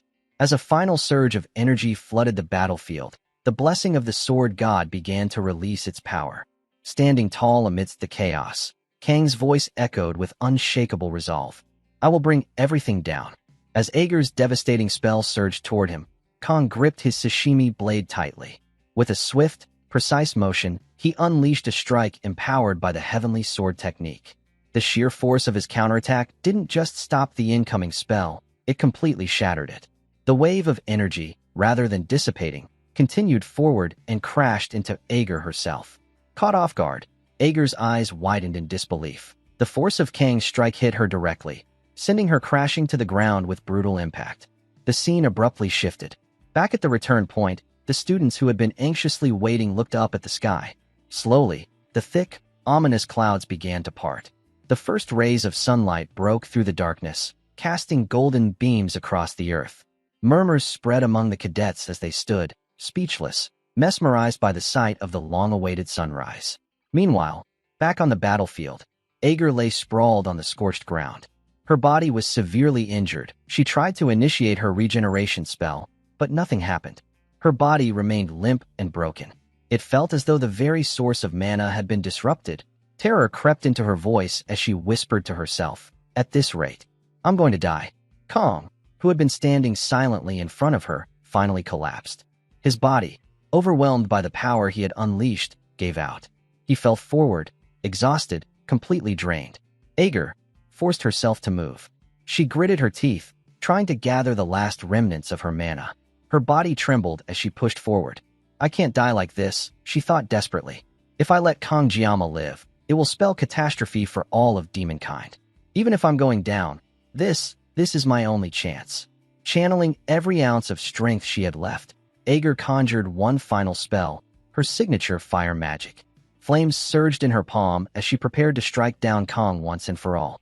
But before she could release it, Siegfried, with unwavering resolve, Siegfried charged in, strike at Ager with his sword, interrupting her final spell. Ager cried out as the attack connected, her weakened body unable to defend itself. "You forgot about me," Siegfried said coldly. "You're no different than the sixth commander, Balmon. But I'll admit, your spells were far more powerful than his." Without hesitation, Siegfried unleashed a final technique, his aura sword. The blade glowed with concentrated energy as he struck Ager down once and for all. Ager collapsed, defeated. Siegfried spoke with quiet defiance. "My name is not a descendant of Eren. My name is Siegfried von Nibelung." With that, he turned and rushed toward Kang's, falling to his knees beside him. His hands moved quickly as he checked for injuries. "Kong, hang in there," he murmured. After a moment of inspection, Siegfried sighed in relief. His breathing is steady. A few blocked meridians, but no critical wounds. He's not in immediate danger.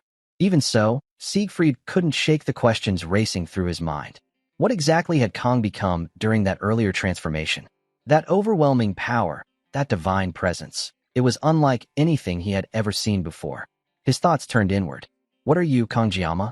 Long ago, since ancient times, humanity believed that everything in the world carried a will of its own. Storms, floods, and comets falling from the night sky. Such phenomena have always filled mankind with awe and fear. And yet, paradoxically, those very forces were worshipped.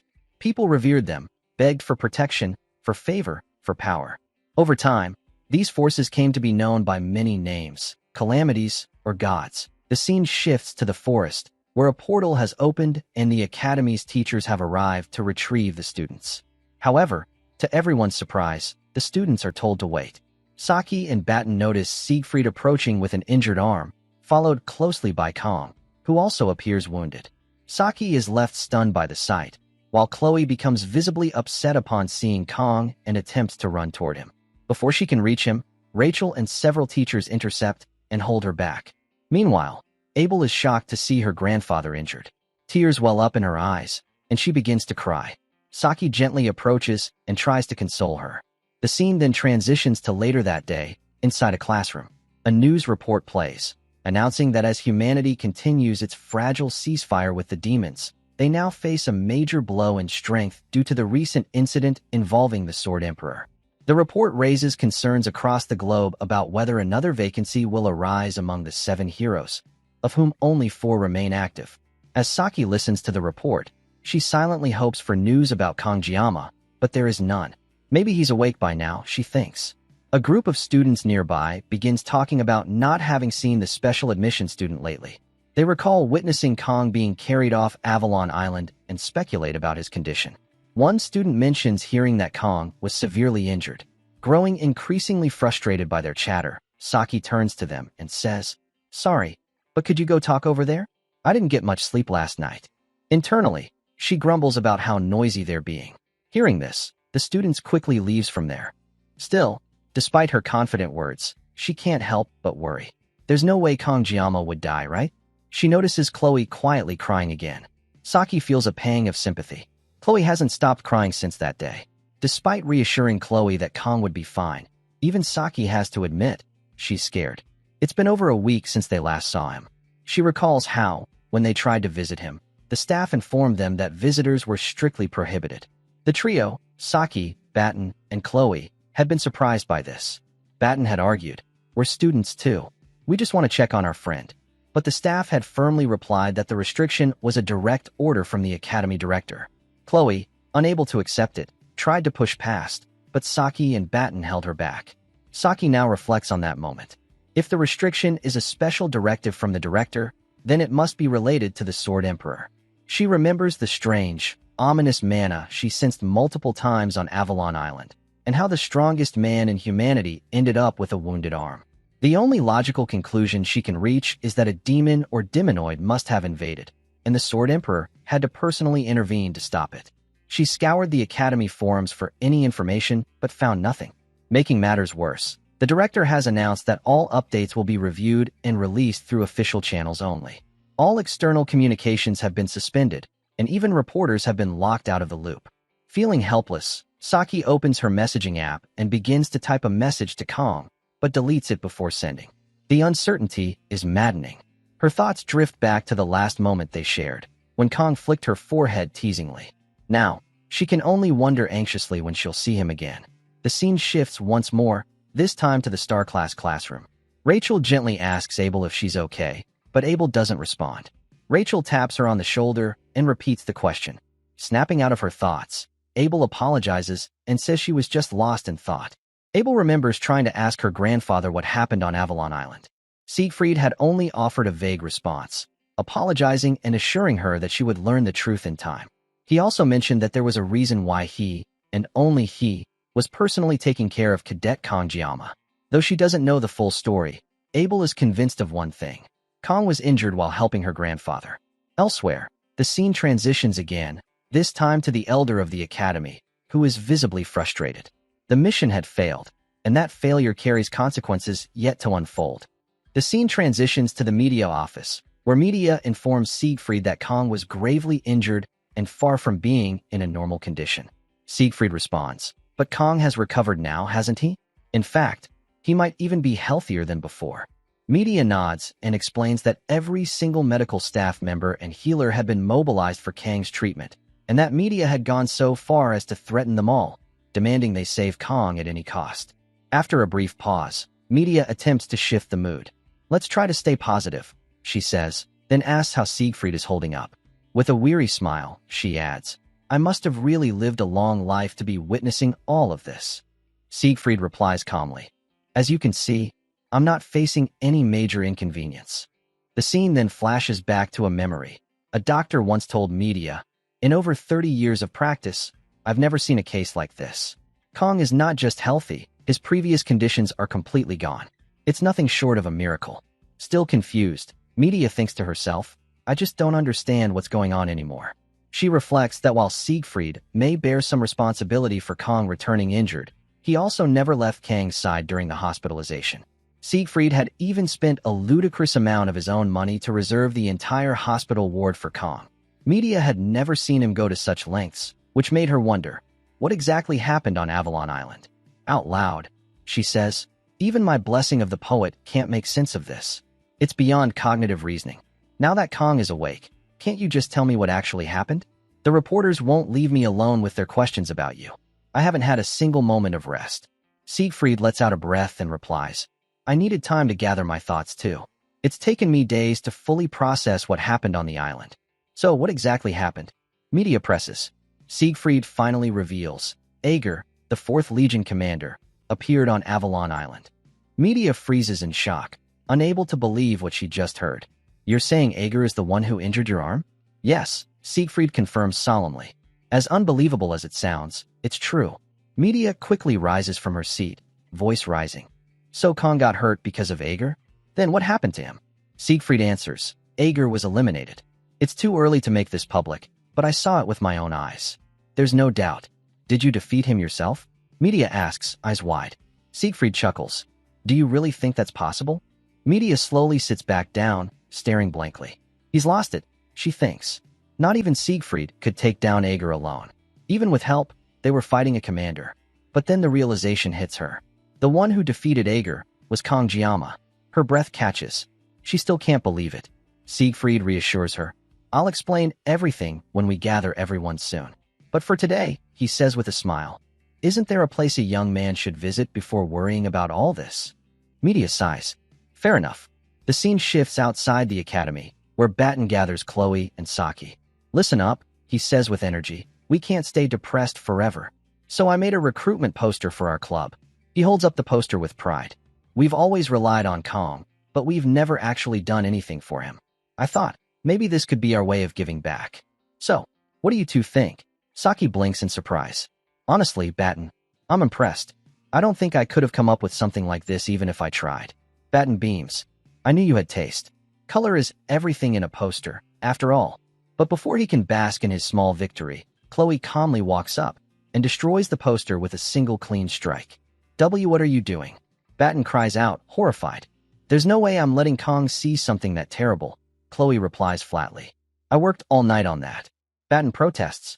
Meanwhile, Saki watches them bicker, a distant look in her eyes. The noisier it gets, the emptier I feel, she thinks. Even sweets don't taste sweet anymore. She glances at the sky. Kong, when are you coming back? Suddenly, she hears both Chloe and Batten shouting. Kong is back. Startled, Saki turns around, and there he is. Kong Jiama, alive and smiling, speaking casually with the two of them. Without hesitation, Saki sprints toward him, her heart racing. Reaching him, she flicks his forehead and grins. Welcome back. Kong smiles warmly. I'm back. Batten quickly jumps in. Kong, I made a club poster.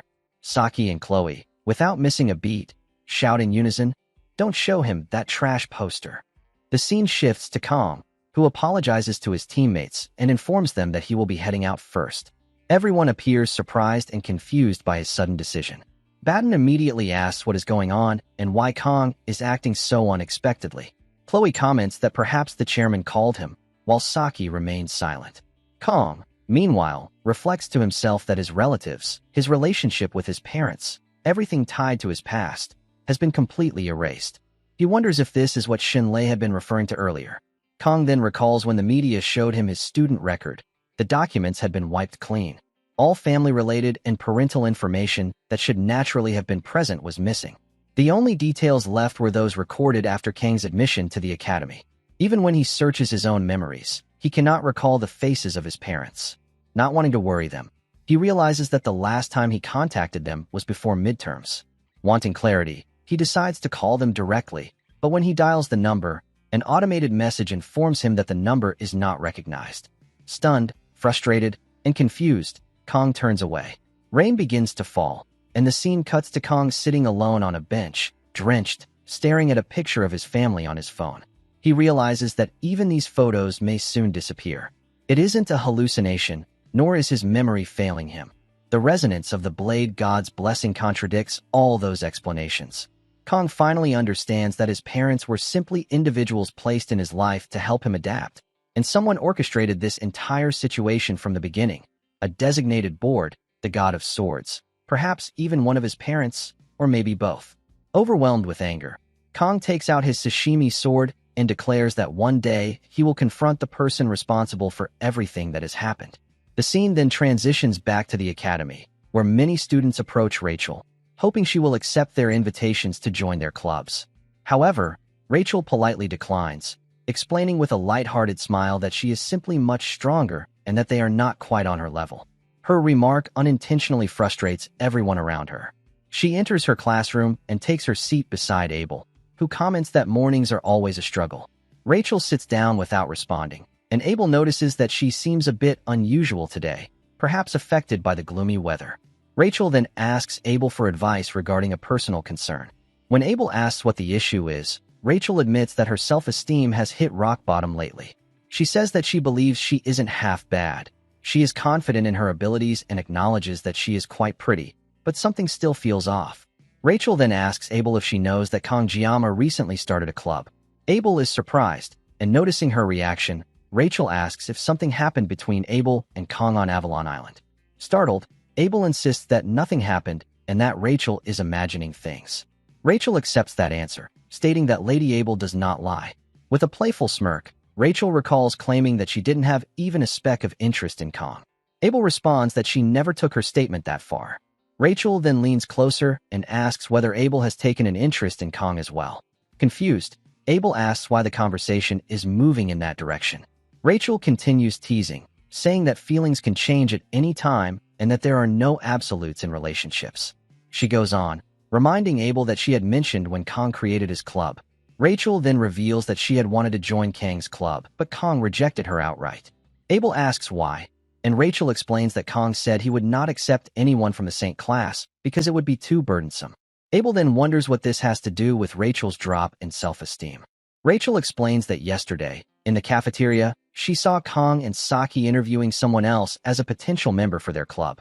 Rachel explains that Kong must have been conducting interviews, and she still cannot forget the expression on his face at the time. Kong genuinely seemed happy that the girl with glasses was joining his club. Rachel wonders what is so special about that girl, but when she looks at Abel, she notices that Abel is filled with anger, her aura flaring with visible intensity. The scene then shifts to a restaurant, where Kong waits outside for the others to arrive. Batten and the rest of the group call out to him, and Kong greets them. He asks if Senior Hannah is not coming along. Batten replies that Hannah does not like fish, so she said she wouldn't be attending today. Kong looks surprised upon hearing this. As they step inside, Kong glances around the restaurant and thinks that it almost feels like he has returned to his hometown. Chloe is stunned when she spots Knox, her older brother, working there. Kong also becomes surprised when he looks forward and sees Knox standing in the restaurant uniform. Confused, Saki asks what is going on and whether something is wrong. Kong asks what Knox is doing there. Knox calmly replies that he is working part-time. This confuses Kong, as he recalls that Knox is a member of the prestigious Auditora family, a wealthy clan even within the broader worldview. Kong then realizes that Knox may be hiding his identity and working undercover, and he wonders whether Knox might have received some sort of mission. At that moment, the restaurant owner becomes irritated and tells Knox to hurry up and take care of the customers. Knox immediately apologizes. Seeing the situation, Saki steps forward and tells Kong that they shouldn't disturb Knox and should take their seats instead. After sitting down, they look through the menu. Batten comments that the menu looks impressive and says he now understands why the restaurant is so crowded. Meanwhile, Kong notices that Chloe still looks worried. He gently tells her that Knox probably has his own circumstances and that since they came here together, they should just focus on enjoying their meal. Chloe replies softly, agreeing. Kong thinks to himself that the relationship between the siblings is indeed quite strained, and that Chloe had seemed to be looking forward to this gathering more than anyone else. Saki then points out the restaurant's special sushi dish and comments that it looks amazing. However, when Kong looks at the price, he expresses concern, saying that 400,000 won for a single set doesn't really seem like a reasonable price. Saki responds by reminding him that this is a rare get-together and asks whether Kong came just to pinch pennies, or if he wants to go to another place instead. Kong shakes his head and tells Rachel to forget it and stop talking about the price. He tells Rachel to order whatever she wants since they are paying anyway. Hearing this, Saki immediately calls for the waiter so she can place her order. As Kong watches Saki, he thinks to himself that Saki comes from a completely different class background than he does, and he still cannot get used to the class disparity between them. When the food arrives, Saki becomes excited because the ingredients look incredibly fresh and the dishes appear very delicious. But then she notices that Kong does not look pleased. She asks him why his expression seems so off and if he is not feeling well. Kong explains calmly that he feels a little awkward saying this, especially as the one eating. But although the ingredients are high quality, the chef's skills have diminished the dish. Everyone is surprised by his blunt assessment. Meanwhile, Knox internally panics, thinking that Kong has just said the one thing his boss hates to hear. At that moment, the restaurant owner approaches Kong and asks what he just said.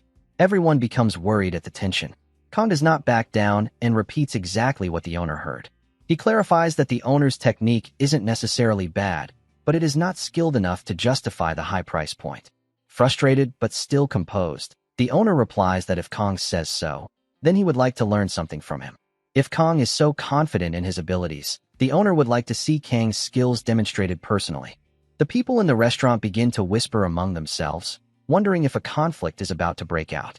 Meanwhile, Kong thinks to himself that the owner has surprisingly sharp hearing.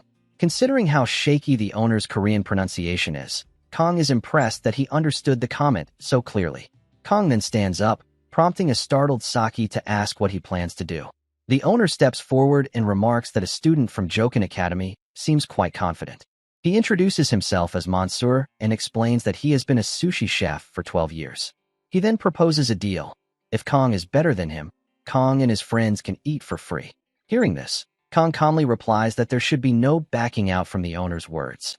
Meanwhile, the owner thinks Kong is simply a young student trying to show off in front of his friends. He assumes Kong has no real experience and plans to teach him a lesson by giving him a flounder to work with. As the owner announces that they will be using flounder, Kong interrupts and states that the fish they should use is the red snapper sitting on the cutting board. The owner tries to stop him, telling him to wait, but Knox steps in and suggests that his boss observe first. The owner argues that allowing outsiders into the kitchen can cause serious problems, and he reminds Knox how expensive red snapper is. But Knox calmly tells him that although he usually wouldn't say this as a waiter, the owner can trust Kong. Kong walks toward the preparation table, takes off his coat, and thinks to himself that it has been a long time since he handled fish this seriously. The moment he picks up the knife, the blessing of the sword god activates as well, heightening his precision and awareness.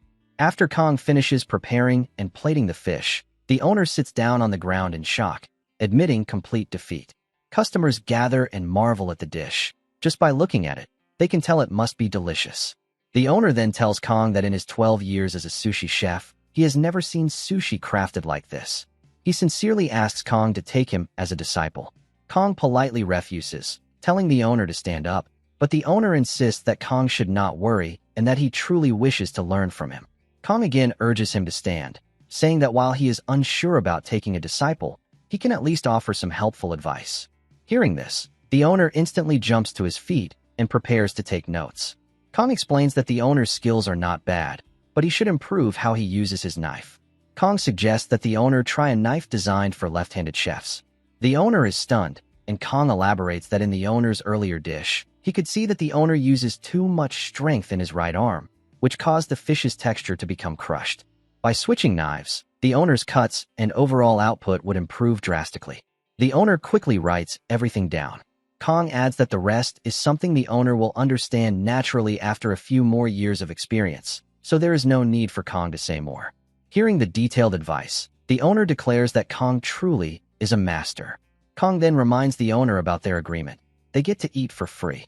But since Kong also gave the owner professional advice, he jokes that perhaps the owner should be the one paying him now. The owner, now fully convinced, addresses Kong as master and tells him that whatever he needs, he should simply ask. Kong picks up the knife and tells the nearby customers that, with the owner's permission, he will serve them in the owner's place for free. The customers cheer and thank Kong enthusiastically. As Kong prepares the fish for the customers, he cannot help but smile. Seeing his expression, Chloe comments that she never knew Kong could make faces like that. Saki agrees, saying Kong seems genuinely happy. Batten suddenly stands up, and Saki quickly asks where he is going. Batten replies that they should help Kong too. After all, with the club president this excited, how can they just sit and watch? Saki joins in immediately and calls for Chloe as well. Chloe agrees, but before she can move, Knox approaches her and offers to teach her. Chloe smiles warmly and thanks him. After some time, Kong stands near a window to catch his breath. He thinks to himself that this was supposed to be a simple club gathering, but he couldn't resist stepping in. Still, 50 seconds was more than enough time for him to prepare 3 fish. After spending so much time fighting demonic beasts, the calm work of preparing fish feels incredibly refreshing. Kong wonders if, after graduating, he should consider running a sushi restaurant. At that moment, Knox walks toward him, and Kong asks whether Knox wasn't busy. Knox replies that the ingredients for today are all prepared, and the owner told him he would take care of the remaining tasks. With Kang's friends helping with serving the customers, Chloe encouraged Kong to go talk to Knox. Kong then asks why Knox suddenly decided to work part-time. Frustrated, Knox reminds him that Kong once said that if Knox experienced a real job, there might be something valuable he could learn from it. Kong nods and replies that he did say that. Knox asks if Kong seriously forgot, and Kong smiles, insisting that he did not forget at all. Kong adds that once Knox sets his mind on something, he really follows through. Knox quickly clarifies that it's not like he accepted Kang's advice because he agreed with him, but he has to admit that working a real job does teach you things. That is why he is curious about one question. How does Kong deal with difficult or annoying customers? The two of them continue talking for a few moments, with Knox asking various questions and Kong answering each one calmly. After a while, Knox comments that the more he speaks with Kong, the harder it is to believe that Kong is the same age as him. He even asks whether Kong might be lying about his age. Kong replies that Knox could have simply said he seemed experienced rather than implying he was older. He then asks if Knox has any more questions, but Knox suddenly becomes serious. He explains that revealing the Auditora family's internal matters to outsiders is normally considered a grave offense, which is why he had been trying to get Chloe to share the news. However, Chloe never answered her phone. Knox then informs Kong that the Auditora family has completed its background investigation on him and found nothing suspicious. Because of that, the elders' request to monitor Kong has been canceled. In fact, as a result of their findings, the Auditora family is now investigating the Council of Elders themselves. They intend to pursue justice properly, and an investigation team, expected to be the largest and most thorough in their history, has already been prepared. Knox has decided to be part of that team as well, and he simply wanted Kong to know. Kong thinks to himself that this means the Auditores will no longer be targeting him. If they are now focused on the Council of Elders, it will likely create a major uproar, but none of that concerns Kong directly. He thanks Knox sincerely, knowing it must not have been easy for him to share this information. Knox shakes Kang's hand and says he didn't actually do much. In fact, he should probably be the one thanking Kong. But then he quickly stops talking and admits he has said too much. Kong smiles and notes internally that Knox's relationship with his sister Chloe seems to have improved. Kong then asks whether Knox knows Hannah. Knox asks if he is referring to San Hannah. Kong explains that Hannah recently joined his club, and he thought Knox might know her since they are in the same class. Knox replies that yes, he does know her. He explains that Hannah usually sits alone and reads quietly, and there isn't much else to say, though there is one unusual detail. She always ranks exactly in the middle of the class. Hearing this, Kong asks what he means. Knox clarifies that whether it is theory or real combat, Hannah's performance is always perfectly average, positioned right in the middle, and it is incredibly difficult to maintain such consistency unless it is intentional. At that moment, the restaurant owner comes outside searching for Knox and notices that Master Kong is there as well. The owner tells Kong that he learned a great deal today and offers him a small gift, a knife. Kong responds with frustration, explaining that a knife is the most important tool for a chef and should not be handed over carelessly. The owner insists that the knife is not suited for him anyway, and he now understands that true chefs value skill far more than tools. Hearing this, Kong accepts the gesture and says that if that is the owner's intention, he will not refuse.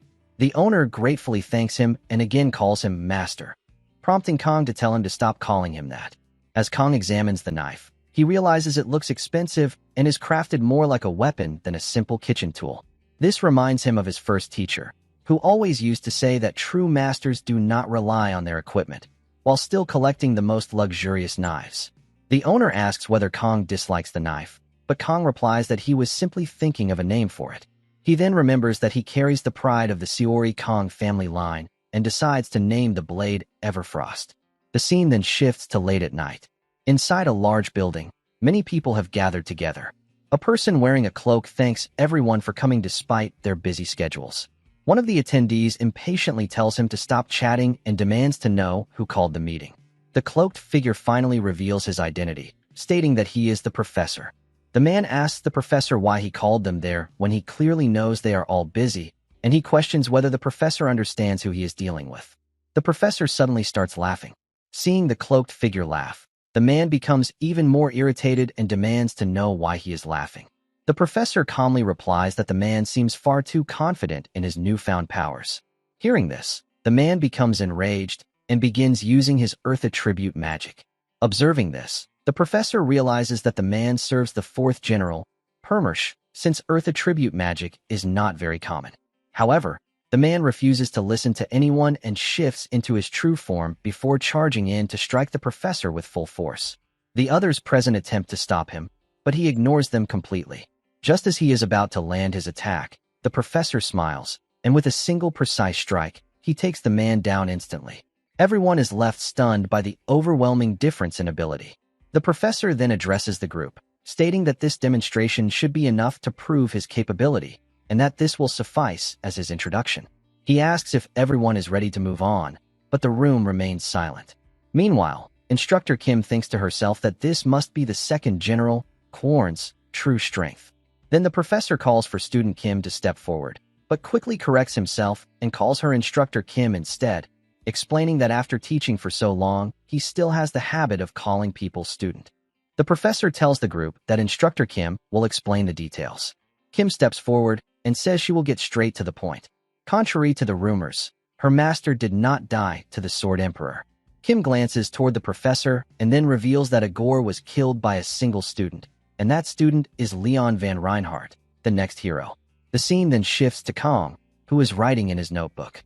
Kong reflects on how things are becoming more serious. The Council of Elders, the embodiment of noble greed, even treated the Auditora family as simple pawns, since they ordered the elimination of a student without any proper justification. But because of the Elders' mistakes, Kong has unexpectedly gained the Auditora as an ally. Kong remembers that this was one of the reasons groups trying to weaken Leon disappeared later in the game. The Council of Elders was caught scheming by the Auditora. Kong realizes he might be in a similar situation now. But then Kong wonders about himself. He is even more troublesome than Leon. Yet with the Auditora now investigating the council, he should learn the truth soon. His remaining concern is the mysterious female instructor. Kong recalls the information he obtained from speaking with Agor. She had formed a contract with that instructor because of her constant complaints.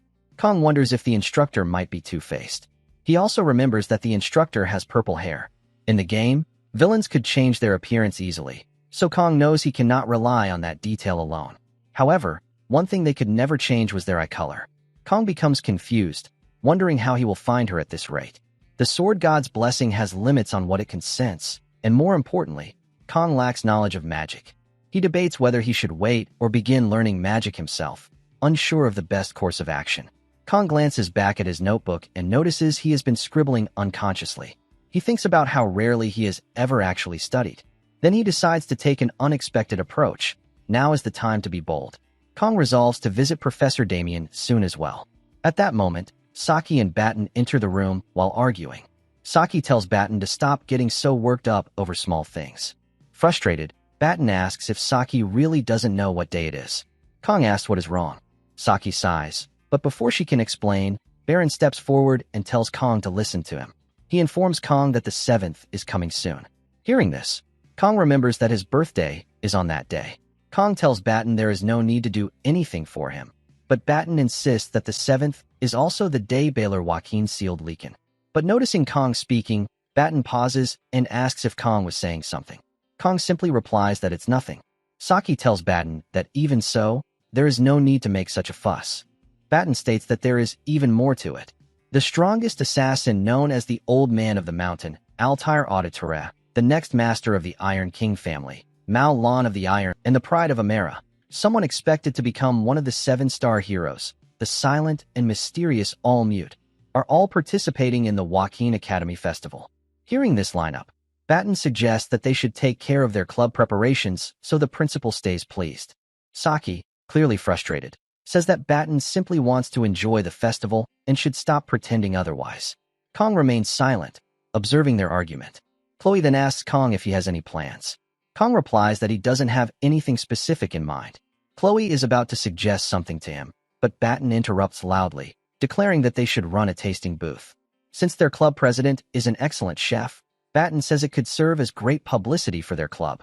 Hearing this, Chloe becomes extremely annoyed and starts releasing her aura, which worries Kong. He realizes that Batten might be in trouble and feels he needs to step in. Kong quickly says that Batten's idea is actually a good one. Both Saki and Chloe freeze in shock after hearing Kang's support. Batten gratefully thanks Kong for backing him up. Saki, now irritated, says she didn't expect Kong to be interested in flashy displays of power or trying to impress higher-ups. Kong thinks to himself that Saki is actually the closest to the higher-ups out of all of them. He calmly explains that he doesn't really have a particular goal with the festival, but during breaks they usually end up clearing dungeons. So this might be one of the few opportunities they have to enjoy something fun. More importantly, Kong says they might not have many chances to enjoy festivals in the future. Saki becomes serious and asks Kong what he means by not having much time. Kong is startled and realizes he had unconsciously thought about what would happen in 3 years with the second human-demon war. He can't believe he slipped up like that. He has grown too comfortable around them. Saki steps closer and asks Kong whether he knows something, just like the last time he acted suspiciously. Seeing this, Chloe also becomes tense, realizing the situation is turning dangerous. Meanwhile, Batten notices that Kong is in trouble and suddenly interrupts by showing a poster he made, asking everyone how it looks. The group doesn't seem impressed at all, but Hannah laughs and says she supports the idea entirely, since she originally joined after seeing one of Batten's posters. Batten smiles proudly and thinks that Kong owes him for this. Saki, however, angrily tells Batten to stop interfering. She says she has been thinking for a while and that now is the time to set everything straight. Batten, confused, asks what she is talking about. Saki declares that their club has too many conflicting leaders pulling in different directions, and that it's time to clearly establish the hierarchy within the club. The scene shifts to a few moments later, where Saki and Batten are now preparing to spar. Batten says he is looking forward to it, and warns Saki not to regret it when she loses. Saki responds that if Batten wins, she will never go against him again and will follow his entire plan for the festival without complaint. The rest of the members gather to watch. Kong, surprised, wonders how things escalated so quickly. As Batten and Saki faced each other, Batten confidently told Saki that he would clearly show who was more helpful to the club president. Saki replied that it was hard to let such a comment slide. Batten thought to himself that Saki's main weapon was a longbow, and since they were not in subspace, she couldn't even shoot her arrows. All he needed to do was maintain his distance and stack debuffs. As Hannah signaled the start of the duel, both Batten and Saki readied themselves to strike. Suddenly, Saki grabbed her bow and ran in the opposite direction. Shocked, Batten couldn't believe she had drawn her bow, but he knew Saki wouldn't aim at him directly. For Batten, nothing changed. He just needed to manage the debuffs correctly. In an instant, however, Saki appeared directly in front of him. Before Batten could react, she struck his back with her bow, sending him flying into the air and breaking a door. Everyone watching was stunned. Smiling, Saki turned to Kong and said, "You're done judging, right?" Kong remained silent while Batten healed himself after being defeated by Saki in a single strike. The scene then shifted to 4 days before the festival. Kong and everyone had gathered and were busy preparing. Kong observed that everyone was working diligently, even better than he had expected. Chloe was assigned as the kitchen assistant and was busy learning to cook. Hannah was handling management and ingredient purchases, assuring Kong that she had ordered everything he had listed, enough for 3 days, scheduled to arrive the day after tomorrow. Batten, acting as operations manager and general manager, was worried. He had already finished renting the booth, but now the tables, chairs, and other setup remained. He wondered how he could complete everything on time. Angered, Saki told Batten to be quiet, insisting that since he had lost, he should just follow instructions. As the admin and designer, she reminded him that she had won the duel. Kong intervened, telling Saki that it was his judgment and that she should help him. Saki seemed irritated by this, but Kong thought to himself that if it were sushi, they would work well together. However, this might turn into a one-person show. More importantly, the festival was long, and using the blessing of the god of 50 seconds wouldn't be enough. Kong realized that he had never properly enjoyed a festival, having worked non-stop since he was 17, never experiencing such leisure. Perhaps that was why he had been oddly drawn to the game Miracle Blessing Him, secretly hoping for a normal, uneventful life. That hope had ended around his second year, when the demons noticed Leon. Looking out the window, Kong reflected that this might be the last festival they would have at the academy. Hannah approached and asked why he looked so sad and what he was thinking. She further remarked that he seemed as if this festival might be his last. Surprised, Kong wondered if Hannah could read his mind. Hannah then reminded him, "Do you remember when I first joined your club?" Kong inquired what Hannah had said, and seeing that he did not remember, Hannah told him to forget it. If he didn't recall, it was no problem. Kong then told Batten and Saki that he was going out for a moment. Saki asked where he was going. and Kong replied that he would explain later, instructing her to handle things in his absence. The scene then shifted to Professor Damien's classroom. Upon seeing Kong, Professor Damien remarked that he had just been making some tea and offered Kong a cup, explaining that it was black tea imported directly from Russia with an exquisite aroma. Kong thanked the professor but replied that he had a black tea allergy. Hearing this, Professor Damien simply said that it couldn't be helped. Kong noticed a stone on the professor's desk and asked about it. Professor Damien explained that it was a sample he had obtained by chance recently. While it looked like an ordinary stone, traces of mana flowed through it. He offered to give Kong a piece, but Kong politely declined. Professor Damien then expressed his gladness that Kong had come to see him and encouraged him to ask any questions. He promised to answer sincerely to the extent of his knowledge. Kong mentioned that his question was about what he had asked previously. "May the blessing of God be with you." Professor Damien nodded and admitted that the topic had also troubled him. He had conducted his own research and had found some relevant information. As he searched through a book, he told Kong that he had even traveled all the way to Russia to obtain it. Kong asked if it was because of him, and Professor Damien explained that Kong had given him the lead, but his own curiosity as a scholar had driven him as well. Scholars were naturally like that. In the end, it was thanks to Kong, but there was something even more important. Professor Damien reminded Kong that in class he had explained how academia classifies blessings into 4 tiers: arch-spirits, guardian spirits, elemental spirits, and soul spirits. This classification is based on the entity that grants the blessing. These spirits are transcendental, yet inevitable beings. Professor Damien then asked Kong if he remembered the last thing he had said in a previous discussion. Kong replied that the professor had stated there were no gods left in the world. Professor Damien praised Kang's excellent memory and then asked if he would be interested in becoming his disciple. Kong thanked him, but said he had no intention of pursuing academia. Professor Damien expressed that it was a shame, but continued, pointing out a weakness in that earlier statement. He led Kong on a conceptual journey back to the mythic age. In the distant past of unknown origin, countless gods existed, an era now called the Mythic Age.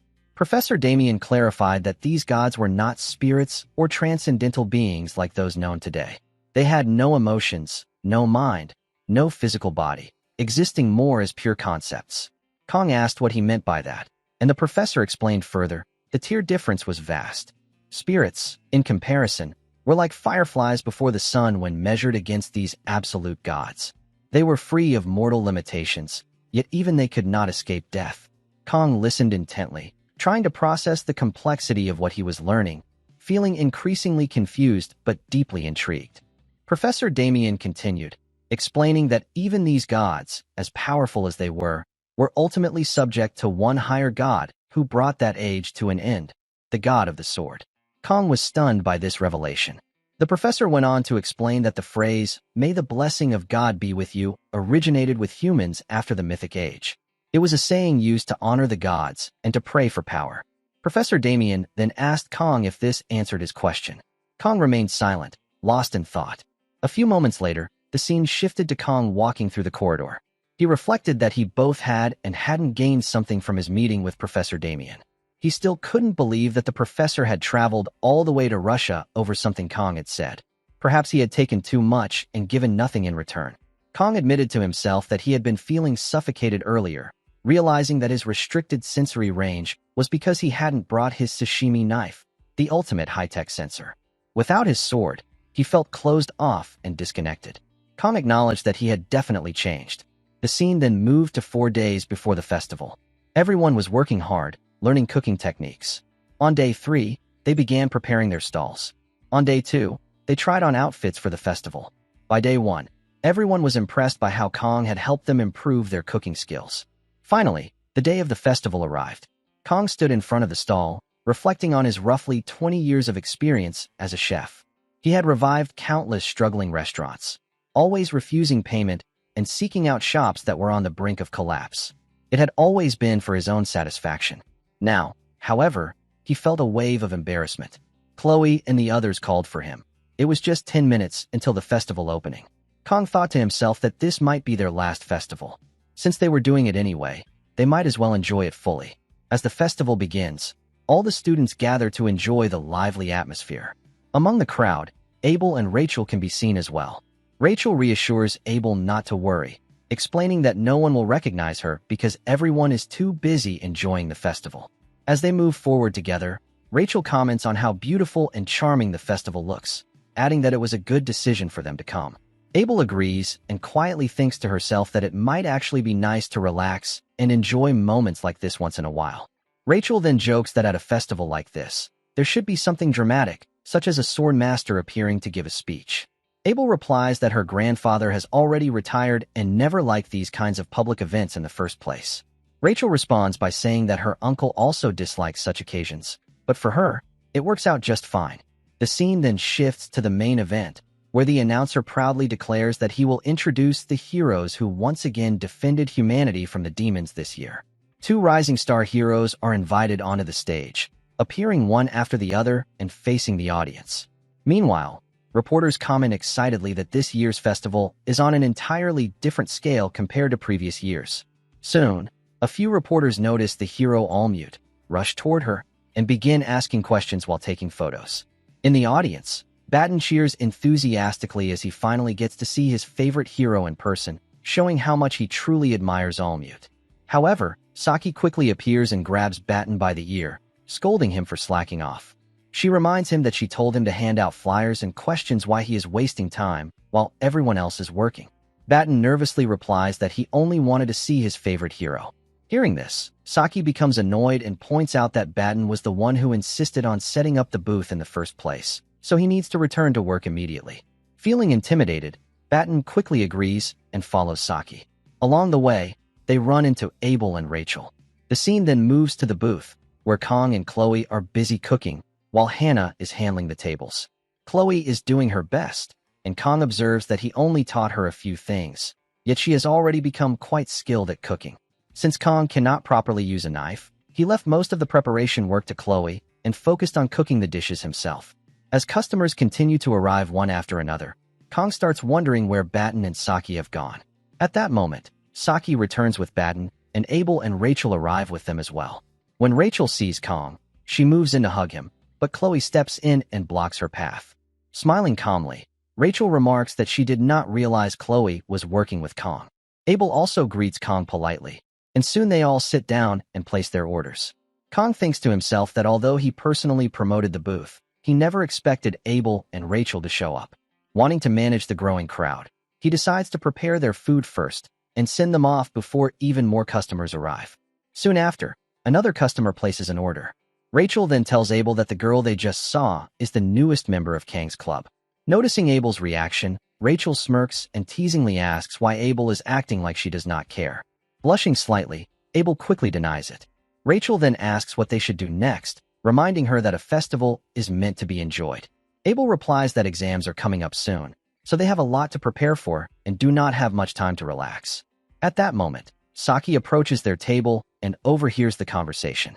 She begins staring at Abel intently, leaving Abel surprised and confused by the sudden attention. Shortly after, Batten comes over to Kong with a new order. Seeing Batten's expression, Kong asks if he is feeling all right. Batten excitedly explains that he wanted to see Almute, the hero of his country and a potential next 7-star candidate, and that he finally saw her in person. Hearing this, Kong comments that Batten really loves heroes, to which Batten confidently replies that of course he does. Kong then thinks to himself about Almute. Her real name is Elizabeth, a hero from the United States who has been mentioned as a potential 7-star candidate. Even here, the United States stands as a top-ranked superpower alongside Korea. With that level of influence, they have established an independent system within the hero world, referring to their protectors simply as heroes and treating the profession as a structured business. So, while the world respects heroes, it also cheers for them as celebrities. However, neither traditional heroes nor celebrity-style heroes truly align with Kang's personal ideals. Even so, Kong feels relieved that he did not reincarnate as an American hero. Additionally, Siegfried and Kong may cross paths in the future, even if only unofficially, since the Swordmaster once named Kong as a successor. That said, Kong fully plans to avoid meeting Almute. His goal is simple: stay inside the booth for 3 days, quietly making food. Someone like Almute, surrounded by overwhelming attention, would never come to a small place like this anyway. The scene then shifts to Abel and Saki. Abel explains that she did not mean things the way they sounded. She says that she had only seen Saki before, knew that Saki skipped grades, and noticed that Saki often slept during class. Saki responds by asking whether those things cannot be separated from club activities, adding that she did not expect Abel to sound so biased. Abel replies that it is not about the club activities at all, but rather about the outfit. Hearing this, Saki becomes irritated, while Rachel cannot help but laugh at the situation. At that moment, someone enters the booth and casually comments that it looks quite small. Everyone is startled, and the customer herself seems surprised, exclaiming that she cannot believe Mao Rang is actually here. Mao Rang is known as one of the top 2 heroes alongside Almute. She approaches Kong and asks if he is the one who defeated her brothers. Kong immediately recognizes her as the sister of the notorious Mao twins, Mao Rang, known as the Iron-Legged. Rang mentions that her brothers told her Kong looked like a beast, but she adds that he is far more handsome than Jun and Shun described. After placing an order, Mao Rang sits down and reveals her special grade weapon. Kong recognizes it instantly as the S-rank weapon, Storm Kick, Ramgak. Seeing Mao Rang arrive fully equipped with combat gear, it becomes clear that she might be here seeking payback. Angered, Chloe tries to confront Mao Rang, but Kong quickly stops her and tells Saki and Hannah not to get involved either. Mao Rang then tells Kong that things are not what he thinks. She asks what the point would be in arguing over something that happened months ago. Kong questions why she came here at all, pointing out that with her status, she should not have the freedom to wander around like Almute does. Mao Rang sharply tells him not to compare her to Almute from the beginning. She then explains that she has no special reason for coming. She was simply curious about what kind of person Kong is. Her brothers may have terrible personalities, but they are undeniably skilled, yet they became terrified just hearing Kang's name. That alone made her curious. Hearing this, Kong thinks to himself that the entire family seems to share the same traits. Mao Rang then adds that she is actually grateful to Kong. Thanks to him, her family's reputation declined, and although she tried to straighten out her brothers, they were hopeless. However, after Kong defeated them, the two stopped causing trouble altogether. From the family's perspective, this was a relief, so Mao Rang genuinely thanks him. Kong reflects that, in essence, Mao Rang is thanking him for removing obstacles from her future. She is clearly aiming for a 7-star position. Her influence and popularity rival Elizabeth's, but she ranks lower on the shortlist because she lacks Almute's level of skill and still carries the stigma of being the twin sister. Their family issues and the 7-star seat have nothing to do with Kong, and he owes her nothing. Turning away, Kong tells Mao Rang that if she is done talking, she should leave, as he has a booth to run. He returns to the kitchen, thinking that Mao Rang seems far more reasonable than her brothers. Before leaving, Mao Rang stops and says there is one more thing she is thankful for. Kong opening a booth despite his lacking cooking skills and serving such low-grade dishes. She tells him to do his best. As she turns to go, Kong calls out and tells her not to talk about his cooking like that. Smiling, Mao Rang repeats her comment. Frustrated, Kong thinks to himself that he planned to let it slide this time, since he did not want to draw unnecessary attention. However, there is something he simply cannot let go. Finally, Kong calls out to Mao Rang and tells her to stop, saying that he will teach her a lesson. All the students rush to watch the duel between Kong and Mao Rang. Some of them recall Kong from his previous match against a member of the Auditor family, while many remain confident that Mao Rang will defeat him without difficulty. Meanwhile, Leon hears about the duel, pauses to stare at his trembling hand, and, filled with quiet anger, walks away from the arena. The scene then shifts inside the arena, where students have gathered in large numbers and are cheering enthusiastically for Mao Rang. Knox is present as well, observing the atmosphere. Rachel sits beside Abel and remarks that the situation reminds her of Kang's earlier duel. Abel smiles and comments that Kong always seems to end up at the center of major events. Among the audience, Almute is also present, carefully watching the unfolding confrontation. The focus then moves to Mao Rang, who remarks that the moment reminds her of her old academy days. She asks Kong if he will truly be all right, noting that being bold is acceptable, but warning that he could be seriously injured. She casually adds that Kong looks quite handsome, and for that reason, she does not wish to hurt him too badly. Hearing this, Kong responds that he understands exactly what she is aiming for. Mao Rang appears confused, prompting Kong to explain that she deliberately provoked him, exploiting what she believes to be the final weakness of the Iron King family in order to subdue him and gain proper justification. That, Kong says, is the real reason she approached him. Mao Rang admits that Kong is far sharper than she expected, but adds that he still fell for such a shallow provocation. At that moment, the subspace barrier is deployed. Kong draws his sword and calmly tells Mao Rang that she will not become a 7-star hero. Mao Rang responds by asking whether people have ever told Kong that he is truly clueless. Kong replies that, occasionally, they have. Both then charge forward simultaneously, their swords colliding and filling the arena with dust. As the dust settles, it becomes clear that Kong has defeated Mao Rang with a single, decisive strike. The scene shifts to Kang's booth, where operations continue smoothly. Hannah asks whether anyone is worried about Kong, considering that he is dueling a 7-star hero candidate. Batten responds that their concern should be for the guests, not for Kong. Saki adds that Kong will return shortly, so they simply need to hold their positions. Hearing this, Hannah smirks with quiet confidence. Back in the arena, the students are left in shock as they see Mao Rang staggering.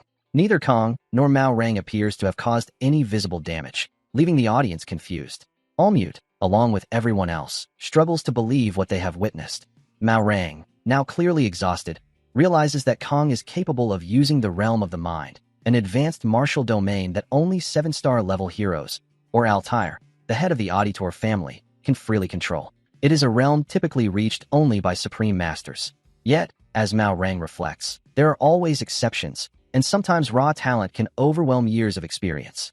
She recalls her rivalry with Allmute and feels an unsettling discomfort. Mao Rang wonders why Kong chose to deploy such a domain in a subspace duel that does not affect reality. She then considers the possibility that Kong was sparing her dignity, demonstrating the overwhelming gap in talent through a domain, while carefully avoiding unnecessary international complications. Mao Rang realizes that Kang's knowledge of magic exists on an entirely different level from her own. She recalls that there had been occasional rumors about Kong circulating among the higher-ups, whispers that never seemed to gain public attention. In that moment, Mao Rang comes to a startling conclusion. Kong is the one officially chosen as the successor by the Sword Emperor. If that is true, then Kong may one day become one of the 7-star heroes. Filled with anger at this realization, Mao Rang releases her aura and warns Kong not to grow overconfident, declaring that she did not come here without purpose. Mao Rang charges forward and launches a gale wind kick at Kong, but he calmly dodges the attack. Without wasting a moment, she follows up with her storm kick wheel, striking from another direction. Kong once again evades the blow with ease, and Mao Rang's attack crashes into the wall instead. Kong is briefly surprised by the force behind it, but Mao Rang does not stop there. She attacks again with another storm kick. Kong narrowly avoids it, and the strike hits the ground, sending a powerful shock through the arena. Seeing that Kong can dodge and withstand her techniques, Mao Rang remarks that it is no wonder he was able to defeat her brothers. She then kicks loose rocks toward Kong, sending them flying at high speed. Kong cuts through them cleanly with his sword. In the next instant, Mao Rang appears directly in front of him and delivers her powerful heavenly kick. Kong manages to block the attack with his sword, shocking Mao Rang. She believes that this must be Kang's limit, but before she can reposition herself, Kong releases his aura and moves to strike back. His speed is overwhelming. Although stunned by how fast he is, Mao Rang is still able to predict his movement and counters with a kick. However, to her disbelief, Kong lands a precise strike first, seriously injuring her arm. Enraged, Mao Rang shouts in frustration. Kong looks at her calmly and remarks that her momentum is not bad. He then takes a specific stance that Abel and Nox immediately recognize. Panic sets in for Mao Rang as frustration clouds her thoughts.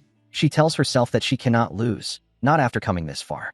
Fueled by anger, she releases her aura once more, preparing to strike Kong with everything she has.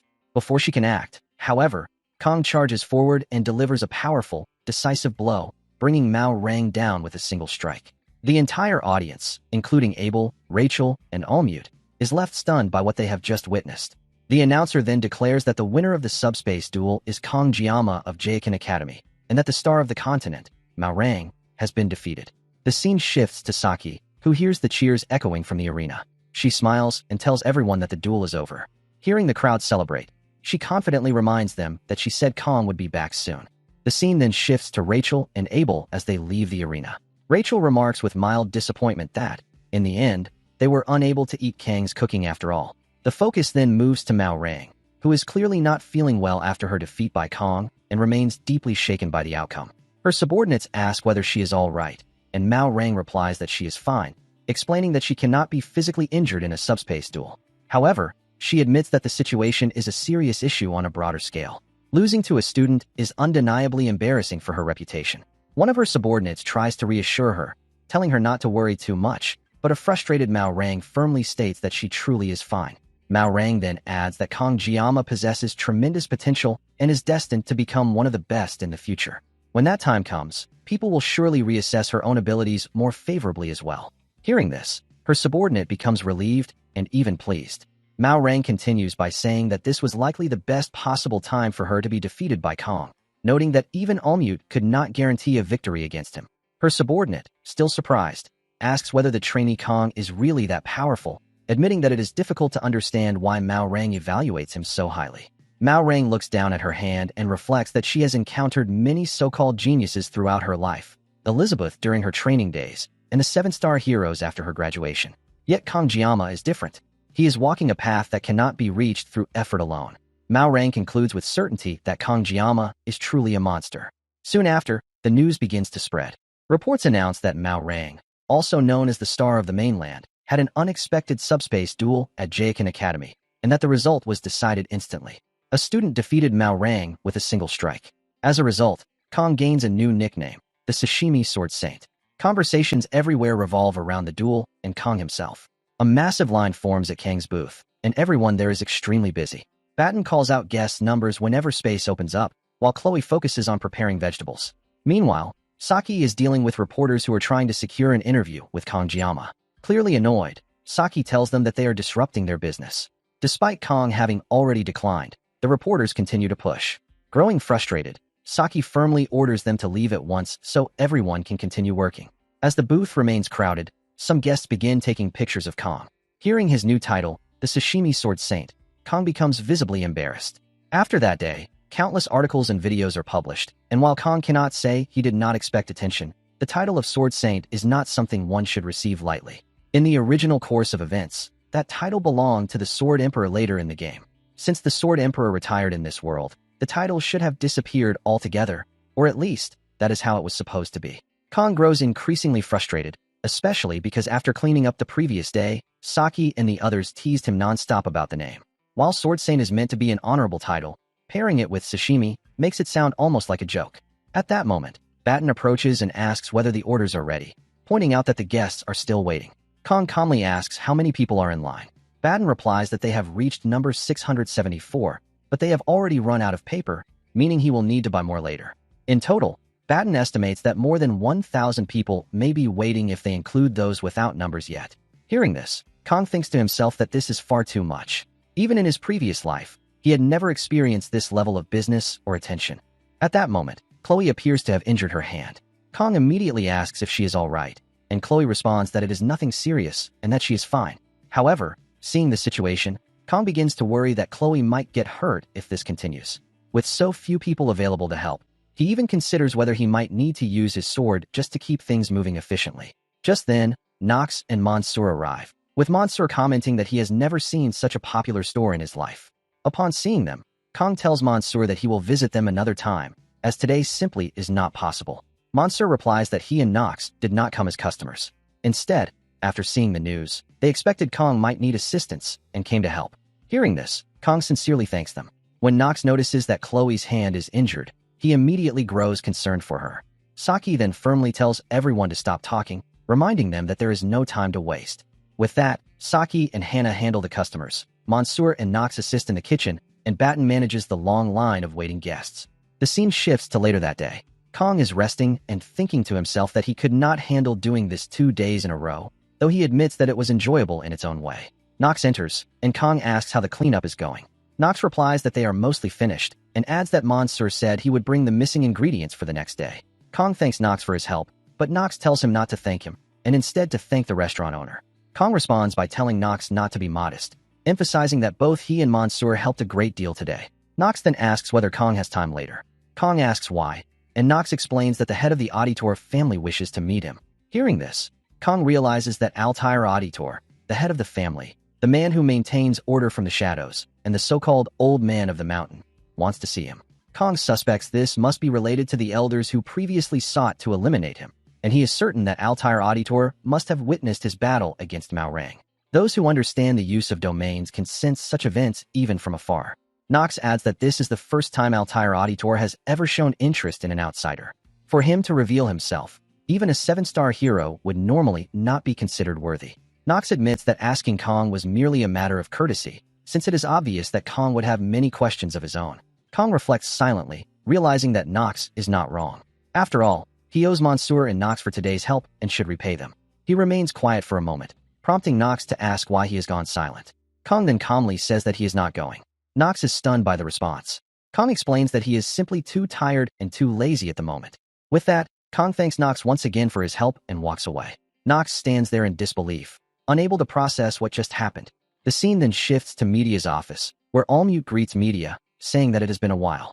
Media responds warmly, remarking that it is good to see Allmute again. Media tells Allmute that it has been 5 years since graduation, and that this is the first time they are meeting like this. Media then warmly welcomes Allmute and asks whether she is enjoying the festival. Allmute replies that she is. Media then tells Allmute that she came here because she is curious about Kongjiama. Allmute remains silent for a moment, then asks who exactly Kongjiama is. Media asks in what sense Allmute is asking. Allmute replies that Kong uses the realm of mental imagery, doesn't he? As Media sits down, she states that Allmute can naturally handle that as well, so she asks what the problem is with what Kong uses. Angered, Allmute slams her hand against the wall and tells Media that she did not come here to play games. Seeing this reaction, Media releases her aura and states that it seems Allmute has lost quite a bit of her manners. Allmute is shocked by the pressure of Media's aura, and then realizes that this is the headmaster's power that even Chengxiang, Jiaogong, and even the elders cannot oppose. Allmute had heard a rumor in the hero world about another title Media held before becoming sage, but she thought it was only a rumor. Tyrant Media. Smiling calmly, Media asks how long Allmute plans to keep standing. Allmute quickly apologizes and sits down. Media also apologizes, saying that she has been a bit sensitive as well. Furthermore, Media tells Allmute that she does not know what rumors Allmute heard that made her curious about Kong, but she cannot share student information, since a headmaster must treat everyone equally. Allmute remembers what Media kept telling her when she was a student here and replies that she understands. Media then tells Allmute that if she is truly curious, then she should go out and find the answers herself. Hearing this, Allmute thanks the headmaster and stands up to leave. Media then asks how long Allmute will be staying at the academy. Allmute replies that she was originally planning to leave tomorrow at noon. Hearing this, Media tells Allmute not to rush, since it is a festival and she should take her time and enjoy it. As Allmute is about to leave, she asks Media whether, when Media says she treats everyone equally, that also applies to Kongjiama. Media replies honestly that, to her, Kong is not just a student, but someone very important. Hearing this, Allmute leaves the room. Outside, Allmute wonders about Kongjiama's true identity. Then the scene shifts to the last day of the festival, where Batten is not feeling well and tells everyone that he seems to have caught a cold. Seeing this, Kong suggests that they should work only until morning and take the afternoon off. Hearing this, Batten becomes happy, but Saki reminds Batten that he was the one who suggested the food booth in the first place. Then Hannah tells Kong that the ingredients should be just right. After that, Chloe comes to Kong and asks if he has any plans for the afternoon. Kong replies that he does not. Meanwhile, Kong thinks to himself that Chloe handled most of the kitchen work since he can only use a knife for about 50 seconds, and when he thinks about it, Chloe worked the hardest. He also remembers that Chloe said something similar before the festival, saying that she wanted to spend some time together. Kong then asks if Chloe is free and if she would like to walk around the festival with him. Chloe becomes happy after hearing this and replies that she would love to.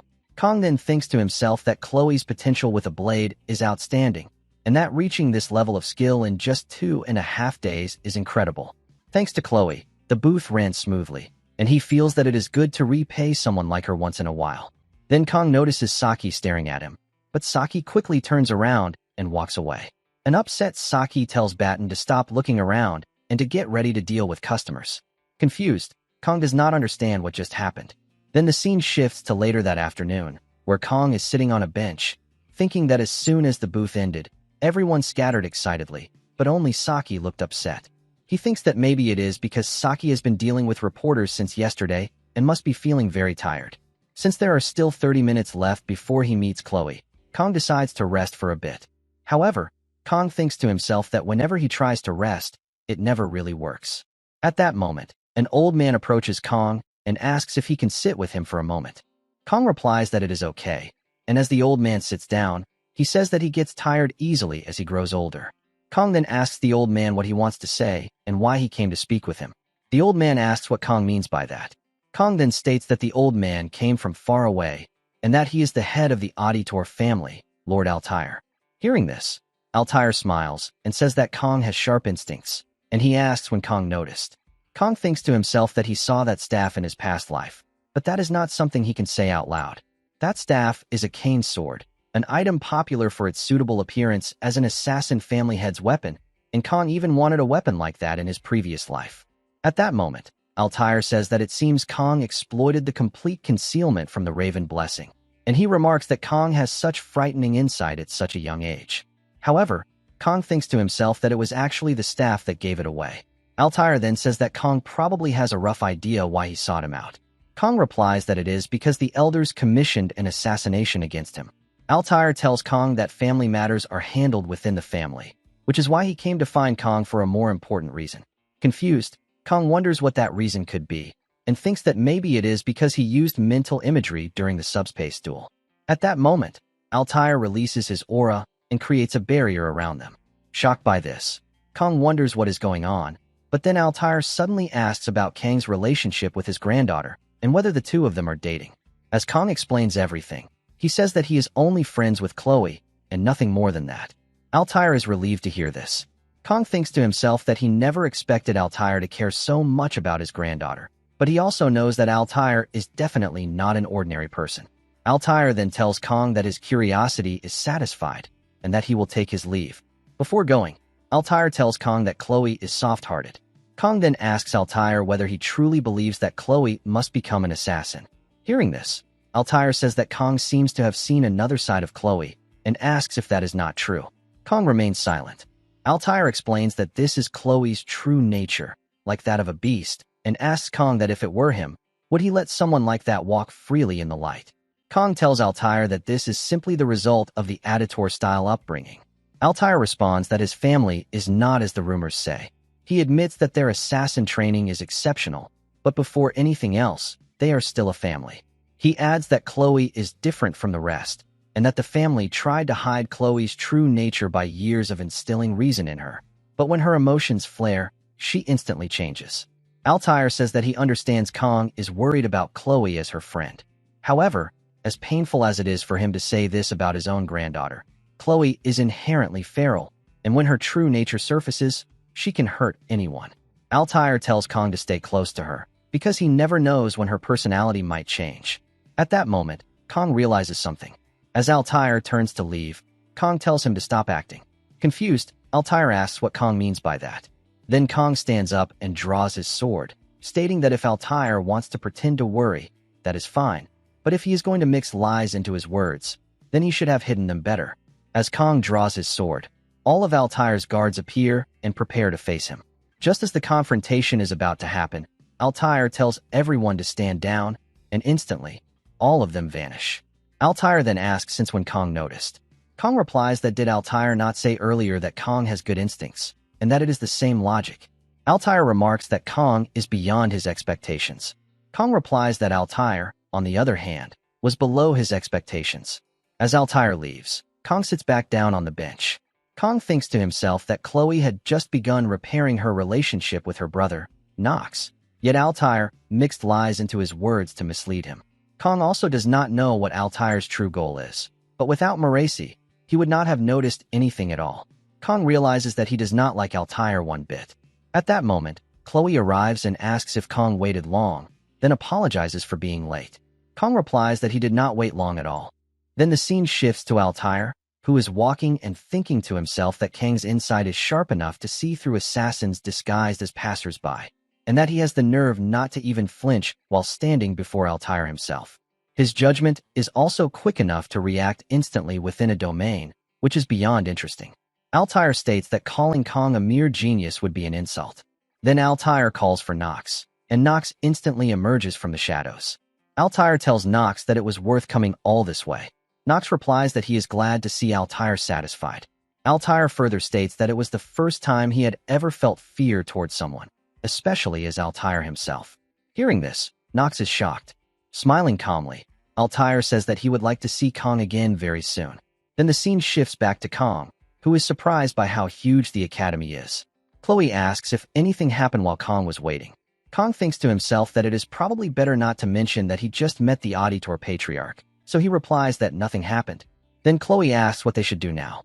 Kong says that according to the schedule, there will be a parade in the evening and fireworks after sunset, and since there is still time before the parade, they should walk around and look at a few things. Chloe replies that it sounds great, and they both happily walk around together. Chloe seems really happy. After some time, Kong tells Chloe that they should sit for a bit, and as they sit down, Kong thinks that he is already feeling tired. Seeing this, Chloe asks if Kong is tired because of her. Kong replies no. Chloe apologizes and says that she should have helped more. Hearing this, Kong thinks that in reality, he did not even prepare the ingredients. He only did the cooking, and he even left for the training hall midway. Without Chloe, the cooking booth would not have run at all. Kong gently pats Chloe on the head, tells her that she worked really hard too, and thanks her. Hearing this, Chloe starts to blush. Just as Chloe is about to ask something, Batten suddenly comes in calling for Kong. Chloe stops talking when she hears Batten. We then see that Batten is with Hannah and Saki, and Batten apologizes for being late, saying that they decided to meet together. Hearing this, Kong says that he thought they decided to spend time separately. Chloe looks devastated by this. Then Batten explains that he got a message from Kong saying to meet there at 5. Kong is shocked to hear this and realizes that the only one who would do this is Saki. As he looks at Saki, Saki cannot help but smile. Later that day, Chloe gets excited when she sees the parade and calls out to Kong. Kong is amazed by the parade as well. Then Batten tells Kong that they should get closer because they cannot miss this. Chloe gets excited hearing this, but Kong does not go with them, so Batten, Chloe, and Hannah rush forward, while Kong and Saki stay behind. Later, Kong sits on a bench and says that crowds really are not his thing, and that next time he will try to get through festivals more quietly. As he watches Chloe and the others, Kong thinks to himself that even though they are together, it still feels like they are a bit apart. Chloe looked like she wanted to say something earlier, but she seems happy now, so that is good. If they can enjoy it like this, then that is a good thing. Then Kong remembers that it has only been 3 months since entering the academy, yet there have already been too many life or death situations. Kong has not had time to think about other things, and lately he feels like he is constantly on edge. As Kong sits alone, Saki comes over and says that she does not like crowded places either, and she sits next to him. Kong thinks to himself that Saki is one of the main heroines, but he really cannot read her. Still, regardless of that, Kong trusts Saki's judgment, and she must have had a reason to hack and send messages to the members using Kang's number. Blushing slightly, Saki asks why Kong is staring at her. Kong becomes confused by her expression and wonders what is going on, then he looks away. Saki mutters that Kong is seriously clueless. Hearing this, Kong asks if something happened. Saki is surprised that Kong heard that. Instantly, Kong grabs Saki's shoulder and asks what is going on, since Saki gathered the members using Kang's number, so something must be happening. Kong then asks if it is about the instructor. Blushing even more, Saki pushes Kong away and tells him to stop gripping her shoulder so hard because it hurts. She also says that Kong is really clueless, so why are his ears so sharp, and that it is not what Kong is thinking. Hearing this, Kong says that is fine, and asks why Saki is pushing him away then. A few moments later, Saki asks if Kong is mad. Then Kong tells Saki that this is sudden, but asks if she has someone she likes. Saki is shocked to hear this and starts to blush even more.